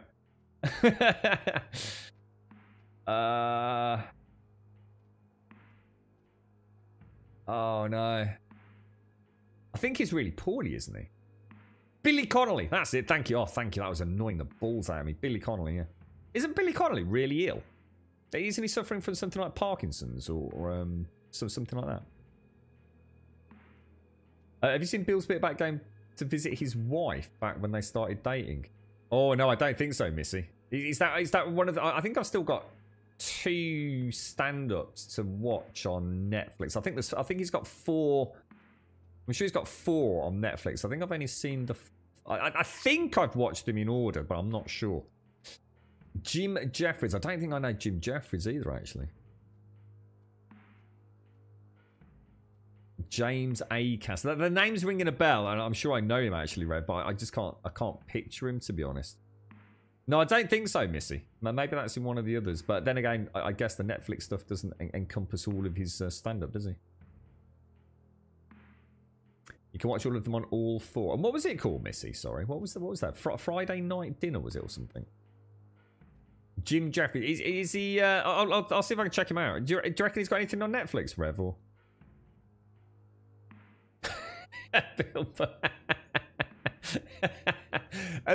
Bill Burr don't give a fuck, Shigara, but it's the way he dances around with the audience, and when the audience goes really quiet, and he's like, "Really?" He's a funny guy. He's a really funny guy. Let's get his coffee down my neck, guys. Mara, thank you for the host as well, my friend. He's got specials on this. Jim Jeffries. Okay. I'll see if I can catch him. Think of all the skits Bill Burr's done. He played, well, I won't say too much. He was in The Mandalorian, wasn't he, Bill Burr?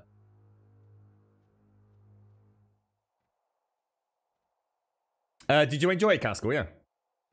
And Lee Evans is the little Diddy one, isn't he? Lee Evans is that like that manic hyper dude that sweats buckets. Now, I've never really got on with Lee Evans. It's not that I don't find him funny. I just don't find him funny enough to actually watch. I find him too hyper on stage. Too much physical comedy blended with what actually is quite funny comedy. And that style just doesn't quite suit me. I don't like that hyper-animated Lee Evans. But, you know, my brother absolutely loves him. Absolutely loves him, mate.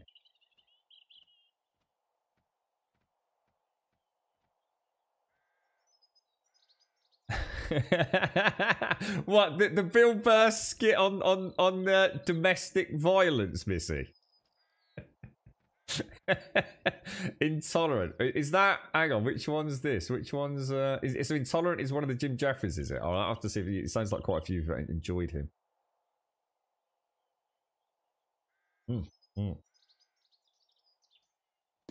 Let's go have a look. Bo Burnham. It's not ringing a bell, Rev. Not ringing a bell, mate. I'll just do like I'm just going to do a little section back here. The problem is, can't zombies jump 2 blocks? I have a horrible feeling they can, you know. Or they can if they group up, can't they? They can glitch out, perhaps. Let's make this. Let's test it at 3 high. They come through the wall. We know we've effed it, and that's a lot of flagstone to knock out. But...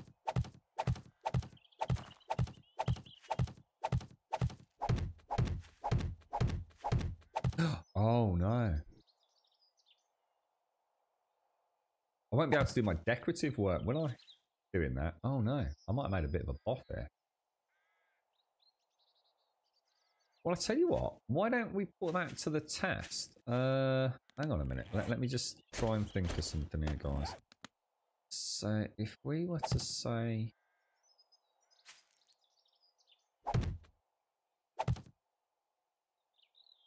Ugh. Alright, hang on. I've got a problem. I have got a bloody problem, mates. Let's do 3 like that. And then let's have a gap and another gap of 3.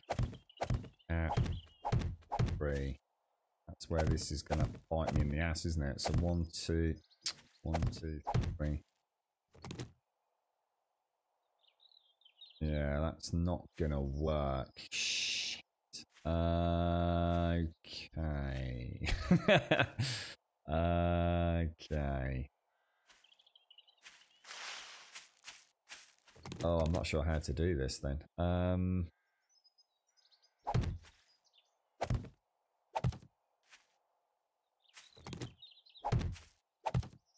Get rid of those.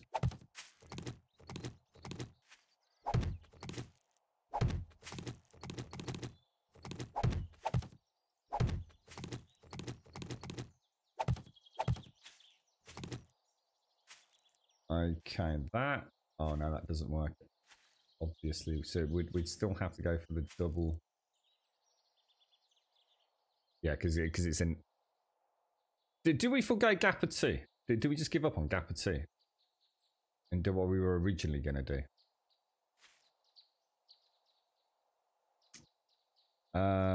Which was... Because I actually really liked those arches, didn't I? So I think what we do is we play a rather fancy little game here. And we go for... We go 1, 2. That would be 2, 3, 4. Let's knock these out.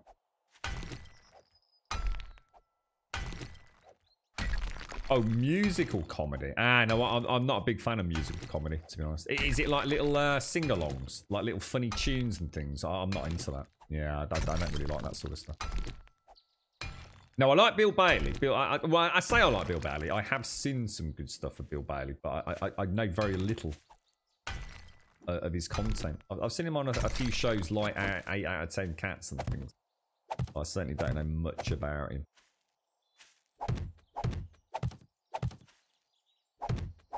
But yeah, I'm not a big fan of musical comedy, if you like. I'm not a big fan of musicals end of, let alone musical comedies. Let's just see.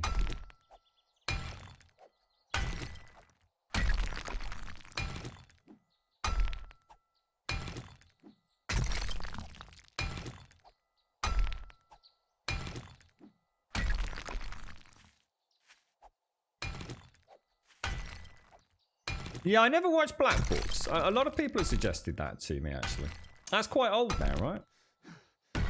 But yeah, so it seems to be spoken of quite highly. I know the show, and I have seen like moments of episodes, but I've never sat down and sort of like actually considered, you know, starting back on season 1, episode 1 or anything.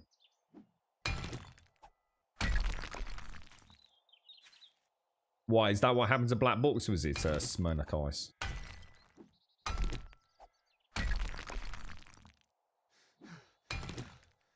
And I've never even heard of Stephen Lynch.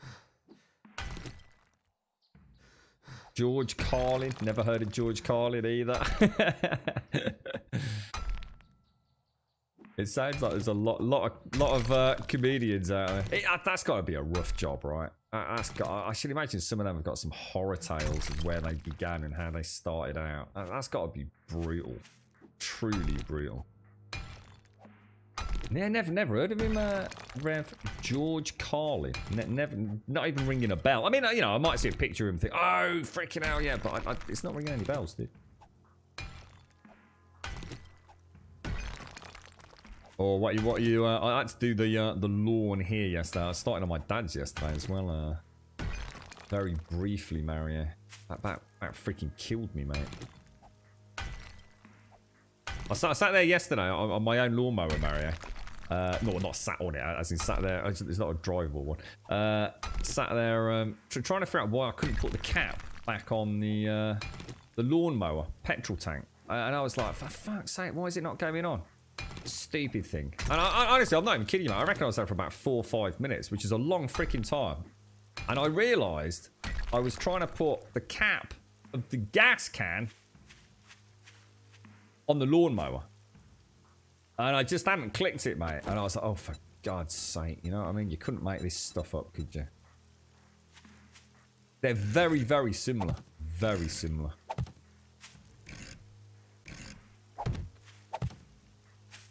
Ooh. Incorrect, sir. Incorrect.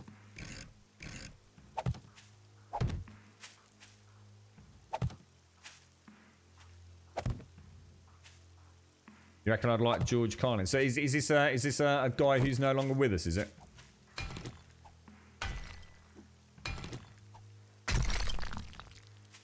Have you seen the British movie Saving Grace? Don't think so, bro, no. Right, now what we'll do is we'll just make normal spikes, okay? How many can I make? 15. Right, we're gonna need to go and chop some trees down. I just want to see if this works on that side, and then if they breach, we'll know it's not a functioning. I'm not a fan of spikes, but I just want to add a little bit of aesthetic something to the build at the minute. You know, this is something we can play about with. Could I actually replace spikes with shotguns or something later? But...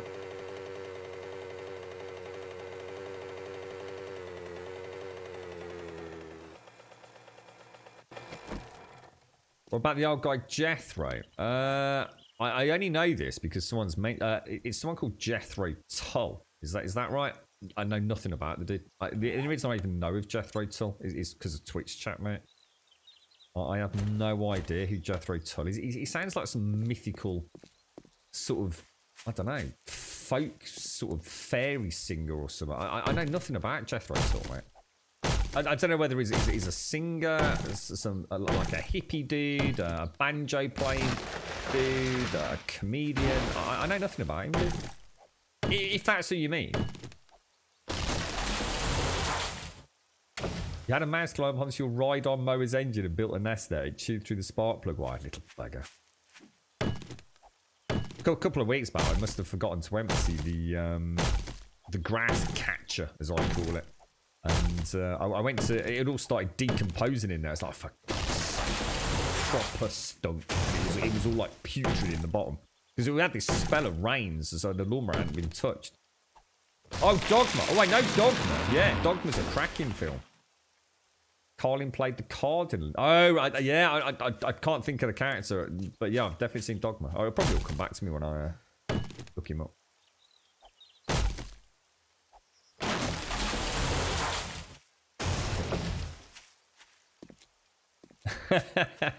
It sounds alright, actually, Jags.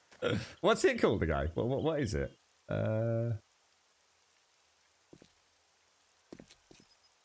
Which one are we talking about here, Jags? Saving Grace, right? Say yeah, sorry, I'm just sending the chat here. Saving Grace. No, I don't think I do know. I don't think I've seen that, mate. Oh, Jethro Tull is a band. Oh, right. Oh, there you go then. Ah, and Jethro was the Cornish comedian. Ah, right. Oh, no, sorry. So this is where I get all confused then. No. I don't know Jethro, and I don't know Jethro Tull, mate. So Jethro Tull's actually a band. You know, as soon as you said that, I thought I think the past has just suddenly caught up with me. Actually, I always think of it as being him being a singer. You see, not a band. Well, we'll just see what happens with that. Like I said, we can always put some fancier stuff in there. But that's 3 thick as far as they're concerned at the rear. So when they start pathing, it's 3 wide there. I will probably just make these 3 high. Why am I not getting block selection? Thank you very much, sir.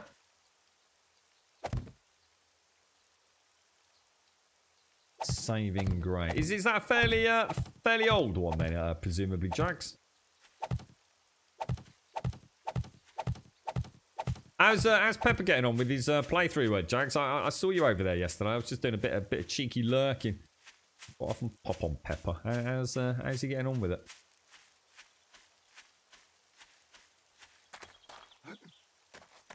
Yeah, I seem to remember Dogma's actually a really good film, isn't it?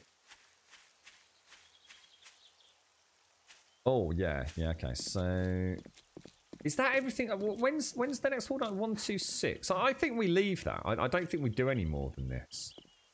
I think we just see what happens. Otherwise, we could be wasting a huge amount of effort. Oh, you're kidding me. That still doesn't central. Oh, dude. That doesn't even work like that. Because that's a 2-block gap there. Although, to be fair, I probably would. Yeah, I can't risk it then, can I? Oh, Jesus. I need to knock that out anyway. So how the fuck has that happened? If 2-block gaps didn't work, so what the hell did the 3-block gap one work then? What the fudge beans? How is that even possible? Oh, because I've added an extra block at the end. Which creates that solid wall, haven't I? So we've actually extended that out 1 block. It was an even block number originally, wasn't it? So how come the 3-block... Hang on, how come the block... Hang on a minute. 1, 2, 3. Let me just do a little bit of testing here. Suddenly had a bit of a brainwave, actually. Because a gap of 3 would be better. Because then we could put centralised turrets and even fidget spinners in. But then we'd have to have a 2-block gap in the middle, wouldn't we? Oh.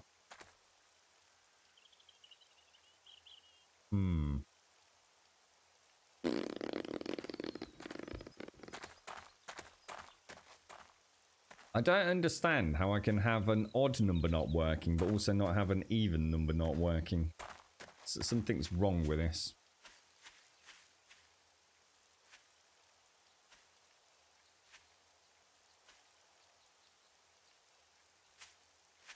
Yeah, because I was... Yeah, this is 4 block. Yeah, I know that. Because we're a bit good, because we can't make it a 5 block, which is what I originally wanted. And that isn't, unfortunately, a bit of a problem, to say the least. Because I did want to put a drawbridge in there, which we'd only open on Horde night, you see. But we've got no choice in that.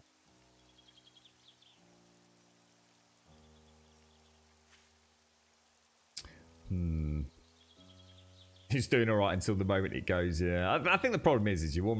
That's the problem for me with permadeath is if you play 100% safe, you'll never take the chances you need to enjoy the game.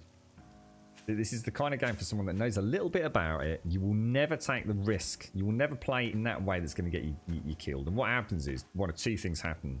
You either start playing a little bit more risky because you've got bored and you take your eye off the ball, so you make a genuine mistake. Or you just stop caring and you just want it all to be fucking over. I've never been a fan of permadeath with this one.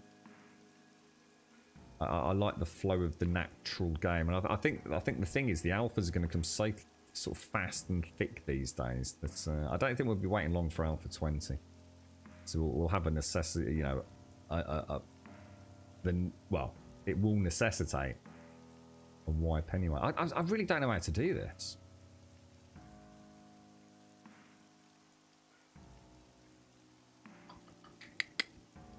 I really don't see a way.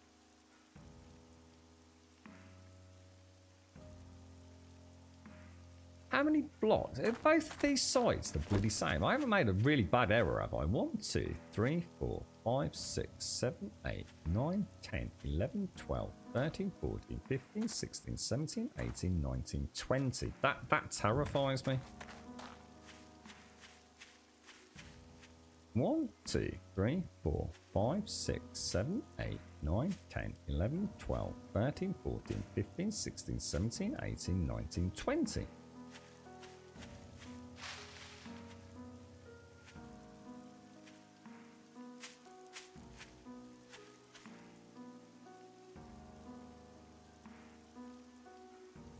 That's what I'm going to do, guys. Yeah, that's what I said earlier.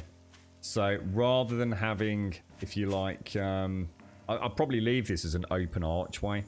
But where I'm going to have the vehicles, which will be in like the level above, guys, I'm going to put drawbridges left and right. Yeah, that's what we said at the start of the stream today. It was niggling me all morning, and I just sod it. Because the way I saw it, guys, if you look at this as a gap of 5 here, look. 1, 2, 3, 4, 5. And that's the width of a drawbridge. So we just go to drawbridges either side, you see. And have them both powered with the same circuits. They come down simultaneously if we want to.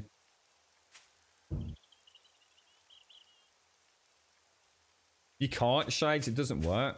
Yeah, you can't do the pyramids on the outside. Well, you could, but it wouldn't. Yeah, I'd have to sort of add the blocks out. See, I can't just add another block on the side of it.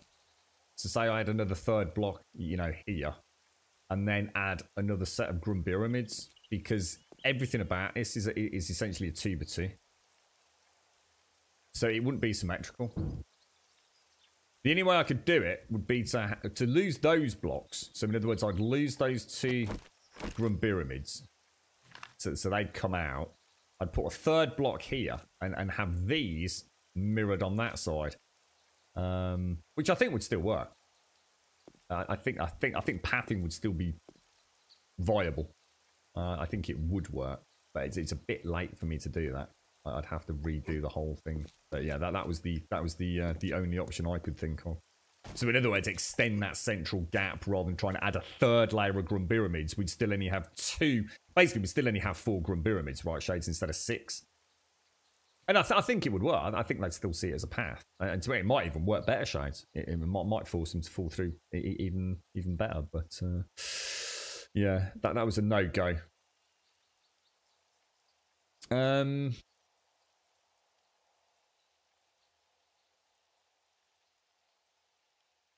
Sorry guys, what was that? It can be uneven if you leave an empty block in between and make the walkway 3 wide if the fences extend that far. Yeah, yeah. I'm not worried about that. That'll be for another build. Yeah, I'm not worried. It's, to be honest, I'm quite looking forward to making an even blocked build because it's not something we often do. So we're gonna have to really think outside the box as we are here. I still can't quite understand what's gone wrong here though. Like, this mathematically is just not making sense to me. It really isn't.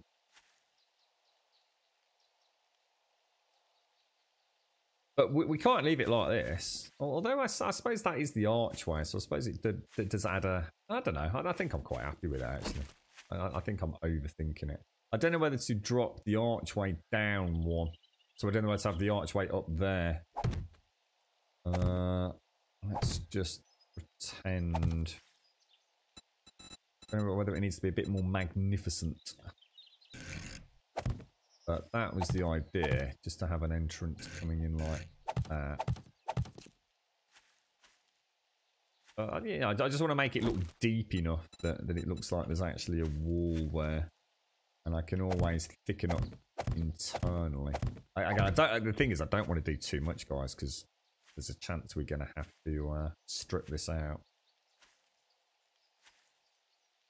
I mean, what we could do is we could do gap of 3, gap of 2, gap of 3, gap of 2. Might look quite nice, but I'm quite happy with that. You know, it adds a little bit of contouring to it. The only problem is I can't do lights. You see, if I don't do a gap of 3, I can't do lighting systems. They're going to have to go on the outside, and that's not going to be as nice as shadowing as having them in a like I do here. So if you imagine that's a gap of 3 instead of a gap of 2 we've got over there. We can have central arch lighting. So that would be a curve. That would be a lighting block, and that would be another curve. You get some really nice shadowing on it all. Do you know what I mean?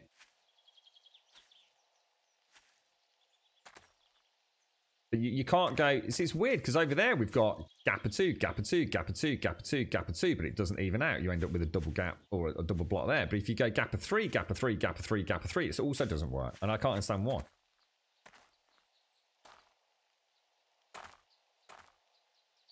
Well, sorry, it's not that I can't. Sorry, I know why it doesn't work mathematically. I'm just don't want this basically. But maybe we could. I don't know. The 2 gaps of 3, gap of 2, gap of 3, gap of 3 might look quite nice. The problem is we have no double doors. If we had double doors, I would have this as like a little secret entrance or something. I don't see any reason not to have this open all the time. So even if they get in, it's not a problem. And then up top, see what we could do is that could then become. Oh no, see this isn't going to work because it's going to totally detract from the 5 wide drawbridge. I think that's what's niggling me. It would almost be better to have a gap of 3 in the central location, then gaps of 2 left and right. Does that make sense? And then you'd have your 5 wide garage door over the gap of 3. Yeah, that would actually work a lot better. So what I'm getting at is, let's see if we can find the center point.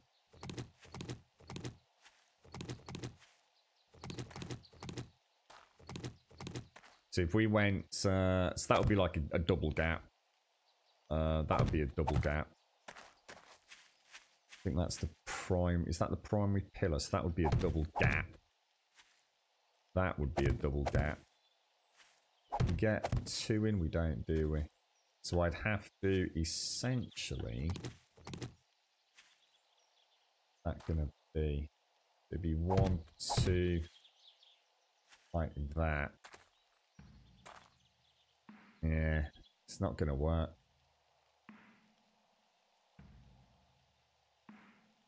So I suppose the point is, no matter what angle you come at it, you're never going to be coming at it directly on, are you?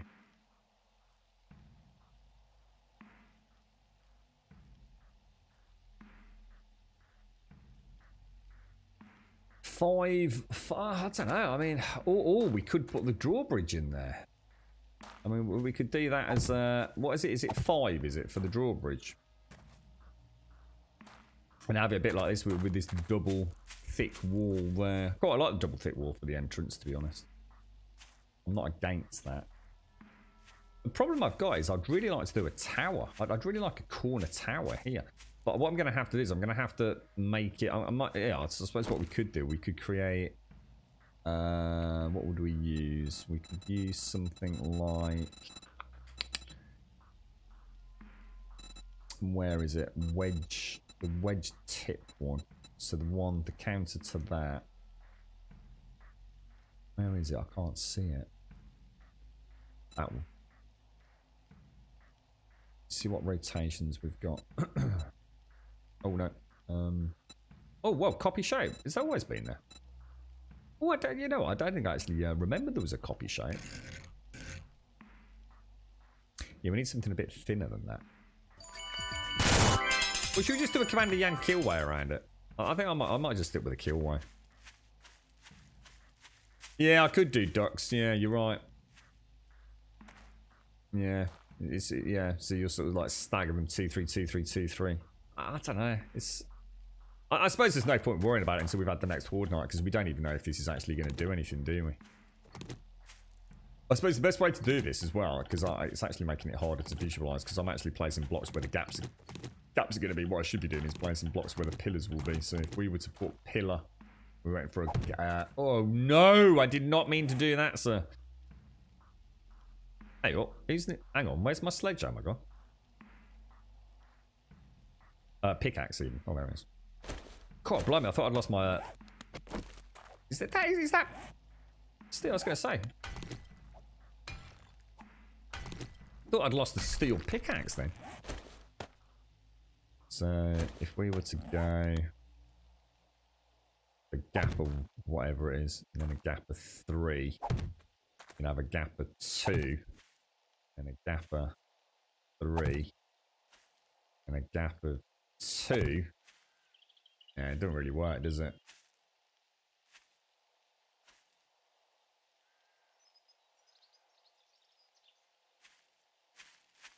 You alright, Alex?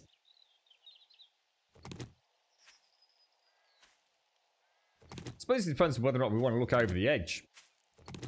With the, I think we leave it. Let's just see what happens on Horde Night. There's no point in worrying about it. Let's see if it even works. Because it might not, and then we'll have to rethink it anyway. So, let's go and pop everything back. I'm quite happy with how it looks. And then we'll build those dual drawbridge. Where's my mini bike on? The dual drawbridges left and right. It's going to look weird, isn't it? It's going to look like a proper strange base. I don't know.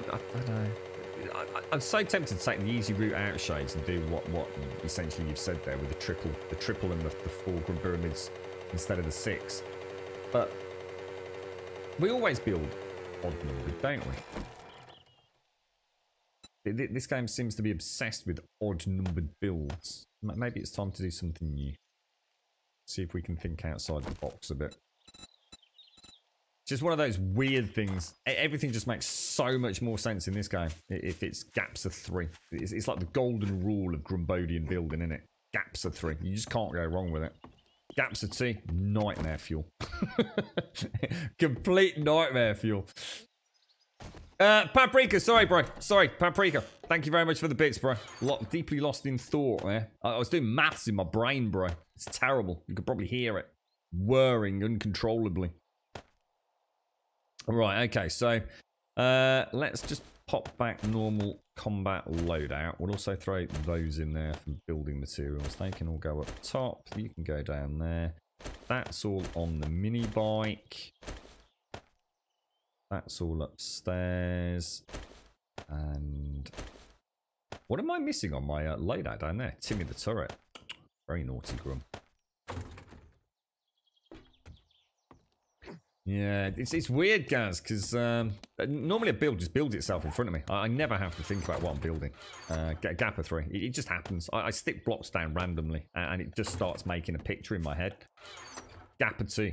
I don't like it. My brain is resisting it, so... I've never had to think about what I'm building in all the years I've played this. This is actually making me have to think outside the box a little bit. It's your fault, Gas, because your dumbass team are a bunch of knobs, basically. All your doors are freaking, apart from obviously the dumbass ones that no one gives a fuck about, are 3 wide or 5 wide. They're all odd numbered. Even your drawbridge is 5 wide.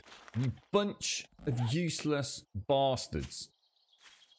Get them to sort it out, mate. We need some double prison doors. We need some double opening, just like normal doors. Like you've got the 3s. So we need a 2-block variant of these. And we need a 4-block drawbridge. I mean, it ain't rocket science, is it? give us the tools, man. Give us the tools, bro. Oh, and also you need to shrink the robotic sledge down so we can place it in a single block and not like 2 blocks, because that's just stupid. It makes no sense. You're Arakan. How you doing? Could you do the corner as a triangle and visually the first pillar would be in one? Yeah, I know what you mean. The problem is that might affect pathing then, though, Smirnock Ice. We're right on the cusp of those zombies going, not happening, mate. Which we definitely don't want. I need a stone. I need a stone or I'm going to freak out. My OCD won't handle it. Give me a stone. Who's nicked all the bloody stones, mate? For a rock. Give me a rock to hit. I need a stone, bro. There we go. There we go. I found one. Don't panic. Don't panic. No, that's bloody lead. There's a stone. Whew. Jesus. Terrifying, mate. Lovely jubbly. I mean, which game designer sits there, makes a game like Minecraft, a buildable game, and adds doors to it, but makes them all even numbered? Makes no sense, does it? It's stupid, is what it is. I was told, and I really hope that I was told a lie, right? I was told that drawbridges used to be 4 wide. Now, I can't remember because I played that many mods where drawbridges were in way before they were in the vanilla game. The drawbridges used to be 4 wide, but people didn't like them and complained. So the fun pimps took them out and made them 5 wide. I can't possibly believe that is true. If that is true, then I give up all hope for this game.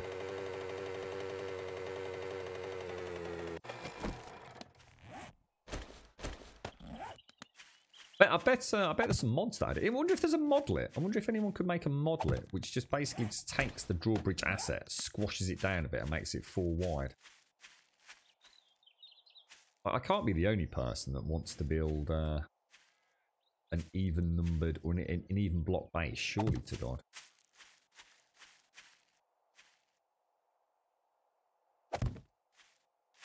It's exactly what it is, Darth. It is. It's that and what's the other thing that's broken in the game?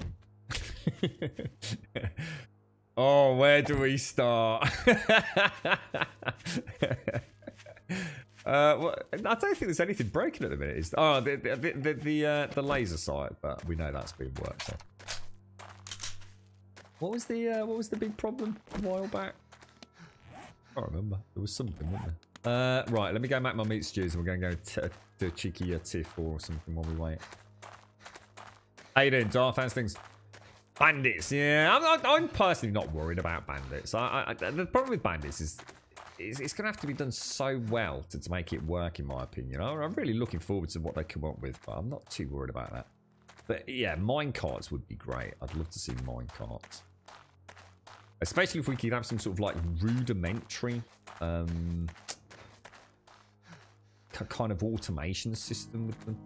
You know, like I'm not expecting something like redstone power or something, but it's just something. You know, you can trundle it back to a particular unit, and when it reaches it, it will empty its contents and returns from whence it came. You know, it doesn't have to be super crazy with logic gates and things. I just think you'd have a lot of fun with that as builders, wouldn't you?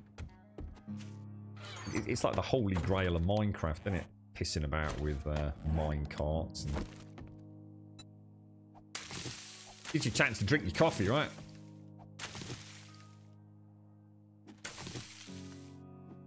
You've only got 2,000 in this door. Jesus, you're like a little baby.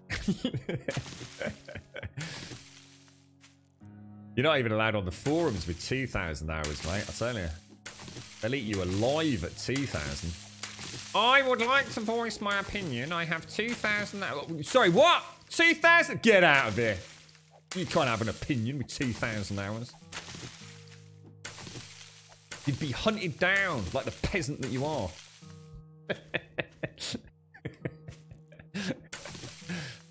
They don't even let you on the forum unless you got 4,000 in, Dar. And even then, you're still classed as a noob. They don't fuck them out over there, mate. I don't know. Even Gaz is wary of the forums. It is, Gaz. Yeah. What? To be, I've been reasonably critical of this game, Gaz. Come on, you gotta admit. After shit we bitch and moan about, you fucking fix. So don't pretend we're not helping, mate. I even called out for a nerf on the shotgun. That was done like the fucking next day. Some of the opinions are breathtaking. I mean, you're literally out of breath from asking why. I don't go there anymore, mate. It used to be such a fun place, the forums. It was like the community was like really like, yeah, come on, let's come up with ideas for them to implement. And now it's just a shit fest. Especially once people start mentioning PvP. That's when I just literally leg it and just get a bottle of vodka and pour it into my eyeballs, mate. that PvP crowd, oh my word, mate. God blimey. Steady on, son. It's a bloody computer game, mate. It's alright. Everything's going to be alright, mate. Keep your hat on. Is that everything I need for meat stew? I did. I spent a whole stream singing, shotgun's gonna get nerfed, mate. The shotgun's gonna get nerfed. And it did the next day, basically. Right, 50. Yeah, exactly, Wookie. It's the only way to get the alcohol into the bloodstream fast enough to allow the brain to settle down after spending any time on the 7 days forums, mate. Well, actually, what you could do. You're right, Chuffy. How you doing, mate?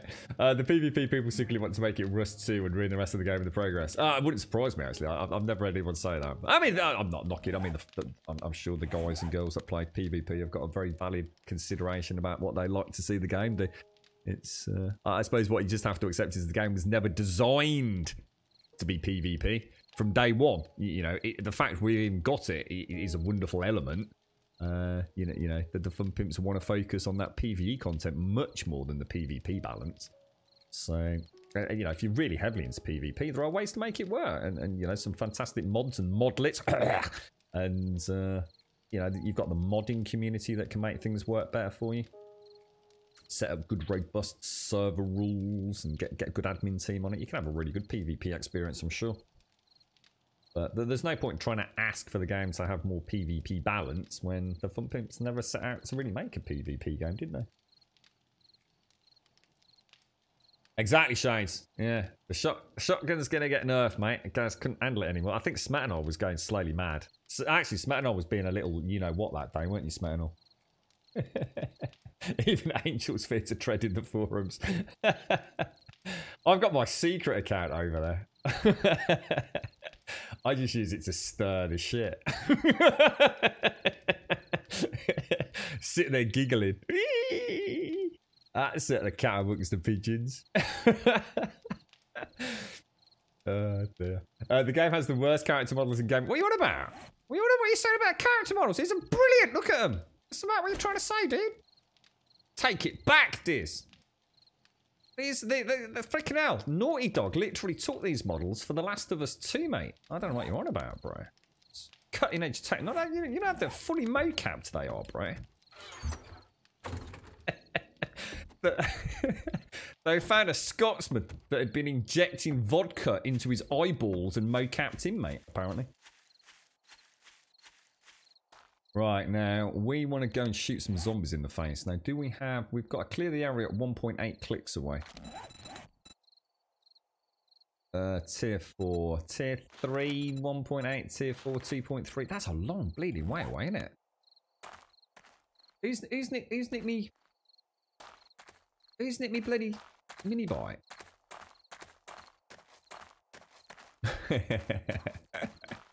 I don't know. I suppose the thing is with the 3D models is... Oh, well, not 3D.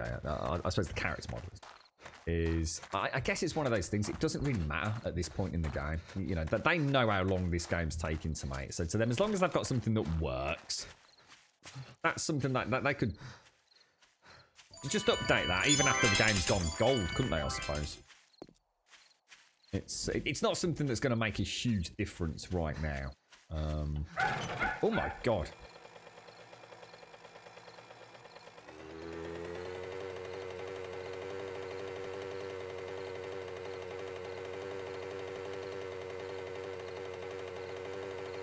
Yeah, I suppose from their point of view, it's something that isn't...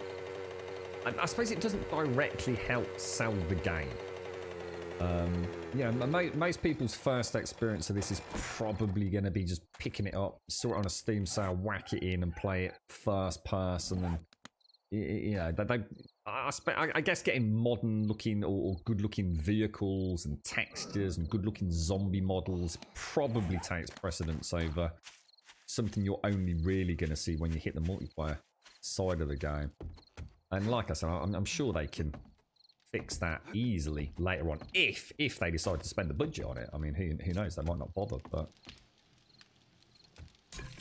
the one thing I still say, unfortunately, based on that comment there, right? I think one of the biggest issues they've got with the game, in terms of selling it to a prospective customer, which we all want. We want the game to succeed. You know, we all like the game. Is the heads-up display. And I've said it many times over the years, and I do appreciate that the heads-up display, you know, this user interface, if you like, isn't necessarily a priority at this point, because they're not content locked. I mean, they've only just added food and water meters in, you know? They're only just playing about with the new ISS system, so you know, getting all this working. They haven't even, for example... from a vertical perspective, made the 194 you see here in the middle of the blue. It's not even centered. So they clearly aren't spending any real time on it. So, but it makes the game feel really old. This down here, this heads-up display that you see makes the game look like an ancient game. Like something that no one's really tried. It's the kind of thing you'd stick out. You know, you could do it in paint, right? There's nothing. There's no blending. There's just nothing there. But the game itself looks quite good, if that makes sense. Trump, thank you for the bits as well, bro. Paprika, thank you for the bits. Trump, thank you for the bits. So my only hope is that as they do go into final release, that does get some form of identity. How many games do you play that you actually... You see it in here's an example. I quite often, you know, pissing about on YouTube, and I can tell a game from its heads-up display. Instantly, I'll recognise the game. It doesn't matter if the game's down here, you know, in Rust or looking up there in Ark. I instantly know what game I'm looking at because of the heads-up display. It's such a unique identifier of a modern-day game. And yeah, I can say I definitely know this game, but not for the good reasons. So I'd love to know if they do plan on making that look like a modern-day game, because right now it is borderline laughable. I mean. It's the kind of thing even I could knock up in paint, right? I mean, I've added my own UI elements back in Alpha 14 when we were doing the Grum Sphinx and things. You know, it is as basic is. Where's this bloody quest? Go on map. Oh my god, that's miles away, mate. Hang on, I didn't put. I went to get the mini bike because it's got the fuel on it. So I'd say that needs to be a really big priority for them, I think, because it is something that prospective buyers look at. I know it might not make sense to you, you know, if you're playing the game, it's like, oh, come on, the heads-up display don't make that much difference. Honestly, I think it really does. It takes a layer of professionalism away from the game. Sorry, Juppy, how are you, mate? So it's Wednesday, you've got physical therapy and the doctors, and then the boys have therapy. Oh, it's another... Wednesdays are always really long for you, aren't they, Juppy? It sounds like... Is this the worst day of the week for you, mate? It's just got so many things all... I suppose you struggle physically as well, don't you, mate? There are, Darth, yeah. And you know, the reason there's so many good UI modlets out there It's not because of any reason other than the fact that so many players hate the UI, mate. It's really easy to mod the UI. I mean, obviously to mod it well, completely different kettle of fish. But, you know, that's the reason why so many people don't use the vanilla heads-up display, because it just makes an otherwise pretty good-looking game these days look like absolute jank. So, like I said, hopefully we'll definitely see that. Whether or not we'll see super-duper new 3D animated character models, that's a whole different kettle of fish and work and expense and development time, I suppose. Is it worth the development? Only they know, right? Yeah, exactly, Gaz. Exactly. And that's why I always talk about it in a kind of, you know, I just hope that it's something that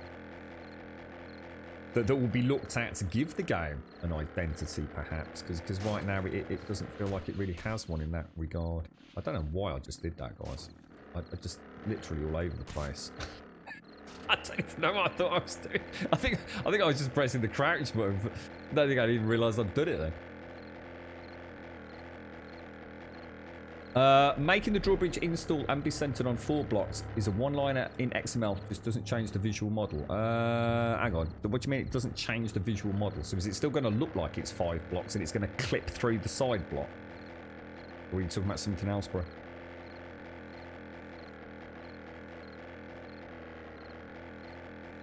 Take your bets. What's finished first? Star Citizen or what is it that Miss Group calls this? 28 alphas later. I'm sure it's not. I don't know if that was the exact phrase, but I remember the first time she said that in chat, I couldn't stop fucking laughing. 28 alphas later. Oh mate, that was an absolute fucking class comment, that was. It would clip. Well, that's just lame shit then, Gaz. Stop trying to sort this shitty game out, mate. Go and knock up a 4-wide drawbridge. Come on, Gaz. You got the skills, mate. You can do it. I bet Wookie could do it. Wookie could probably do it in his sleep. While he had a foot peel going on.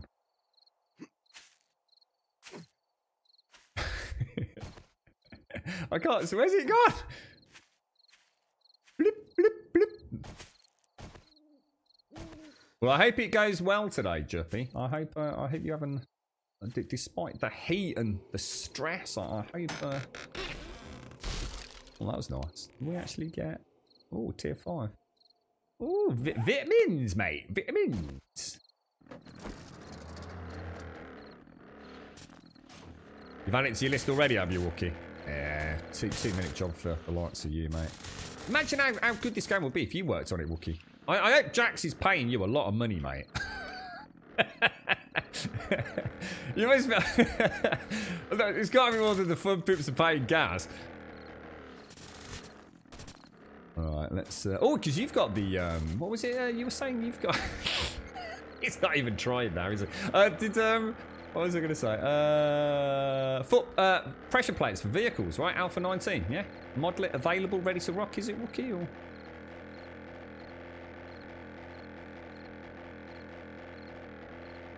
you'll have to speak to Pixel, I'm afraid, about the scrotal peel.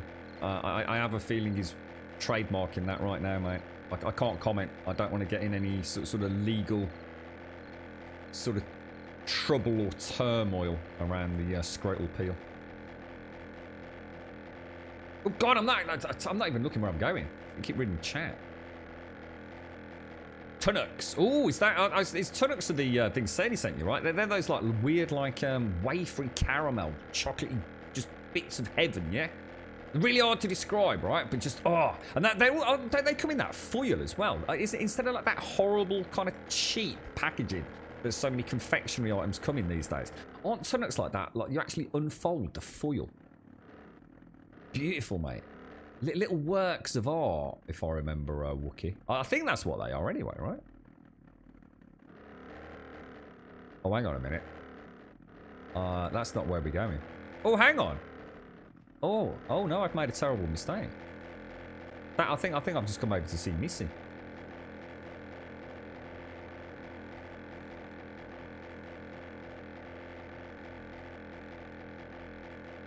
I'd love to ask you, Gaz, but I wouldn't dishonour the relationship, mate. It'd be fascinating to know what, and then this isn't a question, mate, but it would be fascinating to know, you know, what the going rate on the old Fun Pimps team is, you know, for the different, you know, compared to the industry average, if you like. It'd be fascinating insight into how the team operates.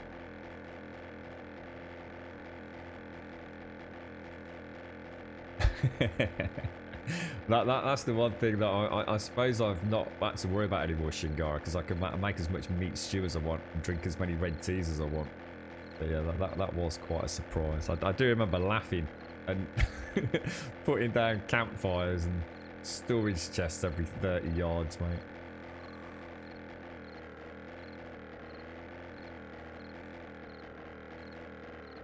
$100 there, Juppy. You thought about going to the fast food place to stay cool, but they only have a drive-through. Oh, mate. I suppose that you must really struggle with that, right, Juppy? On top of everything else, mate. Is it like really bad humidity as well, is it? Or...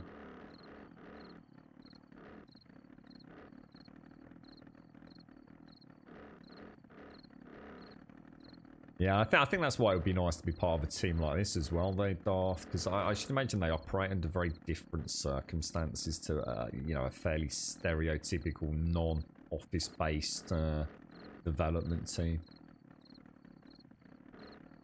I mean, I could be wrong, but it doesn't sound like they're taskmasters at heart. It sounds like a pretty decent, cohesive group effort. It's certainly more so than it used to be. I think before there was a very clear domination within the team. That's the way it felt. I'm not saying I know anything. It sounds more like, over, you know, last couple of years, it feels like there's more eyes on the game, I suppose. And you know, the varies... because I think the thing is, the team's just got bigger, right? Naturally so. So I'm sure what I'm saying happen naturally, as opposed to them actually sitting there going, we need to change something. You know, that they've got more people on the team. What are they up to now? Like, about, is it 47 people or something on the Fun Pimp? Something like that, right? Compared to, like, what I guess back in the day was probably no more than 5 to 7 people working on it concurrently. I got the impression when they first started, it was probably no more than 5 people, right?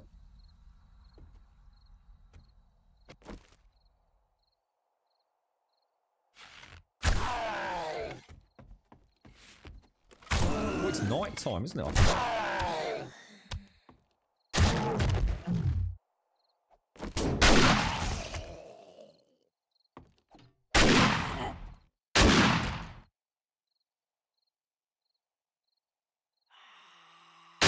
Still think I'd like to see a change in the irradiated zombies. Still, they definitely don't illuminate. They're not a source of illumination, are they? I haven't really thought about testing it, because I'm normally deep in a tier 5, but as far as I can tell, they're not.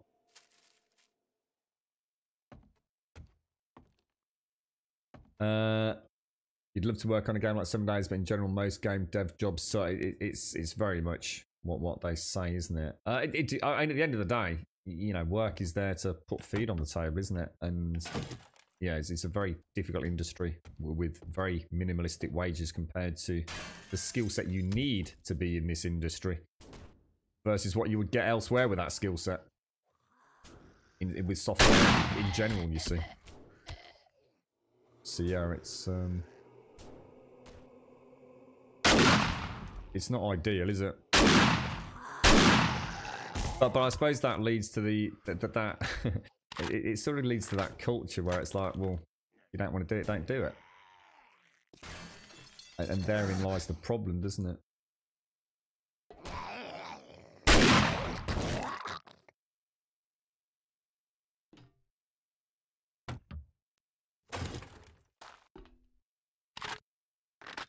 Yeah, catwalks basically. Catwalks just completely throws the AI out. They just do not know what to do with catwalks. Always been the case, hasn't it? It confuses the bejesus out of them.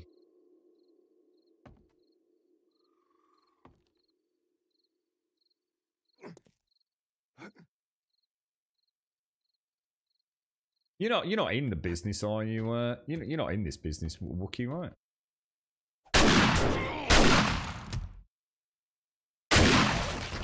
Do you just have like a transferable skill set, is it?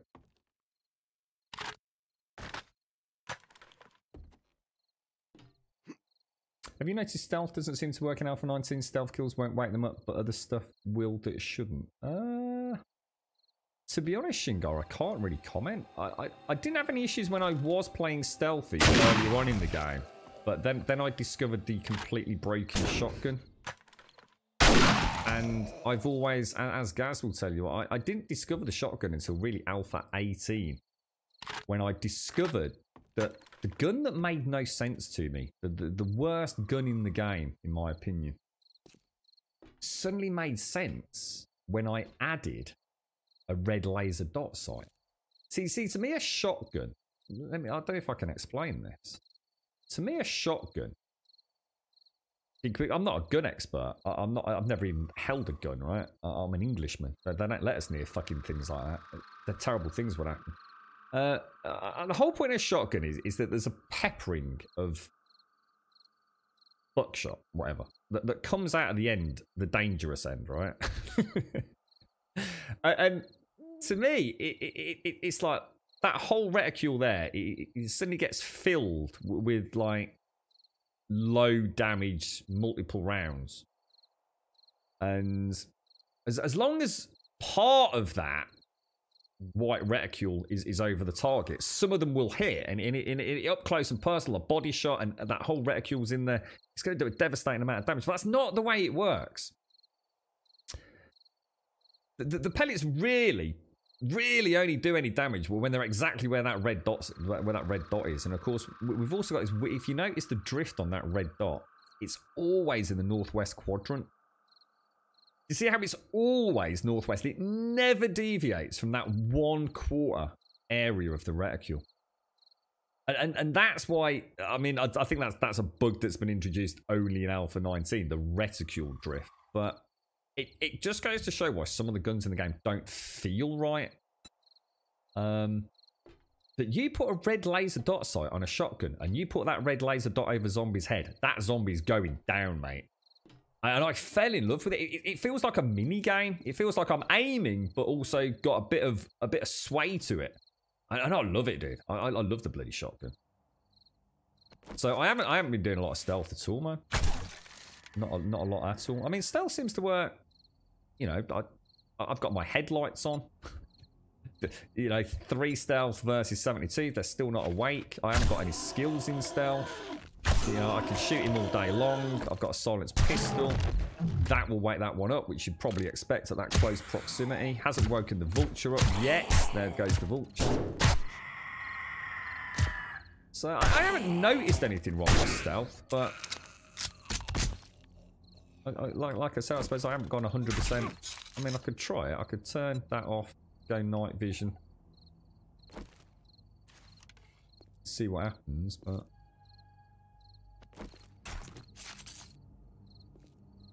as long as I only use the bow, I don't think there's anything left, is there?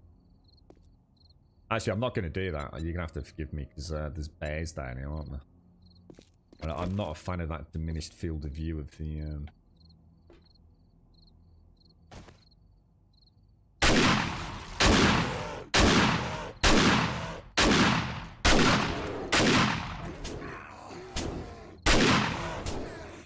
Oh, he's going to go down. I'm going to die. Gonna die, guys. We're gonna die. Tested it, Gaz. Tested it for you. OP, mate. That's not auto shotty as well. I would never normally do that, by the way. I just wanted to see. I just wanted to see you guys. Silence pistol shouldn't wet them. But they should, though, I think, Shingara. Because it's based on... It's still, mate... Yeah, I'll show you, look, dude. It depends on how far away you are, mate. You got to remember, it's only suppressed. It's not a magical silencer, look. So if you look at that, it's on 7 and I fire. Watch what happens when I fire. See, it bounces up to 51. But watch what happens if I shoot the bow. Only 25. Now, if I go all the way over there, look. 19 on that. Wonder what it goes up when you aim down sights. Never noticed that. It's 52. So you know, if you're, I mean, I can definitely shoot things at distance with a silenced pistol. Is what I'm getting at, and it won't wake up other zombies. But it's about playing the distance game. The bow is obviously a lot quieter than the suppressed gun. I mean, you got to remember, you can suppress a bloody tactical assault rifle. You can. Oh, hang on, I need to get the thing down. Or do I? Oh, we've done it. You can even put a suppressor on a shotgun, mate. What's that? You notice the chlamydia mod? Hang on a minute. Hang on, what game are we playing again? Is this The Sims or what? What's the chlamydia mod? I've not heard of that one, mate.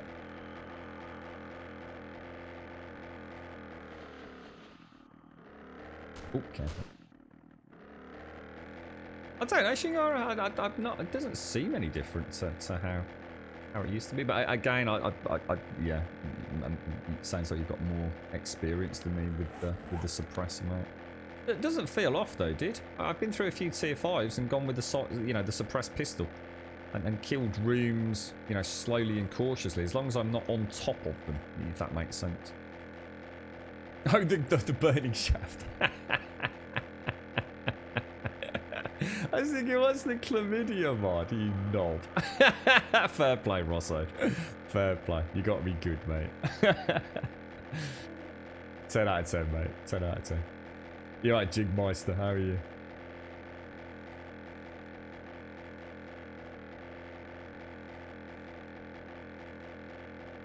I did that for you guys. I wanted to see just going toe-to-toe on manual without the auto shotgun. And then what I'm going to do is I'm going to go back when I get it again. And I'm going to go full auto shotty and just see what happens with those two bears.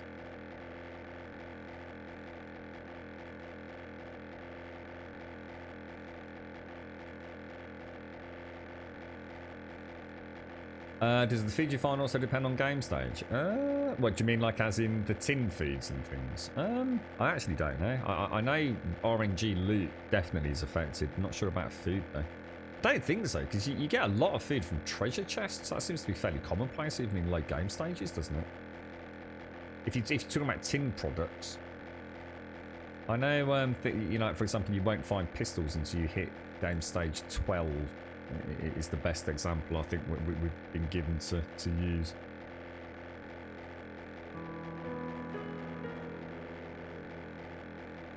Yeah, not too bad, thanks, Jigmaster. Yeah, just a lot going on in the real world at the minute, unfortunately, mate. So,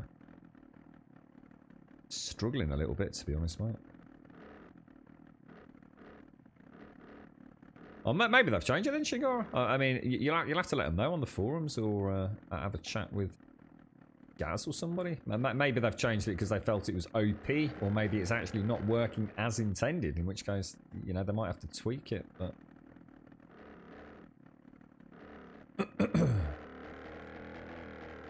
Maybe investing points in stealth makes a difference, and it didn't before it, or it wasn't needed before. There's a lot of parameters there I really can't comment on, Maybe if you max out the stealth ability and get some books that help with things, and you suddenly find your suppressed pistols back to how it always used to be, but now involves a bit more legwork. It's the problem at the minute. I think it's the big issue that people have with the game when they start on the forums about things that they think has changed, and it must drive the fun pimps a bit mad, because what we don't know is all the other changes that happen behind the scenes. It's like food with this one, isn't it? We were sitting here like, what the hell's going on with food? Why are we losing food so rapidly? And of course, we discovered that red tea had efficient digestion. So we were thinking, okay, right, so we'll start taking red tea. But then we're thinking, well, okay, we've got efficient digestion, but that's giving me the offset of now only 15%. So that's changed anyway, because I think that used to be 2025, didn't it? I'm sure it was a variable. So we were thinking, okay, so now we know how to offset food degradation. We you know, that 15%, which equated to, what was it, enhanced 25% on mediocre throttle on vehicles or whatever it was, or 20%, I think it was 20 versus 60. And what we didn't, so we were drinking the Red Tea and we were still having problems. We were still losing food too fast, and it turned out apparently that the efficient digestion buff wasn't being taken into effect. It didn't work. So your feed's actually been going down oddly fast with a few skill points into one go. Why, do you think Iron Gut's not working? Because that should make quite a difference, shouldn't it? What's that under? I mean, at max level, you're looking at 25% reduction, aren't you? See, even at max level, that is only offsetting the increased loss from mid-throttle on vehicles. Unless that's changed. Because mid-throttle on a vehicle enhances your food and water loss by 20%. Maximum throttle changes it by 60%, but only 40% on the gyrocopter. Or that's the last thing I knew about. So even level 5 Iron Gut means you'll be losing food as you would just generally moving around, right? I suppose if you drink red tea, you've got a cumulative 40% food and water loss. So try the red tea as well, Johnny Fun. Can you still oversaturate food? Yeah, but only by 20 points, I think. And all that does is give you the 20-point buff on a degraded degradation timer. So if I see, I've got, I mean, let me show you directly. So if I've got food here, 159 out of 174. So if I use this, which is food 50, look, I'll get that 47 tick. You'll see how fast that's going. See on the left hand side, you've got that food tick. And then you can see my food's about to hit 174 on the primary window. So watch what happens now.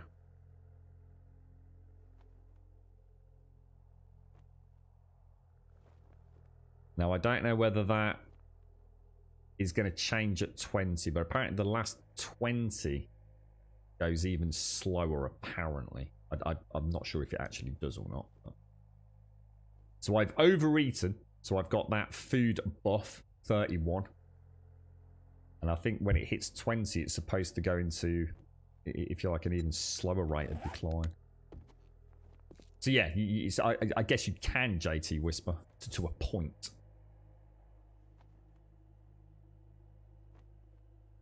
Ah, really, Shangar? From what I understand, red tea only stops the extra food and water use. Well, that's not what it says here, is it? It's only when, I mean, it only kicks into effect when your stamina bar is reduced, technically, because that's the only point when you regenerate stamina. So if you stand still, it's going to make no difference. But if you start running around, and now I'm at the point where I am now having accelerated food and moisture degradation, if you like, because my bar is trying to regenerate. So that should now kick in, regardless of if I'm mining, running, driving a mini bike. It just means it kicks in on a mini bike, even though you don't see the grey bar, I think. Yeah, exactly, Shingar. Yeah, and that's the problem. You know, they quite often say, well, you need to read the tooltips, but unfortunately, the tool, you know, if your answer to learning the new alpha is read the tooltips, then you need to make sure your tooltips are accurate, don't you? You can't have it both ways. I don't know though. 2 areas in the creamery wait them no matter what your stealth, up the ladder in the lift shaft, the rooftop, the lift ladder when you can't sneak up a ladder. Yeah, there's an area in the Dishon Tower that's the same as well, dude. Yeah, there's a real nasty bottleneck in Dishon that is all hell breaks loose there, dude. Yeah, I think there's a few POIs like that, to be honest, Rosso. I think the node system sometimes hasn't been Thank you. And here you go. Because in theory, you should only be waking up zombies in individual nodes in the node that you're in, which was always the problem if you remember. So it's quite a clever introduction of a mechanic to solve a problem, because what used to happen back in the day was if you made a noise, the zombies above you and below you would suddenly start waking up. And what would happen then is the pathing sort of algorithms, that AI pathing algorithm for multiple zombies on multiple layers would start causing massive issues with CPU. And you start seeing frame rate drop. So I think what they did was they kind of introduced like a nodal system so that even if you make a noise, you can only actually wake up sleepers in that node. And I think what's happened is that some of the larger POIs still have what is essentially linked nodes, or nodes that are taking into account some sort of verticality, which, like I said, there's a couple of points in Disham Tower where all hell breaks loose. Same with the Shamway factory as well. Right, may I see your inventory? Do you have any jobs, sir? Can you What have you help me got? with my Factory computer, LG man? Tier 5. Now it is Horde Night, right? Yeah. I mean, some of them are good, guys, but it's like I said, you know, once one slips through, you start wondering, don't you? A lot of the perks were really vague, weren't they, in Alpha 17? Like horribly vague. There's a whole bunch of theory crafting and forum posts and so-called tests, but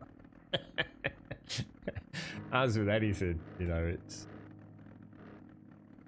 you got people with certain skills active or certain book perks active tested against people. You see like the 20, see the last 20 feed is degrading slower than the 2334 that we had. So each tick at 20 food above and beyond your max, I think, is supposed to go down slower. At least that's what I understand it's meant to do anyway.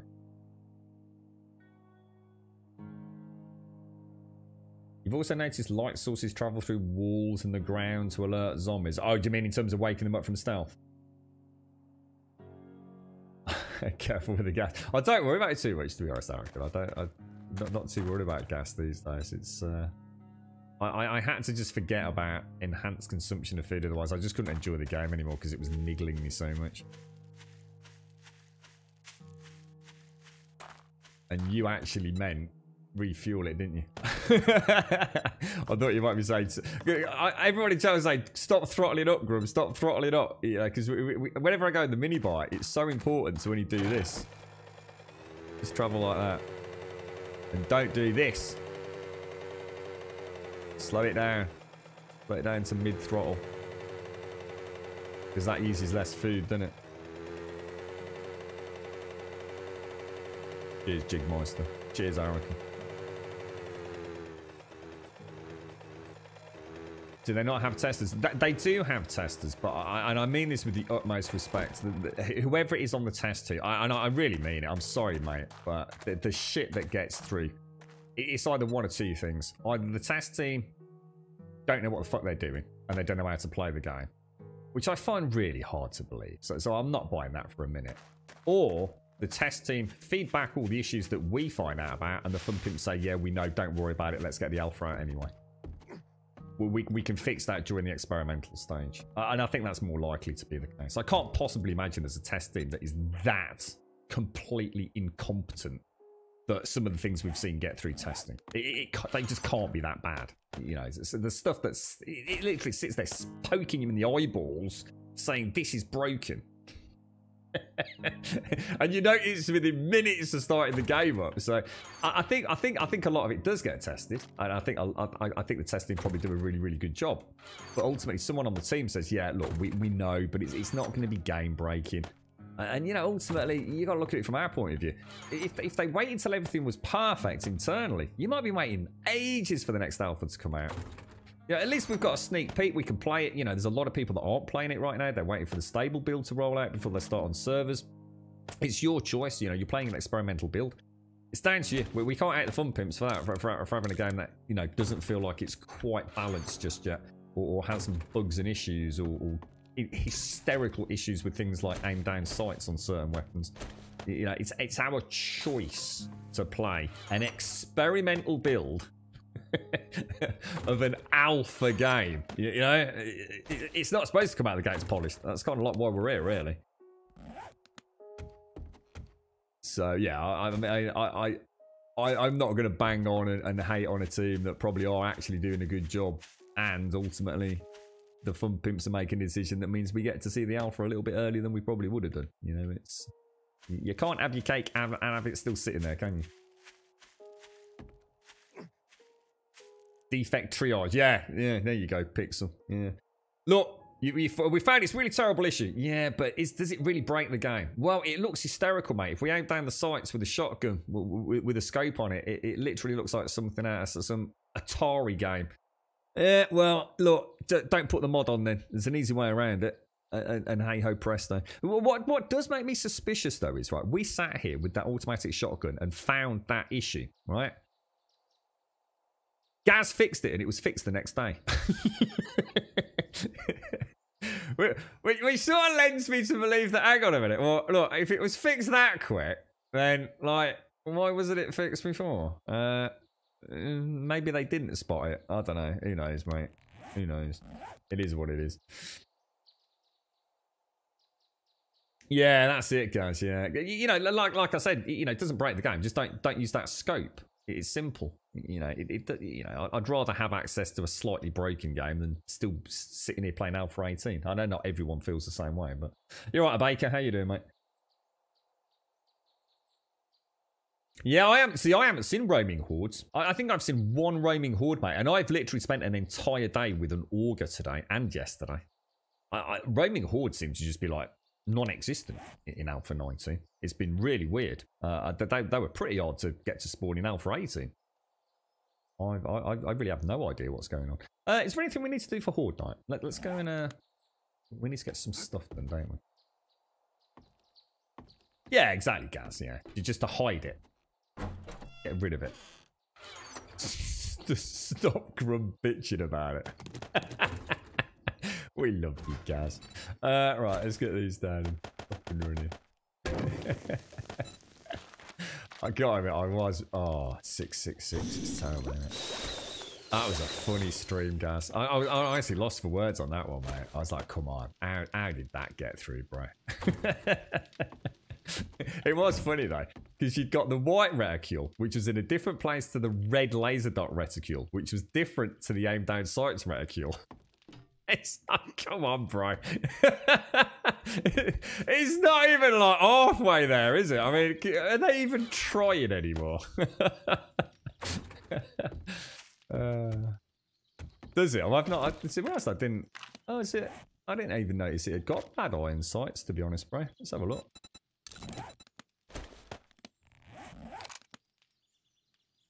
Oh, to be fair, guys, I can't remember what it looked like before, mate.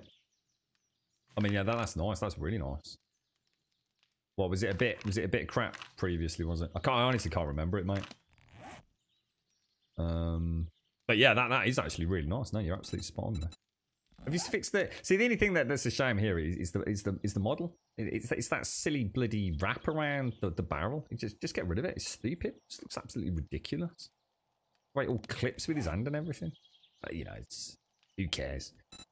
I'm not looking at that when I'm playing the game. It's a minor annoyance, a niggle at best, you know. A tiny little niggle.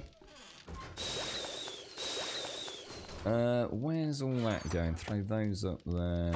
How are we doing for Magnum rounds? We doing reasonably well. I know, Darth. Yeah. It's it looks really good. The No Man's Sky update, mate. I would jump back in if Alpha 19 wasn't around, to be honest, mate. I know SCR's going to jump. Oh, we need to make some bloody. Oh gosh. Yeah, SCR's booting it up with a cross-platform play, which was the previous patch, wasn't it? With his kids. Hopefully, he'll let us know how cross-platform works out. I should imagine very well. No reason for it not to. And of course, now we've got all the derelict space hulks that we can go and investigate, haven't we? Got a new sort of, well, a new rendering system for some elements of the game. You know, the bloom and stuff like that's all been changed. How many did I actually have? I've got 600. So if I make, I don't know. What do you reckon? Don't need to make too many, do we? Take all of that out. Let's stop manufacturing that. Some Magnum. Can I make batches of Magnum rounds? Oh, I can.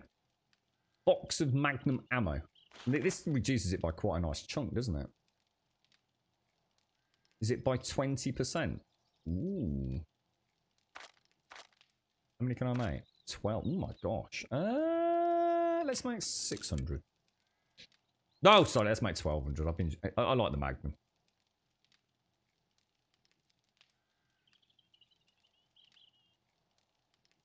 What's that, Johnny Fun Turk? Kind of looks like the commando from B01. What's B01, mate?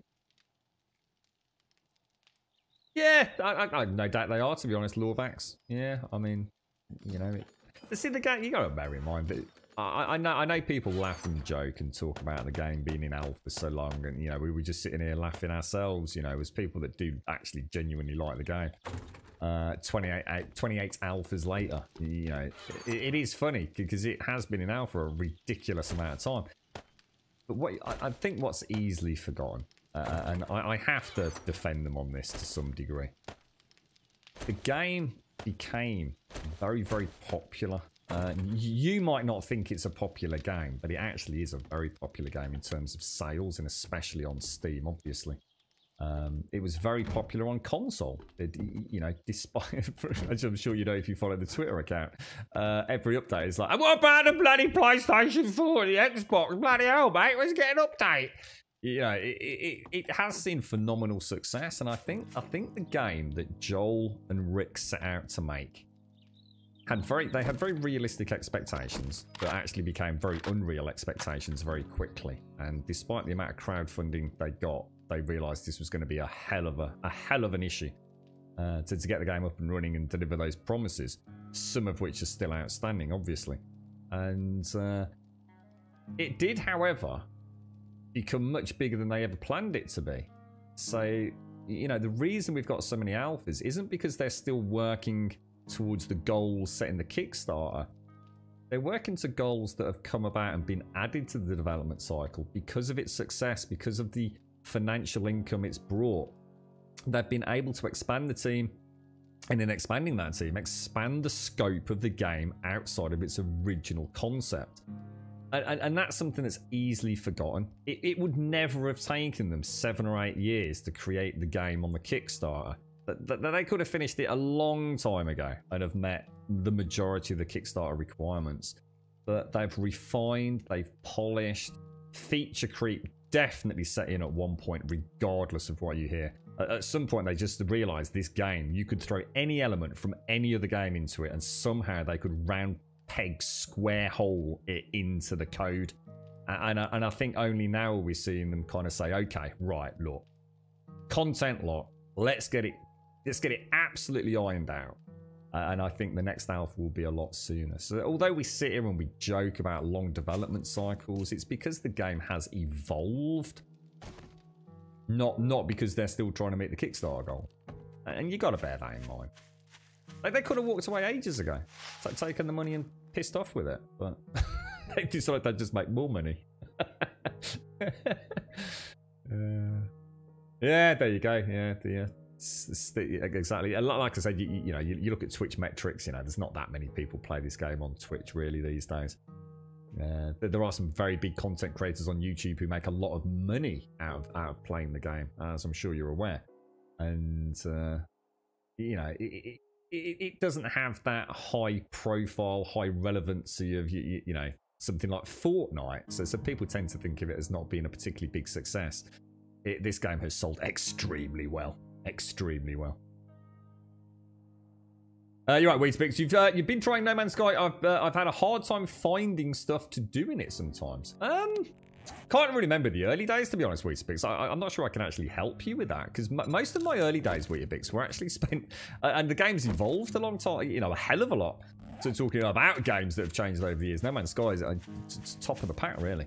A lot of my time was spent trying to get the upgrades for my cargo and inventory and things, especially for my backpack Weetabix. I mean, that is a big part of the early game, dude. I need the Magnum, don't I? Oh no! No! You know what I didn't make? I haven't got a huge amount of oil, have I? And I think you need some empty glass jars, don't you, for a Molotov? See, I'm not. Yeah, I mean, I guess No Man's Sky really. The main objectives from when I played it. I need cloth as well. Were getting your cargo on your, if you like, your jet suit. You know, your traveler's suit up and running. Trying to find better ships, which was relatively simple, and I guess really trying to find a way to make money, Weetabix. That's the main thing. is trying to come up with a strategy to make credits. A lot of us, and I don't know whether it's still a big part of the meta of the game, did that by setting up farms. So building a base, getting all those wonderful vehicles. That's the main focus, I should imagine. Is getting that nice tidy income, which then enables you to do other things like buying bigger and better ships and better upgrades, all that kind of stuff. I never struggled to find things to do personally, but I've not started again for a long time. Didn't Anthem took freaking years to make. Years and years and years. But Anthem spent, didn't someone say it was like 80% of the development time of Anthem was at a conceptual phase? And only about 20% of it was actual hands-on deck getting the fucking game up and running. Which might explain a lot. Yeah. Yeah. I did, yeah. But back then, yeah, farming eggs. I mean, that's the thing that's no longer. I mean, I kind of miss that. I used to really like the old the puzzle game of trying to get the eggs to roll down the tunnels and then getting nibbled by aliens. But yeah, I mean that was one of the first times I played the game. So since then, it's been primarily nearly all my time was spent creating massive farms, and I mean massive farms, dude. To the point where I was pushing, I guess, performance, really.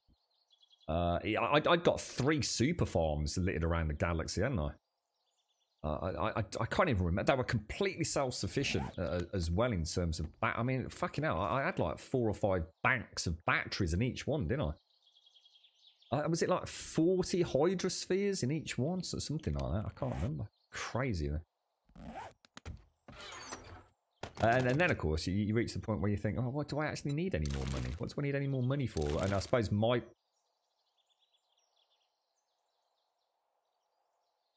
Where the fuck did those Magnum shells just go? Did those Magnum shells just disappear?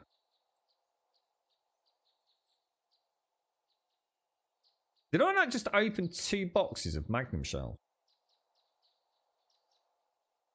Did anybody catch that? Did I? Because I've got... If I just opened 2 boxes, that meant I must have had 8 Magnum shells. Was that right? Did I have 608?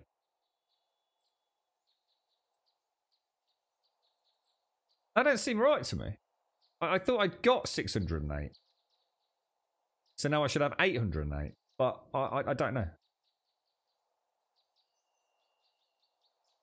I really liked Anthem. No, I really, really liked Anthem. I know I might be amongst the few that did. But when I say I liked Anthem, I swear that's not right, guys. Oh, you got 8. I got 8 extra. 8 extra. 8 or 200. No, sorry, I meant 1,008. 800. Sorry, I said 608. Didn't I meant to say 1,008 from 808. I just don't remember having a stack of 8 a minute ago, like that. Maybe I did though. As long as I've not got lost, don't worry. It's all right. We lost a load of red tea, didn't we, from shift clicking in a campfire right back on the first couple of days. So I've always been a bit wary about it. God, these take forever to make. No Man's Sky has really turned about. So this No Man's Lie. We can't do that, sir. Come on, mate, you're better than that. No Man's Lie. God, that's one of the worst parts about playing some games. You know, I remember back in the day playing this one, and it was. I'm just gonna get back upstairs and do something. And oh mate, it was like every funny little fucker used to come into chat, and they'd say. Is that on Minecraft, mate? Is it on Minecraft? It's like, seriously, just fuck off, dude. You know it's not Minecraft. And No Man's Sky was one of the worst. Oh, dude. Oh, mate. Oh, dude, is this No Man's Lie, bro? Yeah, is this No Man's Lie? Oh, God, give me strength. Every minute of every day, 7 hours a day, 7 days a week, streaming No Man's Sky. And every fucking wannabe comedian in chat. Oh, dude. Ah, it literally, it eats away at your very soul. It's a good job I was on the internet. Otherwise, I'd probably be in prison.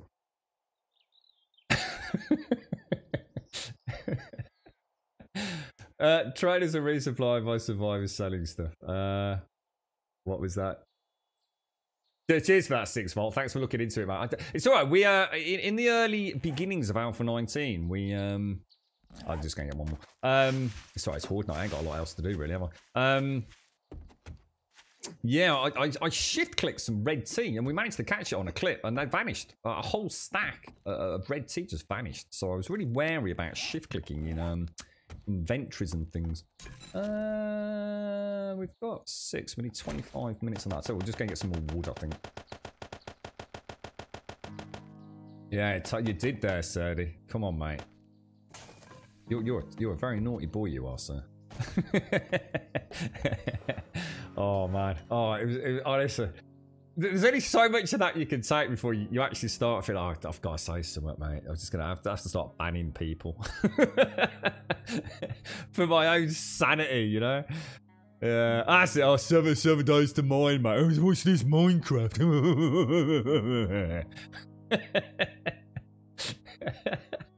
Oh, Jesus. Yeah, that's it. 7 days to lie. I see what you did there, mate. You see. Now you're thinking outside the box and keeping me entertained, chat. You're right, Dragon Reborn. How you doing, mate? Oh, yeah. Fallout 76 was another one. Yeah, what are you playing this shit for, mate? Well, let's put that in perspective, person in chat.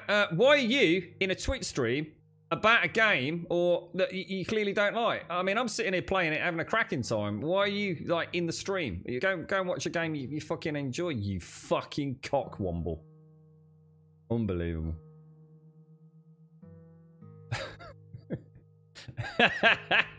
PTSD from early gaming, literally going to start switching. Oh my god. Every game, honestly, it's every game has it. It really does. The classic is the people that come in and try and drop spoilers on narrative and story-based games. You know, as if like, oh, I'm gonna spoil your fun. If I didn't want the fun sport, I wouldn't be streaming it live on Twitch, would I, mate? So it's really water off a duck's back, fella. Oh, Jesus. They always think they're special little peeps, don't they? I suppose it takes all sorts to make the world go round, doesn't it, eh? Yeah, that's it. So literally, I mean, like just now, I mean, to be fair, that's probably the longest we've had a bit of a chinwag for a while. So I stream 7 days a week, right? 7 days a week for about 7+ hours a day. And I've always tried to keep afloat at all the games. I very rarely just sit down and just have a chat. And, you know, I'm always moving around, trying to figure things out and generally sort of playing the game. I've only got to stop to breathe. I only got to take a swig of coffee, mate, you know? And unless I use my penis, my tentacle penis, to bring it to my mouth, I have to take my hands off the controls. And in doing so, it stops. And it's like, well, we're playing a game, mate. You're going to play the game, mate. Play the game, dude. And it's like, whoa, I'm so sorry, bro. Oh, no, I'm really sorry. Oh, I didn't mean to stop to catch air. You know, I'm sorry. I'm sitting here like a shriveled prune. You know, my face looks like my scrotum from dehydration. I didn't realise I couldn't stop to drink or anything, dude.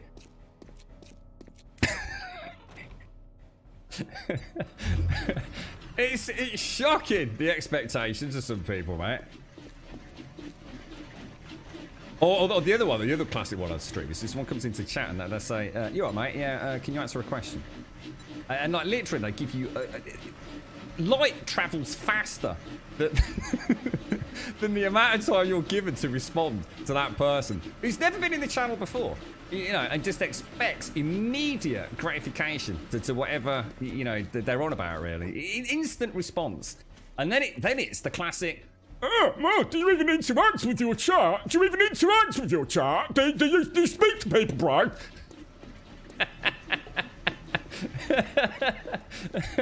It's like, alright, mate. Keep your hair on, fella. Life's too short and all that, mate. You know, we'll get you in a minute, pal. Don't sweat it.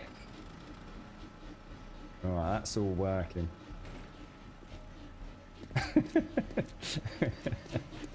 I do love Twitch. Twitch has brought me many laughs, many jokes, many smiles.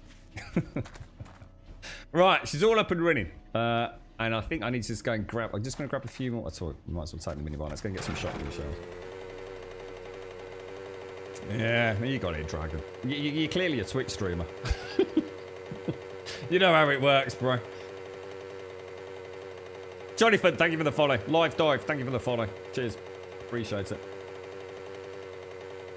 What's that? I remember in the stream said in an operating chat that you like to tune back with the community, not just play the game.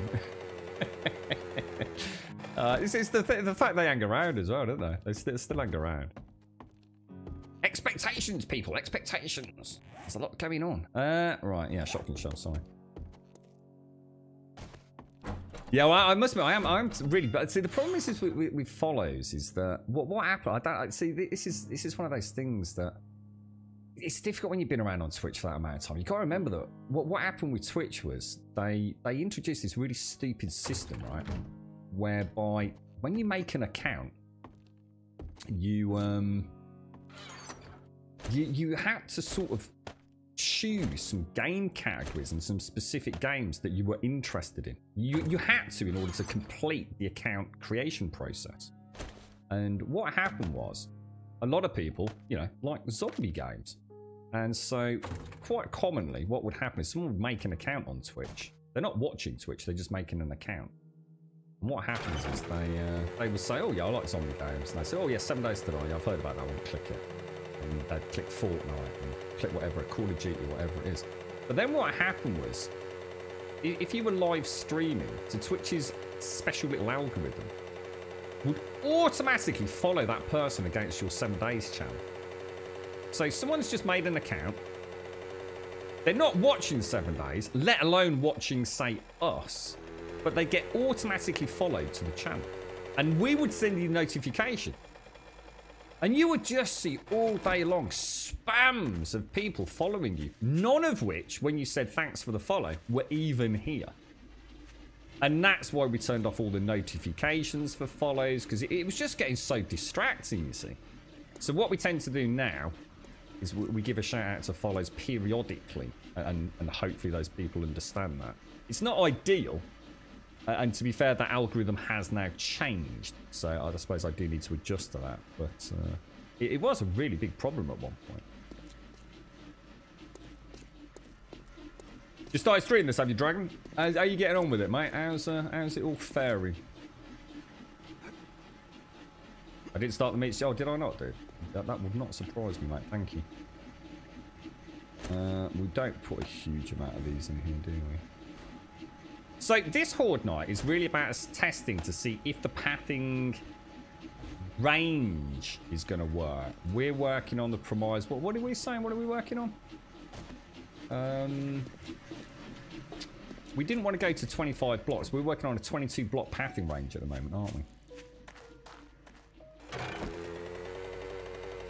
That's right, Diz. And what's happening recently as well, there was a huge spate of this where people were making fake Amazon accounts in order to sort of farm things. We won't get into the details, but what they were then doing, because it was a free Amazon account, they were then using that free Amazon account to actually subscribe to the stream. And what they were doing underhandedly, what they do is they'd contact you and they'd say, okay, look, I'm going to give you 500 free subscribers. And all we want you to do is give us, like, say, 60% of the money, but you can keep the 40%. And it became a really, and it still is, it's a really big thing on Twitch. You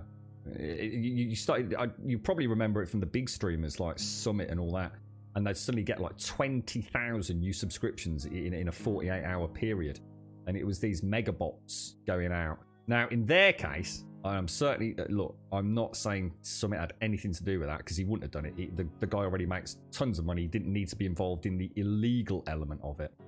But a lot of smaller streamers, where they could keep it on the lowdown, that was a way for both parties to make quite a considerable amount of cash. Which is why you sometimes see streamers that, like, might say have like 5 people watching them, but they've got like 45 emotes, and it's like, what the fuck, dude? How does that work? Yeah, it's kind of strange. There's a lot that goes on Twitch, I think, that they don't really sort of let on or talk about, right? I think I need some what's it, don't I? Yeah, but it is always like, I mean, I have to say, I mean, on the flip side of that, Miss Group, I have gone off the stream, and I mean, if I ever actually slept, I wouldn't sleep. So say, for example, someone subs, and I've just missed it. You know, we're in a, I don't know, playing a horror game, and I'm just about, you know, crying my eyes out, and you know, so something terrible's just happened, and, you know, you miss a sub, and you don't catch it until, like, I don't know, half an hour later, or even at the end of the stream has happened before now. And it's awful knowing that someone's gone out of their way to sub to you and you've not been able to get in touch with them. And I always go straight onto Twitch and I'm trying to whisper them and I try and get in touch with them on Discord or on Twitter and say, I'm so sorry, mate. But yeah, I know what you're saying, Miss Grit. I get what you're saying. But it eats you alive when you miss it, you know? You have to get your headset today. Won't be on anything, but we'll set it up, jump into Destiny 2 and do your keybinds and hopefully on it tomorrow. Good luck with the headset, Serdy. I hope it turns out to be a good purchase, mate. I just want to do those blocks up there because they're driving me a little bit mad. I should have done the meat stew, shouldn't I, after all that? I don't think there's anything else to change, guys. I'll do the meat stew. Might as well. Backwards and forwards even. Doing it, certainly. Yeah, to be honest, I don't really need it, so it's not a big issue. Yeah. There's a lot of stuff goes on behind the scenes on Twitch, isn't there? It's kind of a strange place. You know, but it's new, isn't it? You know, I mean, yeah, all right, Justin TV was around. But, you know, we've been in lockdown. There's a lot of people trying out streaming. You know, I keep seeing things on Twitter, you know, oh, you know, I can't grow my channel, I can't do this. And it's like, there's nothing new about that. You know, Twitch is a fucking mess in many ways. You know, if you're starting out, it really is. It's a bloodbath out there, mate. This is like, oh, but it's not a competition. No, it's not a competition unless you're actually trying to grow a community. Or if you're trying to make money out of it, in which case you're probably doing it for all the wrong reasons anyway. So, but you see it all the time, don't you? You got these accounts on Twitter like, I only want to do it to my community. I'm not in it for the money. I don't get more subs. It's quite funny. People are very two-faced about it. It's if people were just honest, about it, it would be a lot easier. And I've got some things that I need to talk to our community about in the coming days, because I don't think it's doing me any good not telling you. So yeah. But yeah. What are we doing in there? Nothing else. Like, this was awkward because I can't do anything. I didn't think we'd finish the build that early. I do apologise because normally we wouldn't just be meandering around waiting for Horde Night, but it's too late to do a tier 5, and I haven't really got any building I want to do because we don't know if it's going to work. So we don't want to place a load of blocks down. I need to find out I've got to knock them all out. So I do apologise, but we tend not to plan anything. But it's in a competition if you're trying to compete. Yeah, exactly. It's amazing how on the one side it's, oh, I'm only in it for the community. I just want to make some friends, bro. And then like 2 weeks later, it's like, how do I get subs, man? No one's following me. So you've not quite got your priorities in order yet, have you, mate?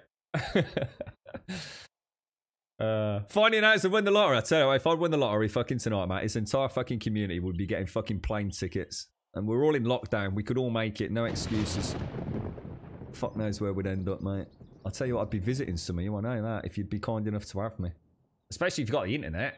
I could come and pay you a visit, couldn't I? Could do a little live stream straight from Dizzy's house, mate. If you'd have me, Diz. I'm not making any assumptions here, mate. You know what I mean? So turn up at your door, say, you all right, Diz? Sounds like the jet ski's urgent. Oh, I didn't think about that. Yeah, we do need the jet ski. Yeah, you let me down on that, knobs. Right, let's get back over there. That jet ski's never going to bleed and happen. Yeah, fuck it. Because then I wouldn't have to worry about work and stuff, I reckon. Which is already now becoming a thing anyway, so I wouldn't have to worry about it, mate. My clandestine 007 lifestyle wouldn't be of concern. You're right, Serenity. How you doing, mate? How's things, bro? I saw your cheeky Twitch comment when I followed you yesterday. I meant to reply to you, Serenity. I think I actually even started typing the message out. I took a phone call. So, of course, we've not forgotten you, Serenity. You're finally going to admit you identify as an Apache attack helicopter, as we knew anyway. Airwolf gave you away. I can't believe I'm about to get rid of that, mate. I'm absolutely devastated, Ashy. The gyrocopter's never been the same, dude. I literally, when I get the gyrocopter and I go quiet, I'm whistling that in my head, mate. I really do believe you work for MI6 or something of that. I can't divulge, mate. It's OSA, mate. The Official Secrets Act. Straight up fucking 100% legit. OSA. Can't divulge my identity. Not to the masses. But I can soon. Right, let's get ready. 7 o'clock. Get some coffee down. So how's it going then, Serenity? Are you still gainfully employed within the hierarchy of Sony, sir? I know. I do need to buy the lottery. The things I'd fucking do if I won the lottery. I'm sure we're all the same, but because I'm so invested in Twitch and what it's brought me over the years. Oh god, we could do some fun shit. I'll tell you. We could do like for you know, like subs and things that have been around for a while. We'd have to do it outside of Twitch, but you know, like for the people that have really been around for a while, you know, and for people that are new. I'm not saying we'd segregate it out, but you know, there are some people.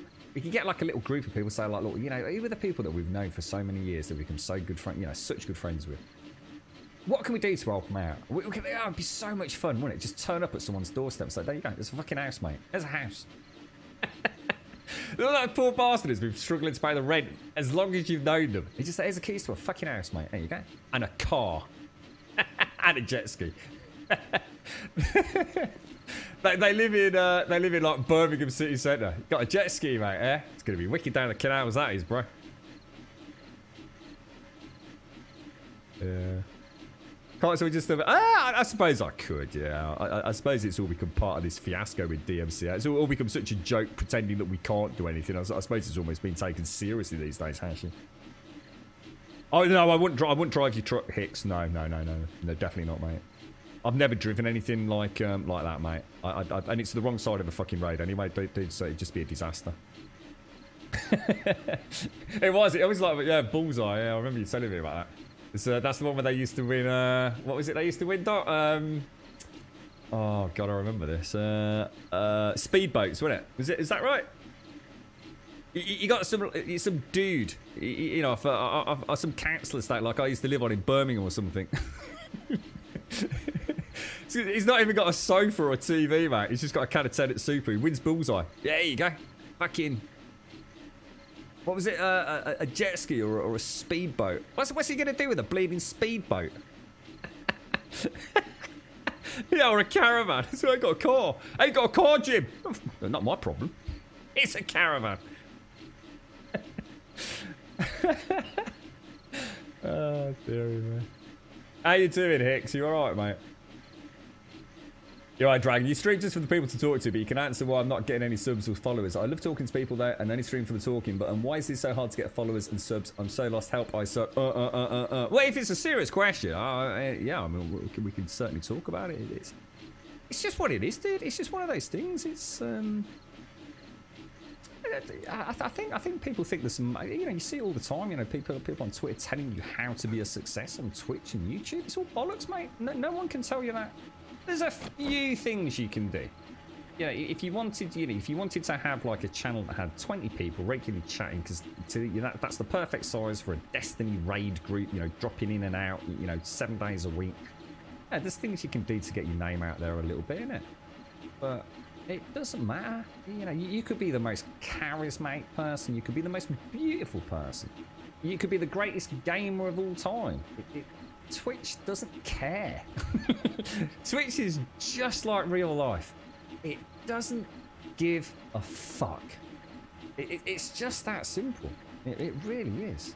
You know, it's that's the harsh reality of life. None of us are owed anything, and that's part of the problem. And I think people that get mentally run down with Twitch, it's because they right deep down, they feel entitled.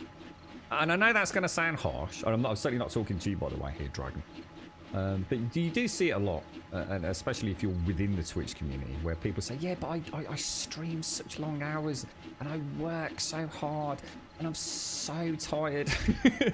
Well, the thing is, but are you having fun, mate? Yeah, well, no, I'm not having fun because, you know, I'm not growing as a channel. You need to stop then. You need to stop. If you're not having fun, you've got to stop, mate, because that's all that anyone's going to pick up on. You know, everything else is surplus to requirements. You know, I've played games. I've played alphas. I've played all of Alpha 17 in this. It was just a rant a day. But I was ranting because I was having a good laugh ranting. It was like, finally, they've cocked up so much, I've got plenty to talk about. Alpha 19 has been quite boring. There hasn't been anything to moan about, to be honest. I found a few things.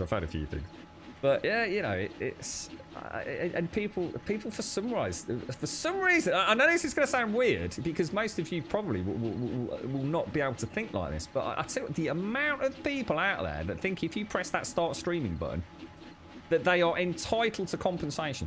Honestly, they really believe that. I can't stress how much I understand you don't get what I'm saying, because I struggled with it.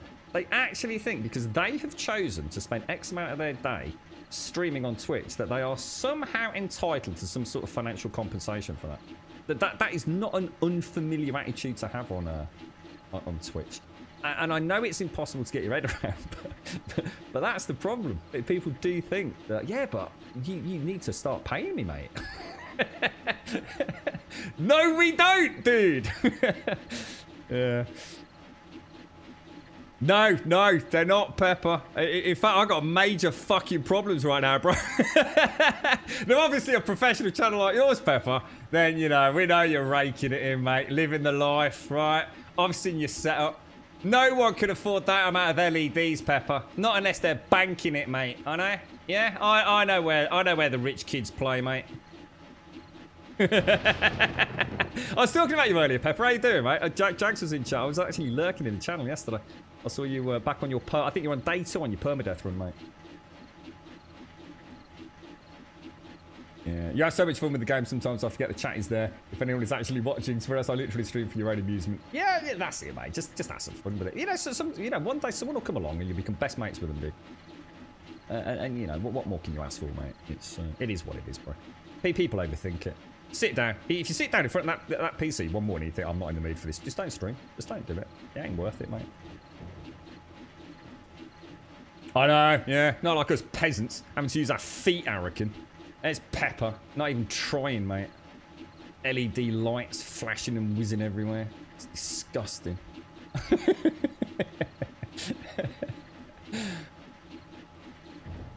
Yeah, that's it, yeah. And this is the thing as well, Hicks, isn't it? This is the important thing to sort of remember with the lockdown sort of scenario right now. You know, a lot of people are streaming, which has caused a huge swamping of some directories with millions of new streamers all sucking up that lower, if you like, viewer count, which forms such a huge percentage of each directory. So, you know, you're even more lost in a sea of just random streamers, really, aren't you? It's as you say, a lot of people see it as a way to get out these days. You know, a lot of people that would never have thought of streaming. I'm just going to turn it down a little bit because it gets quite loud during Horde night. So body painting, I love body painting, mate. It's one of those areas, isn't it, on Twitch where they seem to be really struggling. There's so much misinformation about what's appropriate and what isn't, and I think a lot of the talent out there has been really. Now I'm concerned already. Oh no, hang on, here they come. I was going to say, I'm a bit worried I wasn't seeing any zombies then. Let's hope they're not breaching those walls. Right, let's shoot ourselves some Z's. Nice to see you anyway, Pepper. I hope all is well, mate.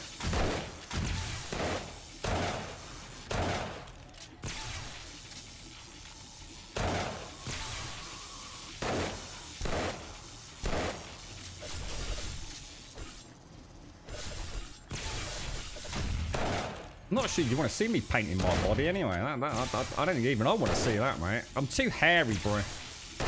paint would get all over the place. Gonna body paint yourself as Trader Jen. I did see quite a funny tweet. Was it yesterday? Or was it Gaz? Was it Gaz on Discord? Put a picture of Fubar up wearing a wig with his hairy man boobs out.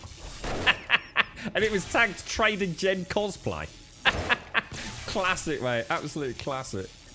Did you dress up as some sort of weird Pokemon once anyway, I reckon? Or shave your legs? I'm sure I remember something about that.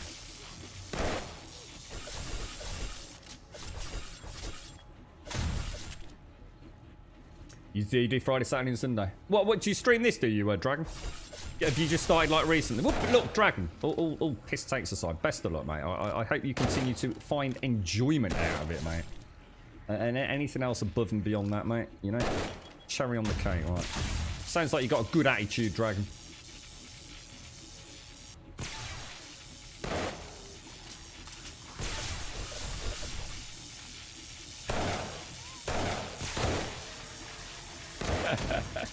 And then you realise what a terrible mistake you made, Shingara. And you got that episode that haunts you for the rest of your life, and you just wish you could roll back time and never see it. Your boss's son has just started streaming after getting him in a PC. I helped him pick. Pretty talented with code. And he's got his own GTA 5 server that people pay for. And has subs on Twitch. His dad didn't believe him, saying he had some money coming his way. I told him, I bet he does, mate. Have faith. And in the first 6 weeks of streaming and building the community, he had nearly 1,000. Holy shit, what 1,000 subs on... Whoa, congratulations to him, SCR. If he's doing it as a bit of a side and has made... I suppose that goes to show where something a little bit outside of the norm. You know, that GTA roleplay has been a behemoth directory, hasn't it? It's quite funny watching all the people that I kind of know on and off trying to get in on that. It's not for everyone, is it? Oh yeah, I made £1,000. Holy shit, SCR. Bloody hell. Right, can you give me his details, mate? I could do with a little bit of help. I'm obviously doing it all wrong, SCR. You make me feel bad now, mate. It's like Pepper and I sitting there crying right now, mate.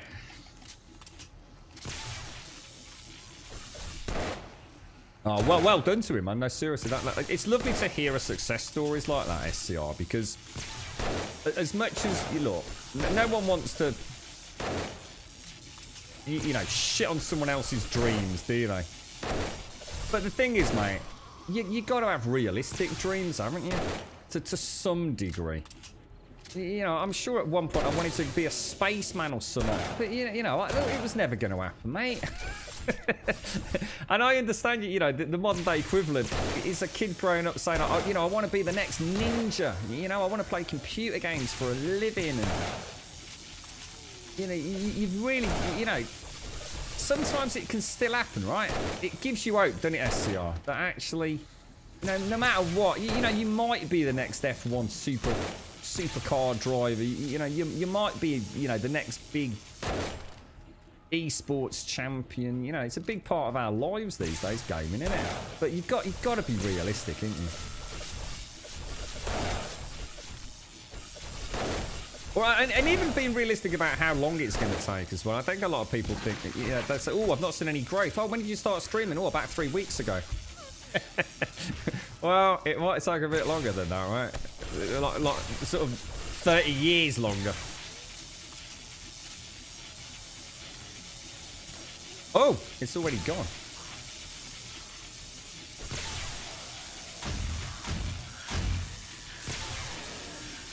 Oh, wow, guys. Nice, bro. Nice.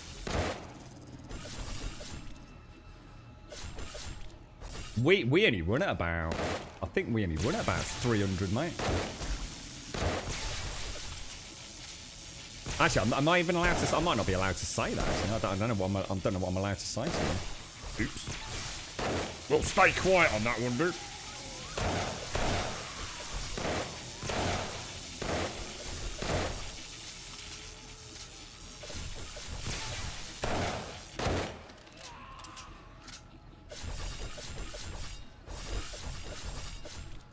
Yeah, I think I read about this. Yeah, I saw it on Twitter, actually, Mario. Yeah.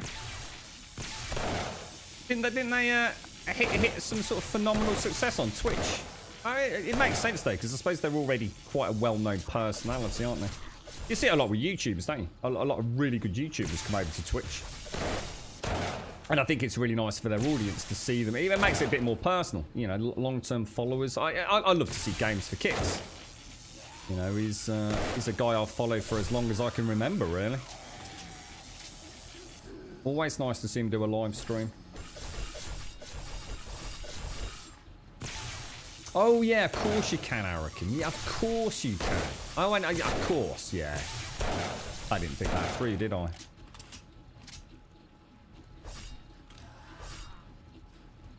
I think the problem with that is because it goes up and down so much. I suppose it's the same with viewer count. You know, I never know what our viewer count is. You know, it makes no difference to me. As long as I can keep up with chat and chat tell me if I'm not keeping up, then that's all you need to know, really, isn't it? I think if you start looking at numbers, you start getting, I don't know. Well, what good's going to come of it, you know? You have your good days, you have your bad days, and more importantly, it's not about you. It's about the community that I guess you're streaming with. You know, they have good days and bad days. Not everyone can sub all the time. You know, a sub 1 month doesn't guarantee a sub for life, does it? It's that kind of, you start looking at metrics like that. I mean, I know you've got to if you're doing it as a full-time living, and you know you're trying to balance the books, but I suppose that's when it enters the realm of, is it still a fun hobby, or, you know, it has now become something else, hasn't it? I don't like the sound of this. It sounds like they're bottlenecking somewhere, doesn't it?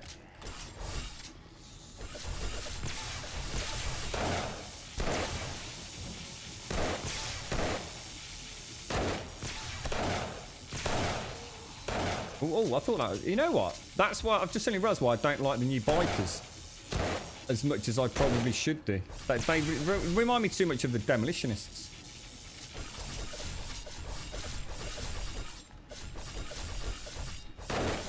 It's a pretty surreal seeing Tobuscus. Don't know who that is. Streaming to like 60 to 130 people. Oh, it's a YouTuber, is it?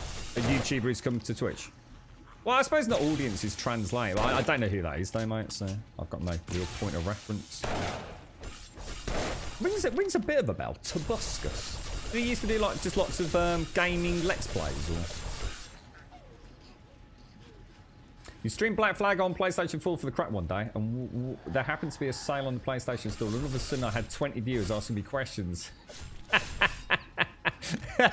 And that was too much. The stress got to you, SCR. Oh, there's people in the chat, bro.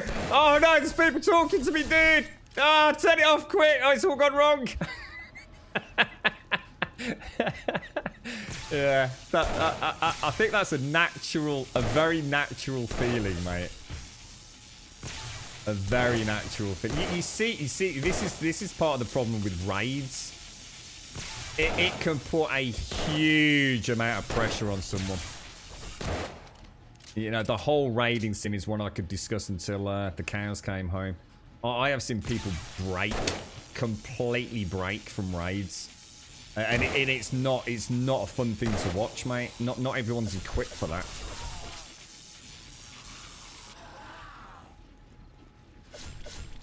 I didn't know you did that, SCR. That's quite a cool tale, that is, mate. Turn it off, turn it off. Make it stop. Stop talking to me. That's brilliant. See, I'd love to... I mean, I'm not going to talk about it. I'll talk to some of you in Discord about it, because we do need to change things, so... Cotton does it now and again to a small streamer to make their day, and the reactions are funny. Yeah, oh, this is it. I mean, the thing is, it's a roll of a dice, isn't it? Like I said, sometimes it's one of the most wonderfully warm, endearing things, just watching someone just like, you know, it's like having a pop star, isn't it? I mean, let's be honest, some of these celebrities on Twitch, you know, I mean... It's like having your heroes suddenly pay attention to you, isn't it? Imagine getting raided by like your favourite, you know, say you're a massive fan of Code Carnage or Lyric, and they like, I mean, obviously they don't raid, but or not like that anyway. And then they suddenly turn up in your chat with 20,000 people one day. I mean, you know, that's madness, right? But there's also the dark side of it, where some people just are mentally not prepared. And the whole thing just goes horribly wrong. It's like watching a bloody train crash, isn't it?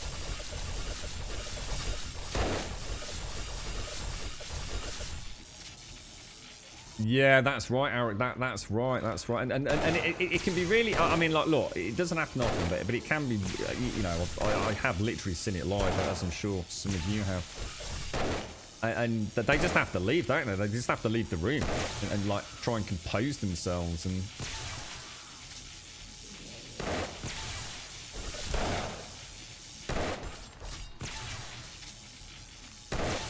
Scary stuff, man.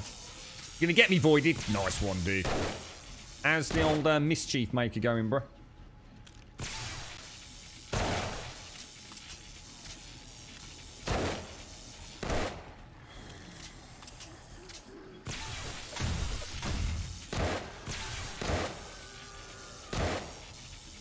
Hasn't there been some strange shenanigans going on with partnership recently? Haven't there been some like really weird decisions about? You never know with Twitch. I never know what to believe and what not to believe, to be honest. It seems to me at the moment there's a lot of people who've really got it in for Twitch. As if they could wave a magic wand themselves to magically make it better. You know, it must be an impossible streaming service to manage. And you got all these people on Twitter, you know, oh, Twitch don't do it right, blah, blah, blah, blah, blah. But I don't never see any of them coming up with a fucking solution to the problem.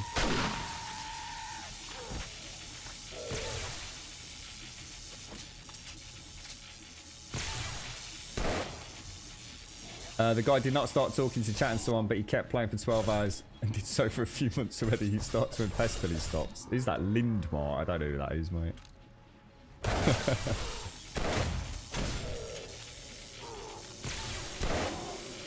Yeah, we had we tried to roll into 169 Legion and Shades lost all her character progression. So I suppose with a widget app like yours, it's I can understand. It must be tricky, dude.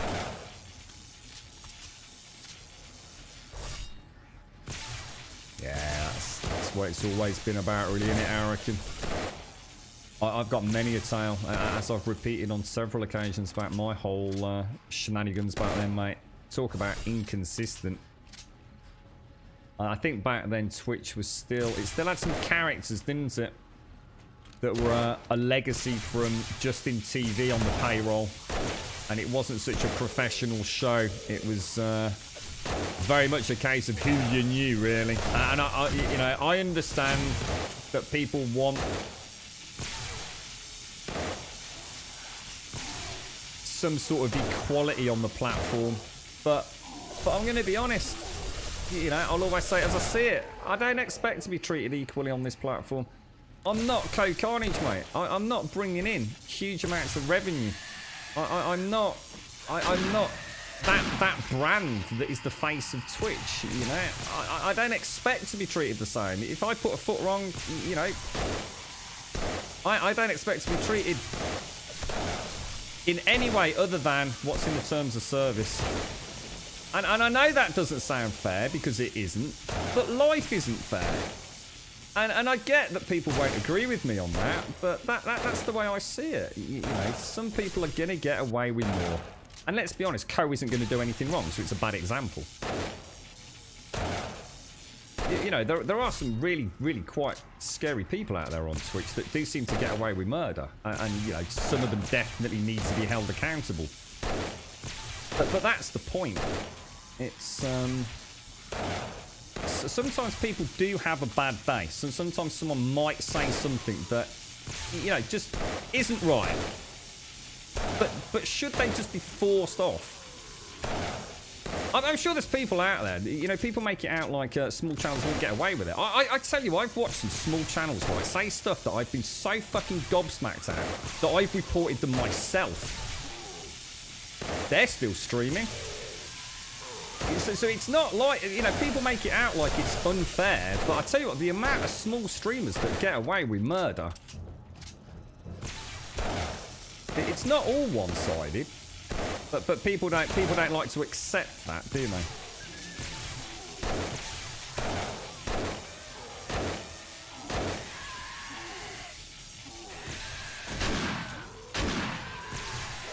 You dead? Oh god, he's not dead. Oh shit, dude.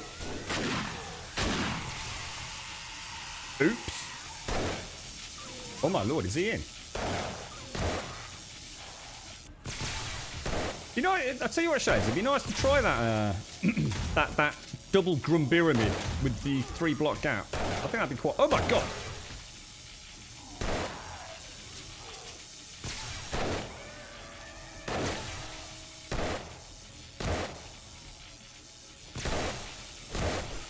Jesus, that's a lot of people, man. Yeah, it's about drama. It's just about people just trying to create this utopian world that ain't never going to exist, Pepper. Or it certainly ain't going to exist on Twitch. not with companies like Amazon looking at the bottom line, mate.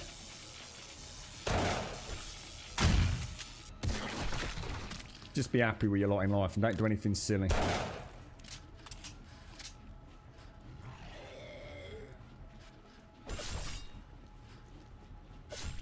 Ooh! Got a head popper. 2 head poppers. There's a bouncy head. Yeah, let's go and have a look at the walls then. What do you reckon? Do you think it works? Or...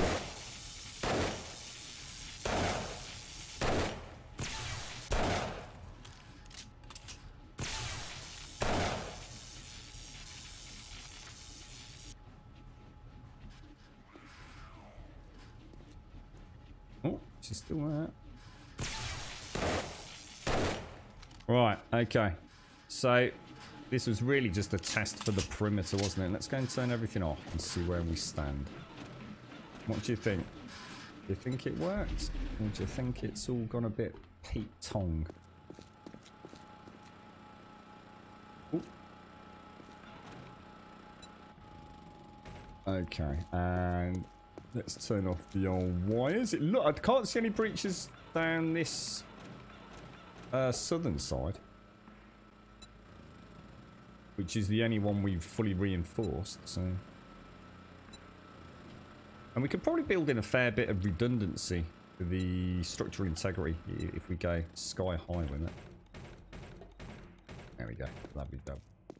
We lost a block there, but I mean, to be honest, that's going to be reasonably expected, isn't it? This is the area we don't want to see any damage. No, they don't, Mystia. No, no. In fact, the electric... Oh, I'll show you, actually, mate. It's a good question to show in chat. Or show on stream, should I say. We lost a block there, look. Or did I just simply not... Yeah, we lost a couple of blocks there. But nothing down there, which makes me think the spikes are probably warding them off a little bit. Yeah, so, in fact, can I show you? I don't think we lost any this time, so I can't show you what I'd like to show you. But yeah, so basically the electric fences, which are hidden in there, they used to have a durability loss down to 49 out of 200, and then they'd start working in Alpha 18. So for every time that they essentially triggered, they would take some durability loss. They'd take a point of durability loss or whatever it was. And as soon as they went to 49 out of 200, they would stop working. They now never need repairing. I've never needed to repair an electric fence. But what does happen is that periodically on some hordes, one of these, or sometimes 2, whereas this time I got none, 2 of these will just fail. You'll see the sag in the fence and you can hear the sparks during the horde night where it's trying to trigger and it can't. I don't think it's actually working as intended, if I was to be honest. It's almost like at the moment they don't take any durability damage for trigger. But what they do is have like this random chance of failure. Whether or not that's actually by design or because something's broken, I don't know, mate. There's never any damage. I check them. I check them every night after we built it. Epic. I've never ever had to repair an electric fence post. Never once had to repair one. I think we did once in the early days when we got wooden hatches, and I think some zombie spit got in there. But Yeah, even if they failed during Horde Night and then you go back, what happens is, say this one had failed and I only checked out that fence post and that fence post, they'd still be on 200 durability. And this would be sagging, and for all intents and purposes it wouldn't be working. And I would basically walk down there and come back and it was no longer sagging and fully functional again. So, don't know. No idea. Yours do take damage. What, just for triggering? Yeah, mine don't, mate. Mine take no damage whatsoever, dude. Do you have a decay off? What do you mean by decay off? What's that? What was that, Pepper? Bell end? or the rabble. The middle of the road streamers don't get in trouble much.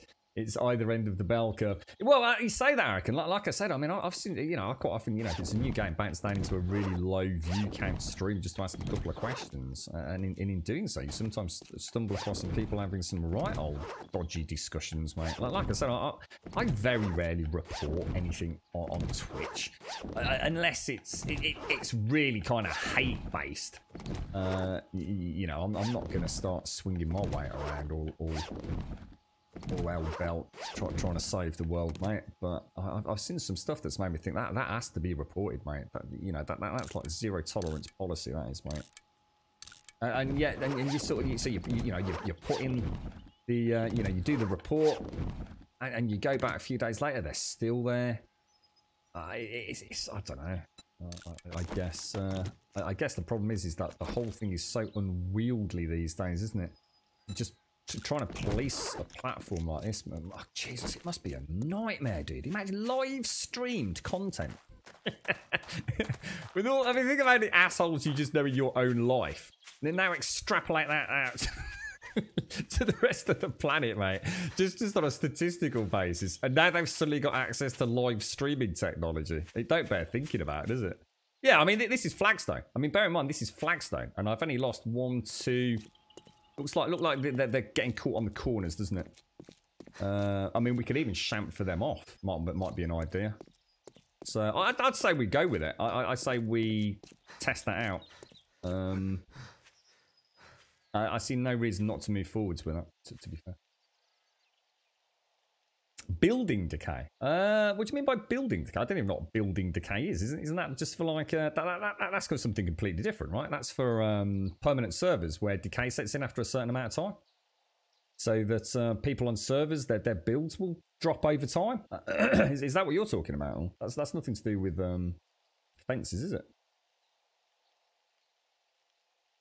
So in a full raid night, they take about 10 to 50 damage, but not all of them. Are you sure they're not getting hit by acid? That's the reason these don't get hit, you see. Because it's been specifically designed that the zombie police don't have line of sight to me until they come around here. So if you're taking fence damage, because I know my previous iteration of this, the fences did take damage, and it was always from zombie acid, because don't forget, zombie acid actually spills through blocks. So although you've got something in front of it, if acid touches the front of the block, it will still pass through. So that might be the reason.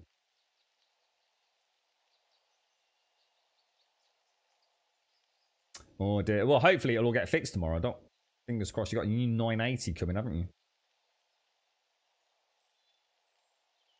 Oh, sorry, Epi. Oh, sorry. I thought you meant the things. Yeah, it all looks fairly inside. It's mainly on the corners. Look, you can sort of see the damage, can't you? You can see it. That's why I like the Flagstone, because you can see the damage blocks quite easily. I mean, to be honest, on a horde night like that, zombies have only got to look at a block and they're gone. I mean, taking some damage even to the concrete. I think I'm happy to build that upper layer, I think. We'll see what happens. I mean, they're never going to go anywhere near these, are they? They avoid spikes like the bloody plague. I do too. That's what I really enjoyed in Minecraft, was doing stuff like this. It was amazing how much detail you could get into that very blocky Minecraft world. Did you really have it? I find it the easiest, mate. I can't miss it on Flagstone. I mean, obviously that's by far the easiest in my opinion. Yeah, I suppose it's. I mean, I don't know whether that's because stream or whether you find it in your own game, but you can sort of. I know what to look for, the little spiral crack, I suppose. But yeah, it looks good. Looks good. I think we can. Oh my god, I didn't see the time, Shades. Oh my lord, where does time go, man? Where does time go? It's incomprehensible, isn't it, Arakan? I mean, you see my point now. Look, I know people want things to be equal, and I know everyone wants the world to be a better place, but also the world's a very complicated place, isn't it? And you know, I see a lot of people making demands of you know, the hierarchy of Twitch, and the thing is, it's not a case of waving a magic wand, is it? You know, half these cases don't even see the light of day, let alone actually whether or not the decision-making process meets, you know, I guess something that we deem to be representative of the terms of service. It's, you know, like I've said, I've seen streamers, you know, with very small viewerships, say literally almost like hate campaigns, which is very against the terms of service, you know what I mean? And they're still there weeks, months later. You know, they've even got clips up of the moments of, you know, what the hell, dude? You can't say that. You know, they don't even get, you know, it's madness. I mean, I wonder what the throughput of Twitch actually is. I wonder on a daily basis just how many unique streams there are. So say take a stream. You set a set of parameters. So how many unique streams in a 24-hour period went live for more than 1 hour? And I'd love to know that. And then imagine your job is to police that. and you can't possibly do it live. That's almost impossible. So you create a reporting system. So I'd love to know just how many reports they get. And then how do you sort that out? You can't take a report on face value. You know, you put a report through and you type out a nice, what you'd like to think is a coherent message. Can you imagine the amount of shit messages that people get? You know, on that task force trying to manage Twitch. It can't be done. I think the reality of the situation is there is no way to police and enforce terms of service on a platform as vast as this. And if you were to do that, you take away everything that makes the platform unique anyway. I think sometimes people just have to take responsibility for what they watch and just watch stuff that you like and stop, you know, stop being part of the problem anyway. You're right, Hicks. I'm going to start a hate campaign on stream, but I'm too positive to figure out what to hate. Rhubarb. We'll I don't even know. I've never even eaten rhubarb, but I think we start a hate campaign against rhubarb, Hicks. What do you reckon? I'm with you, mate. Hashtag murder all rhubarb.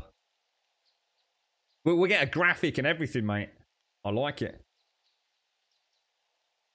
Not making money on small streamers and not a priority in enforcing terms of service, it seems. Yeah, but you see that's the flip of what other people are saying, isn't it? That so many people out there claim that small streamers get treated differently, that small streamers always get banned for infringement of TOS, but large streamers don't. Nothing could be further from the truth. It's just that you only hear about the high-profile streamers. You don't hear about the 300,000 small streamers that broke the terms of service today that also didn't get banned. I'm with ya. I'm with ya. Is it? Oh, well, there's always one, isn't there, Hicks? The old Rhubarb Defence Force with Gazlook. Yeah, exactly, Epic. Yeah, this is what I'm saying. You know, think of all those, you know, even if we set that parameter at 1 hour, how many individual streams went up in a 24-hour period? Especially, I'll tell you what, that'd be a lovely sort of bunch of statistics to look at pre-lockdown, during lockdown, and where we stand. You know, has that seen exponential permanent growth for Twitch? You've got to assume so, right?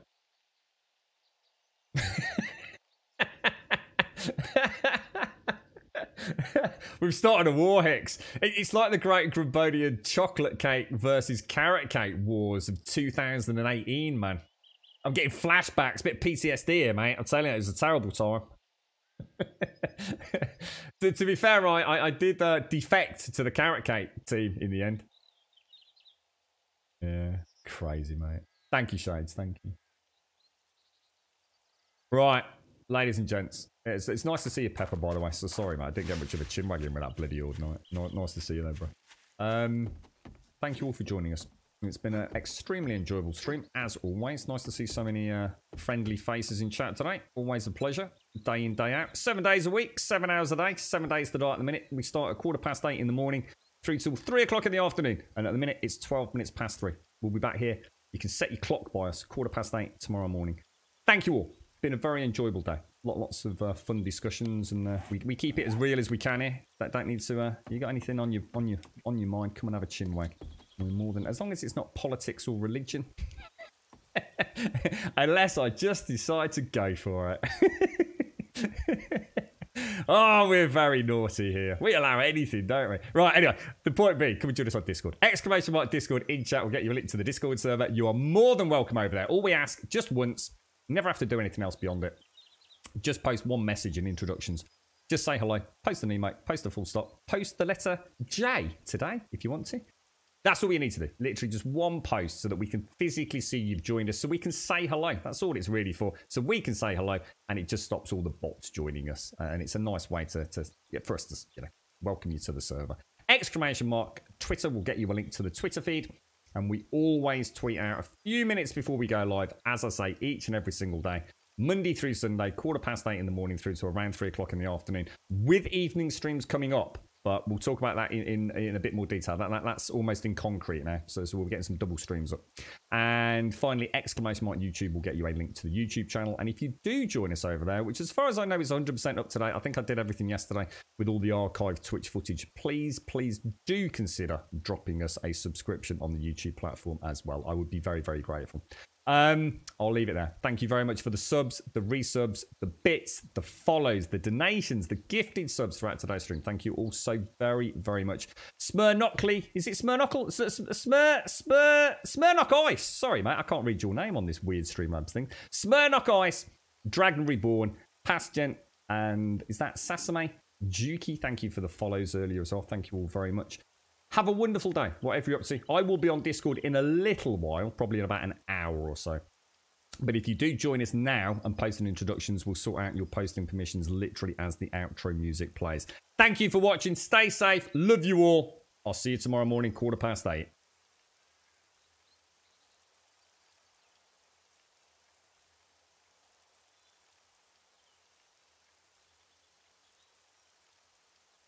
We could pack our bags tomorrow, leave all of our sorrows, see where all this road goes, maybe San Diego, oh.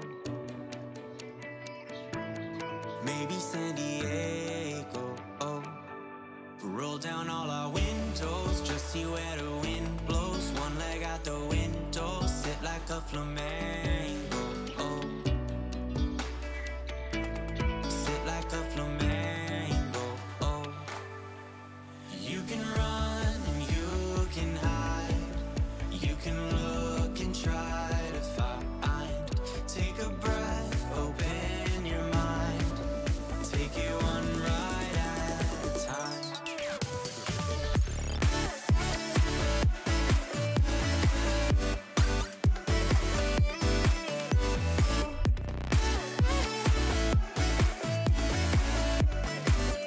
Take it one ride at a time. And happy birthday, Big K, if you're out there. I hope you're having a top one, mate. We got lost an hour ago. Where did all our time go? Where we are, no one knows. Maybe San Francisco. Oh. Maybe San Francisco. Oh. We could roll down all our windows, just see where the wind blows. One leg out the window, sit like a flamingo. Oh. Sit like a flamingo. Oh. You can run and you can hide. You can look and try to find. Take a breath, open your mind. Take it one day at a time. You can run.